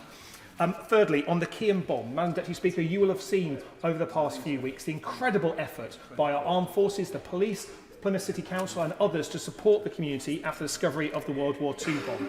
I want to say thank you to everyone who put their lives on the line, especially the Royal Navy and Army bomb disposal squads. But it did highlight a particular Treasury problem, and that is that there's an insurance loophole that insurers can use and have used when the bomb was discovered in Exeter a few years ago to claim that insurance policies are not valid due to an act of war loophole.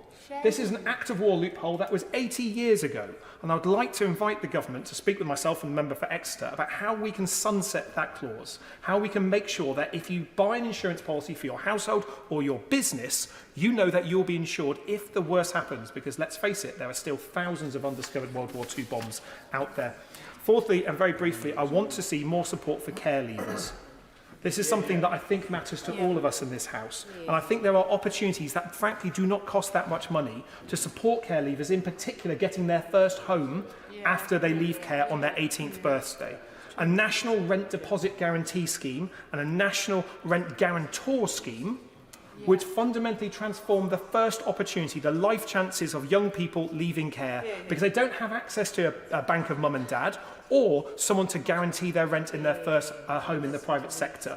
Working with Bernardo's, we estimate this will cost £30 million to set up. This is 30 million is a lot of money, but in the big scheme of things, 30 million for changing the life chances of all those thousands of young people in care is money well spent. I'd like to see the government look at that. Finally, I'd like to see a greater fair share for the far southwest. Whichever government sits on those benches after next election will be formed of MPs from the southwest of England, and I would like to see the regional variations in spending addressed, because in Plymouth we only get above average spending on one area of government spending and one area alone, and that is defence. We're the largest naval base in Western Europe. In the constituency I represent, I'm proud to stand up for armed forces, but on health, education, skills, transport, housing, we're below average. And there should be no reason why any child in Plymouth is worth less than the national average. In fact, we need more of them, more fairness in our system to let them achieve their true potential. Madam Deputy Speaker, this budget, I'm afraid, is a pre-election budget that I think the public will see through.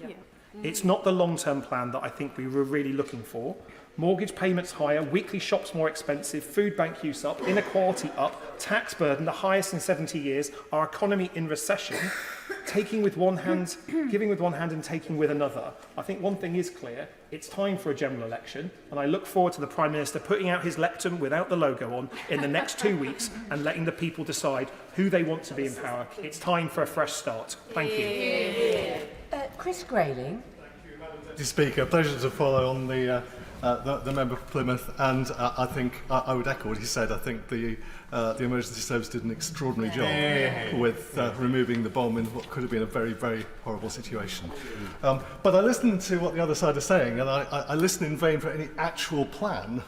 What we seem to be hearing instead is a whole series of shopping list items with no sense at all of the actual economic reality of the moment.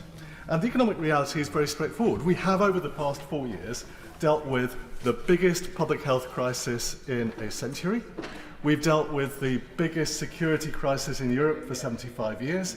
We've dealt with an international resurgence of both inflation and rising interest rates.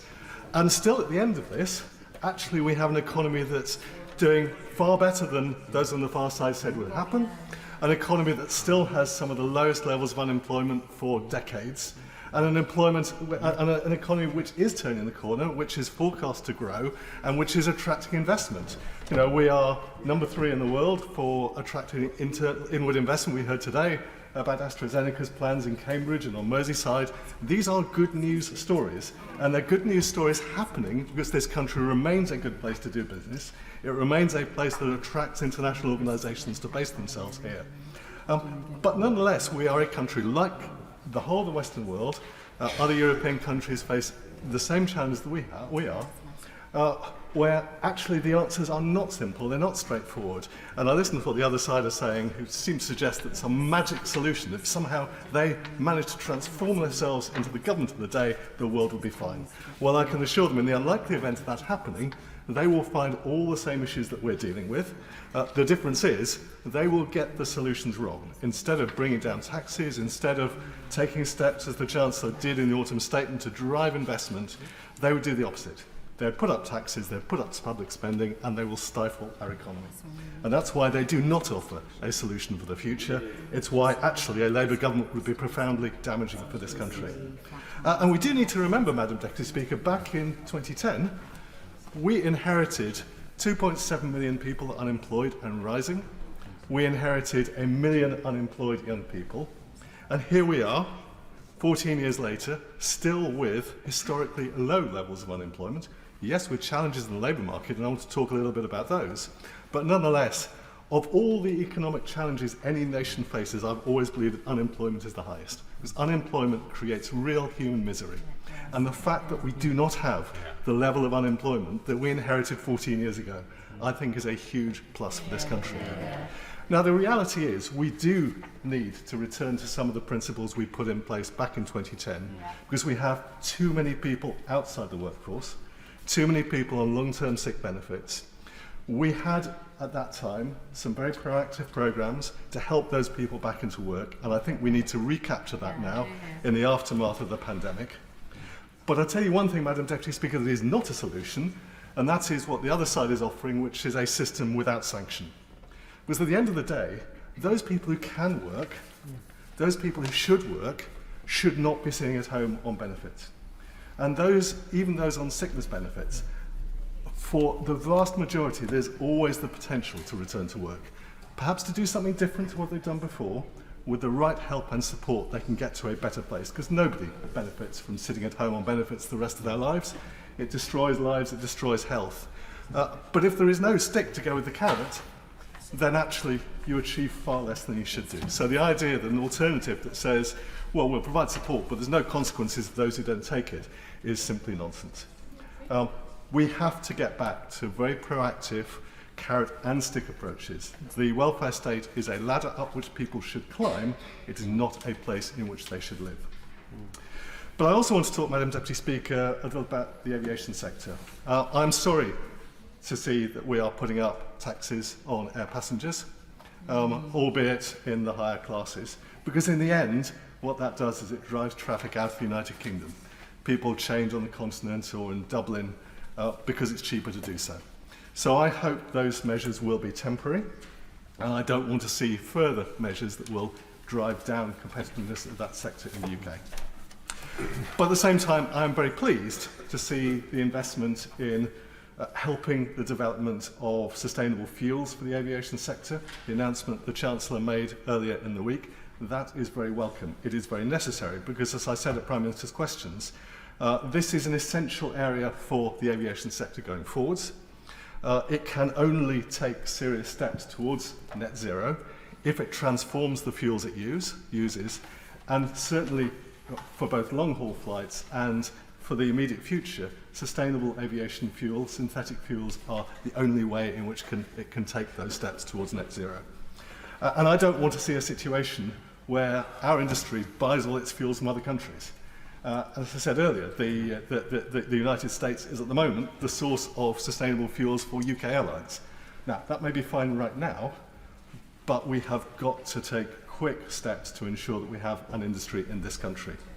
And that requires, over the coming months, the Department for Transport and the Treasury working together to accelerate the process of setting out its plans for the SAF mandate, setting out plans for a price support mechanism, so that immediately after the election, whoever is in power can put those plans into place straight away.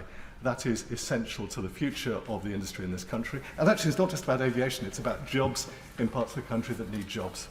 So, Madam Deputy Speaker, I hope the Treasury will put its foot on the gas when it comes to sustainable fuels to make sure that happens quickly. I hope the Department for Work and Pensions will be bold in stepping up both the support and the consequences of refusal to accept that support from those who are long-term unemployed. But I say to the Treasury, I think in a difficult set of circumstances, they've produced a pretty good balanced budget, and I commend them for it. Julian Knight. I'm conscious of time, so I have to say I won't be giving way in this short speech, and I'll keep my comments relatively brief. As someone who passionately believes in a free market and a small state, I find the national figures, debt figures, in this budget truly appalling. Let's be clear. We've gone from a position of 37% national debt just prior to the national crisis to close to 100% today. That is a 2.5 times increase, most of which under, well, a Conservative majority government, under its watch, a Conservative government of all things. Now, there have been tribulations, but there have been also huge missteps since 2010. This means that we have an increase in national debt equivalent to the first 2 years of the Second World War, when we were fighting for our very lives against the Nazis. No one can say that anything in this period of time remotely approaches that. In the 1960s and 70s, governments of the day had an excuse. They were recovering from the economic dislocation of the Second World War.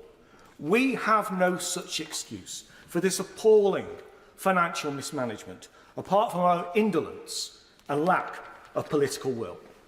So what has gone wrong, Madam Deputy Speaker? I could set a lot of blame at the door of George Osborne and the public school dyed-in-the-wall establishment clique that run the modern-day Conservative Party. 2010 and 2015 were huge opportunities to reset the relationship between the state, the individual and businesses, who are the only means of growing the tax base in this economy. So-called austerity was nothing more than a reduced increase in government expenditure. Government should have been made slimmer, fitter, and supply-side economics should have been the core of everything that we did. Instead, we had George Osborne talking about parking the tanks on Labour's lawn. Well, looking at the Ipsos polling, Madam Deputy Speaker, how has that worked out, eh? Secondly, the reason why we're in the state that we're in, that we have failed to grasp the opportunities of Brexit. This should have been an opportunity to deregulate en masse and to make our economy fitter, stronger, and to outcompete the Europeans. Instead, the very first move post-Brexit was to impose VAT on tourists, a move which has been devastatingly counterproductive. That is just an example of the way in which we have failed on Brexit. We have lost and we've shown absolutely no will to grasp those opportunities. If you're going to support Brexit, then you have to do it properly. It's the only way to have actually done it if you actually believed in it. And we have failed in our will. As a nation, as the borrowing figures show, as well as fiscal and monetary policy, we are addicted to debt and printing money in order not to face the hard choices, which could actually be golden opportunities. As a result, this country's finances are more vulnerable than they have ever been. We are no longer part of the European financial ecosystem. We are alone. All we are doing is borrowing more, paying ourselves more for producing less. Unless the supply side is properly tackled by a bold government, I can see this nation being back at the door of the IMF, just like in 1976, and saying, frankly, Madam Deputy Speaker, that we aren't as bad as the Italians is a joke.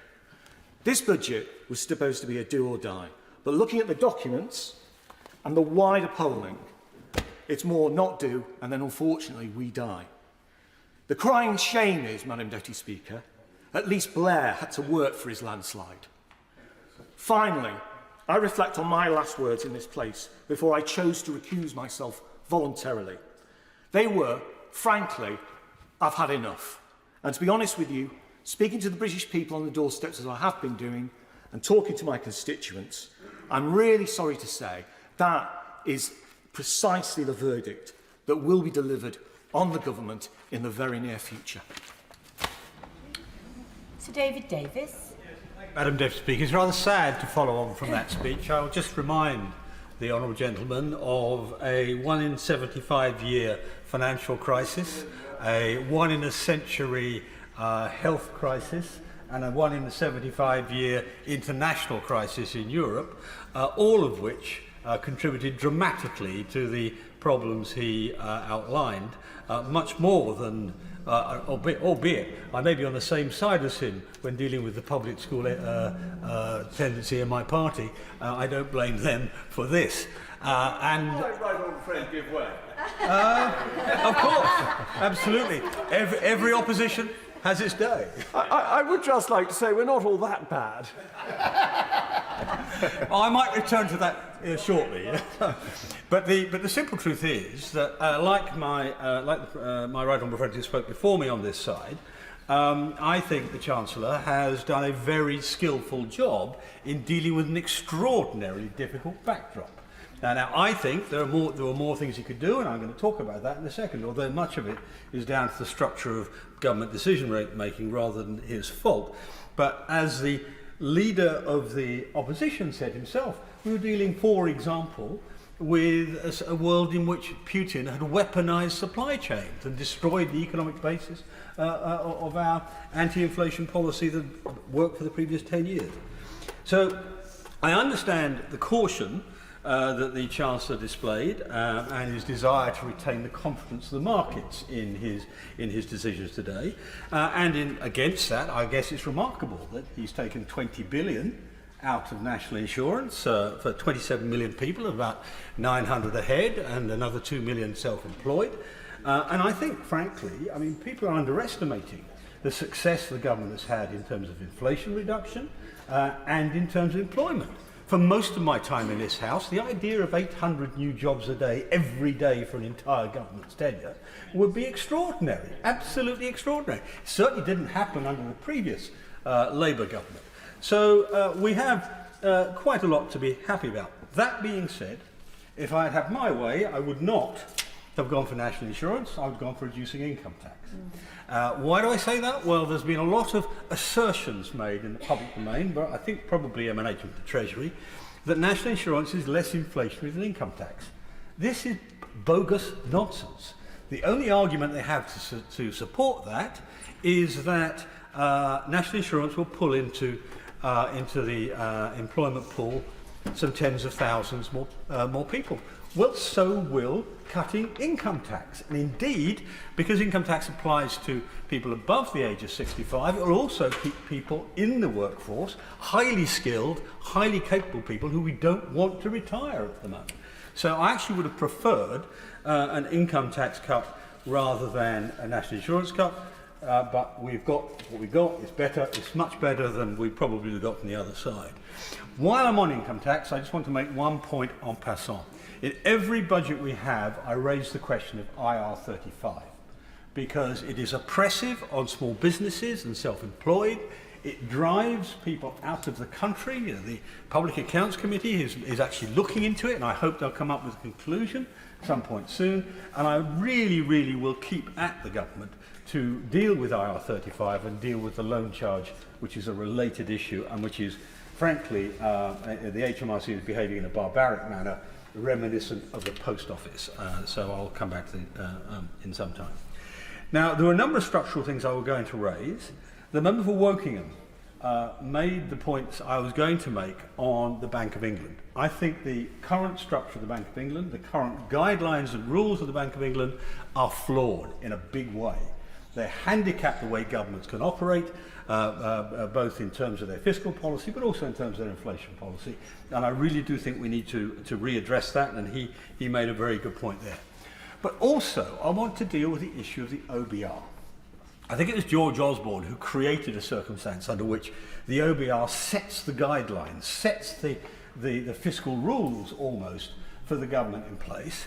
And of course the government then is terrified of what the markets will do if it doesn't follow the OBR's attitude. Well, I understand the Prime Minister has a picture of Nigel Lawson in his study. He ought to read Lawson, because Lawson's view on forecasts, economic forecasts of any sort, whether they were pseudo-economic or pseudo-technical nonsense. He did not believe in forecasts, and we would do much to learn from him. Because I think the whole British establishment is suffering from a collective delusion in the amount of authority it rests in what the OBR does, and in fact what all government forecasting does. Let me give the House some examples. The Bank of England's forecast failed to predict the worst inflation crisis in modern times. In 2022, the OBR's UK borrowing forecast was over 100 billion off the mark. 100 billion. Last year, the ONS, not in forecasting, just in measuring, announced revisions which added 50 billion to the size of the British economy. Pamela Gordon turned around and said they've completely rewritten the story of post-COVID Britain, which they did. And a new report on the OBR suggested that since 2010, the combined total of OBR's errors in growth forecasts aggregates to over 500 billion, and its errors in forecasting public sector debt accumulate to over 600 billion. This is the mechanism that chancellors are using to decide how much tax they can afford to cut. And it works to remind people that the fiscal rule is that we should see a reduction in the percentage of the economy, in 2029. That's a difference between two guesses. It's not a rational way to run an economy at all. Well, I will give away. Great to give away. I particularly was struck by the change to capital gains tax and the reference to the LAFCO. But does he agree with me that it's disappointing the OBR particularly still does not appear to look at dynamic impacts of tax changes in a way I think is essential for the future? Well, you're entirely right, but Order. Just before we move on, I think interventions are absolutely marvellous. However, those who have spoken, do be conscious that we are trying to get everybody in with equal time. And my advice remains 6 minutes per speaker. So David Davis, who will notice that he's slightly over that now.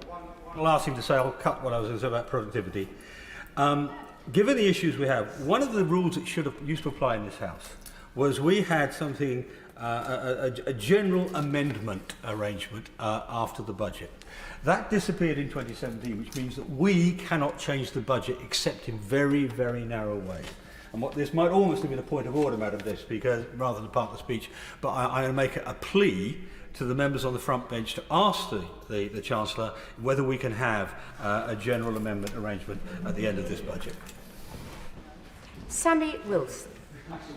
Speaker, I suspect that from the speeches on the other side of the House that whilst members have given some welcome to this budget, there is still a great deal of disquiet about it, because I'm sure that all of the members on the other side were hoping that the Chancellor would come out with a budget which was a Conservative budget, which gave them a banner under which they could march towards a general election. And instead, quite frankly, we have got what could only be described as an old Mother Hubbard budget. Because whilst the Chancellor would have loved to have thrown bones to the electorate, nice juicy bones that they could bite on and then be happy to vote for the Conservative Party at the next election, in effect, the cupboard is bare. And the cupboard is bare not because of past governments' mismanagement. The cupboard is bare because of this management of the government which has been in power for 14 years. From costly lockdowns which are badly thought out and the economic consequences never thought of, to the ongoing billions being spent on net zero in the belief that somehow or other we can alter the world's climate, to the failed opportunities which Brexit gave, and to the staggering tax burden under which the economy is now stumbling and therefore has not been able to grow. All of that is a result of decisions that were made by the government, and this budget is a manifestation of the consequences of that.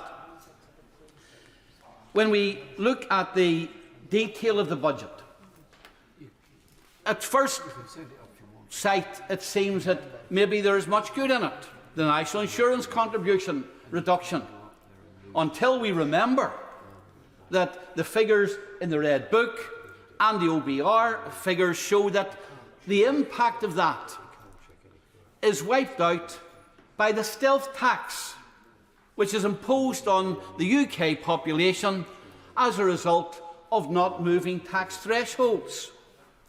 Even when we look at the VAT lift for small businesses from 80,000 to 85,000, it doesn't even begin to take into consideration the inflationary impact that there has been over the period in which that limit has been in place. Or the child benefit changes from 50,000 to 60,000. Had inflation been been accounted for, that should have been lifted to 62,500. So stealth taxes are still being imposed, even though they're presented as improvements. And I welcome the fact that some small businesses will be lifted out of the VAT tax threshold. I welcome the fact that people will have less national insurance contributions, and that squeezed middle-income families will have additional money, which hopefully will encourage them to go into work. But the fact of the matter is that once the headline is stripped away, one sees that this budget is not quite as generous and the bones are not quite as juicy as what the Chancellor would have us believe. I want to just mention a couple of specific things in relation to Northern Ireland. First of all, I welcome the Barnett consequences for Northern Ireland, the fact that the town fund has been extended to Coleraine, and I will be interested to see how the global trade arrangements help firms in my part of the United Kingdom to expand their export potential. But underlying the difficulties which are being faced by the renewed Stormont Assembly, I know that in the past they could be criticised because they didn't take tough decisions. Successive Sinn Féin ministers, and we've had 3 of them in the Department of Finance, did not even bring forward a budget that could be agreed and allowed spending to get out of control. But the fact of the matter is that the funding formula, and the Treasury accept this, the funding formula applied to Northern Ireland is different than the funding formula which applies to Scotland and Wales, and has led to a huge fiscal gap. And I don't believe that it isn't that one part of the United Kingdom should be treated differently in this way. And it's disappointing to see that in the budget that has not been addressed.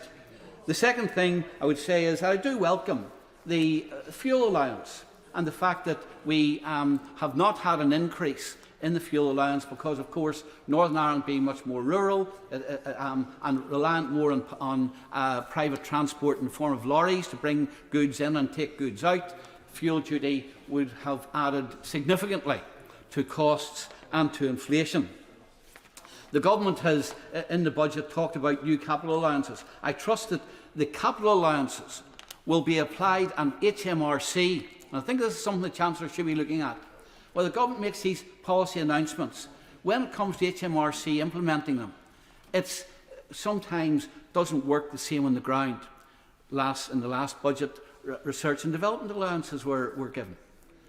Hundreds of firms have been turned down for those allowances on the basis that they didn't comply or whatever. And one wonders, does Treasury take a different view than the government? Let's not lose too much revenue and let's make the process much more difficult. In finishing, Madam Deputy Speaker, can I just say that I think that as a result of bad management, there's been little room for manoeuvre. And I think that the great concern, whether it's another Conservative government or a Labour government, is that this budget lays up and stores huge problems for the future in costs which are going to explode and in unresolved compensation issues as well, which will still have to be paid. Sir Jacob Rees-Mogg. Thank you, Madam Deputy Speaker, and it's a pleasure to follow the honourable gentleman, the member for East Antrim, and particularly my right honourable friend, the member for Halton Price and Howden, who made such a very important speech, particularly in his references to the OBR. And I think it was telling that the Chancellor started his speech by pointing out, at least inadvertently, it wasn't a deliberate attack, but how many things the OBR has got wrong. And this is a real problem for policy making, because we look at these forecasts as if they are holy writ, as if they are authoritative, as if they will be right, and then we make decisions on comparatively small amounts, assuming that the forecasts are fundamentally right, and so that when it all adds up, it all adds up. But of course, it doesn't. So let's look at the increase from £85,000 to £90,000 in VAT. This is an absolutely splendid policy, a really fundamentally good policy. It makes life easier for small businesses and is thoroughly welcome. And it costs £150 million. Now, this, out of a budget of £1.216 trillion, is 0.01%. It is utterly trivial, and yet the government doesn't go further because it says it can't afford it. Well, yes, of course it can, because this level is a rounding error within the whole total of what the government is doing. And unfortunately, that is the problem of this whole approach. In as far as it goes, it is perfectly good. And the economic circumstances have been tricky. There was £400 billion spent in support over COVID, which was, I think, the right thing to have done.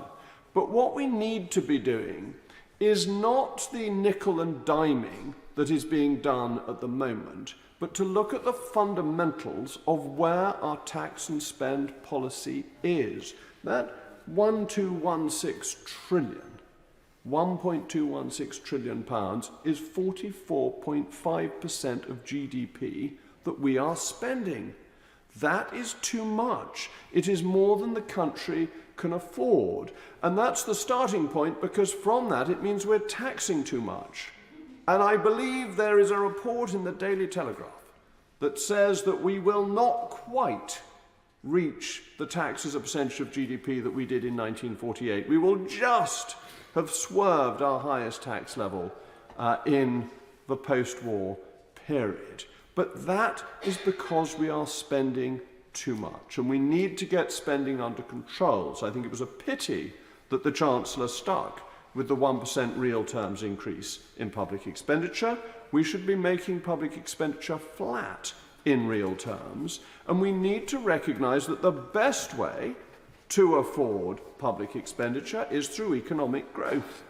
And it is a matter for rejoicing.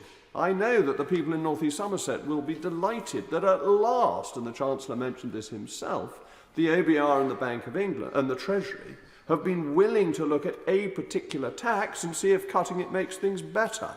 So the 28 to 24% on property, and I do own properties, so I refer to my register of interests, may be beneficial to me personally, but it shows that LAFA works when even the Treasury and the OBR come round to thinking about it.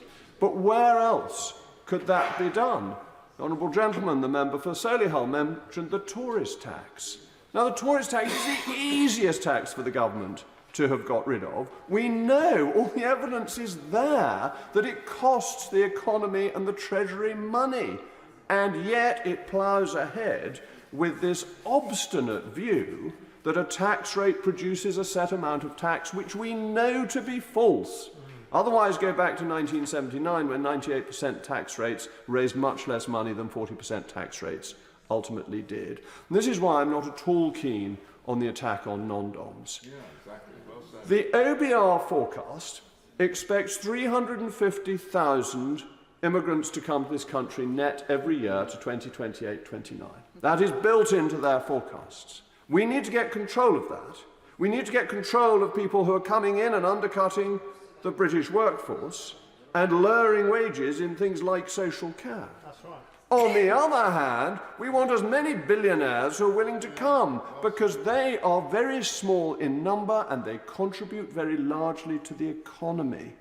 Attacking them, making it harder for them, may be some means of stealing the Labour Party's clothes, but is not good economic policy. Of course I give way to my right-hand friend. Doubly so, because other countries, post-Brexit, particularly France, have actively set out to drag those billionaires into their own countries. France, Italy, Portugal, our oldest ally. Yes, absolutely. Other countries are competing for the very rich who will go there rather than coming here. I'm also not in favour of the extra tax on oil companies. We need more oil and gas. One of the reasons our productivity has been low and our economy stagnant compared to the United States is our much higher energy prices.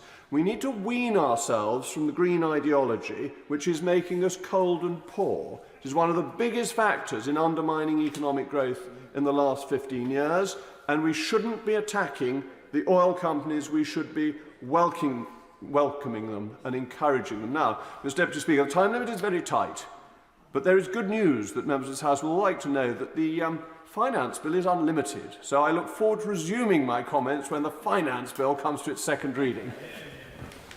Dame Diana Johnson. You'll be surprised to know that I won't be talking about billionaires, but I will be talking about ordinary people who live in my constituency of Hull North and how this budget provides very little for them. It also provides very little investment, which we are desperately in need of in Hull and the Humber. And it exposes, I think, the reality of what levelling up actually means for the North as we come to the end of this Parliament. It's trifling, it's not transformative. The government talked about, the Chancellor mentioned today, Canary Wharf. That's an area that I don't think is in need of levelling up. But if you look at the Hull and East Riding's devolution deal, which comes with a headline-catching funding of 400 million, but spread over 30 years, that's 13.3 million a year shared between two councils. Nowhere near reversing Hull's loss of 111 million a year since 2010. And in direct contrast to the government's economic transformation and integration deal with Rwanda, which comes with at least 370 million over 5 years, averaging £74 million a year for levelling up in Rwanda. I want to focus the main part of my contribution this afternoon on what's not in the bill, and that's any compensation for the infected blood victims. This is despite 118 members of Parliament, 10 parties represented in those 118, who wrote to the Chancellor last week asking him to make an announcement on the allocation of funding for those people. And it also comes after this House defeated the government in December by voting to set up a compensation body in the Victim and Prisoners Bill. Would you take a brief intervention? I will. Could I congratulate her on her excellent work on behalf of all our constituents on the contaminated blood? Would she agree with me that for children who've watched their parents go through this, it's very, very heartbreaking? The Honourable Lady, who's also campaigned over the years, makes a very good point, and I'm going to come on to that. What we do know is that ministers received the final recommendations on compensation from Sir Brian Langstaff in April 2023. They'd also received the framework compensation document from Sir Robert Francis in April 2022 to allow them to prepare for compensation to be paid. But today, there's not even an allocation for further interim payments to alleviate the immediate suffering of those who've lost parents, who've lost children, and children who've lost parents. I want to give you an example of what that looks like. The case of Sam Rushby, whose entire family, mum, dad, and 3-month-old baby sister, all died from AIDS by the time that Sam was 3 years old. He has received no compensation, and he would benefit from the interim payments that Sir Brian Langstaff has recommended the government to pay. Paragraph 3.45 on page 77 of the OBR document confirms that they have not been able to take into account plans for compensation for contaminated blood victims, as no money has been identified by the Treasury to pay that compensation.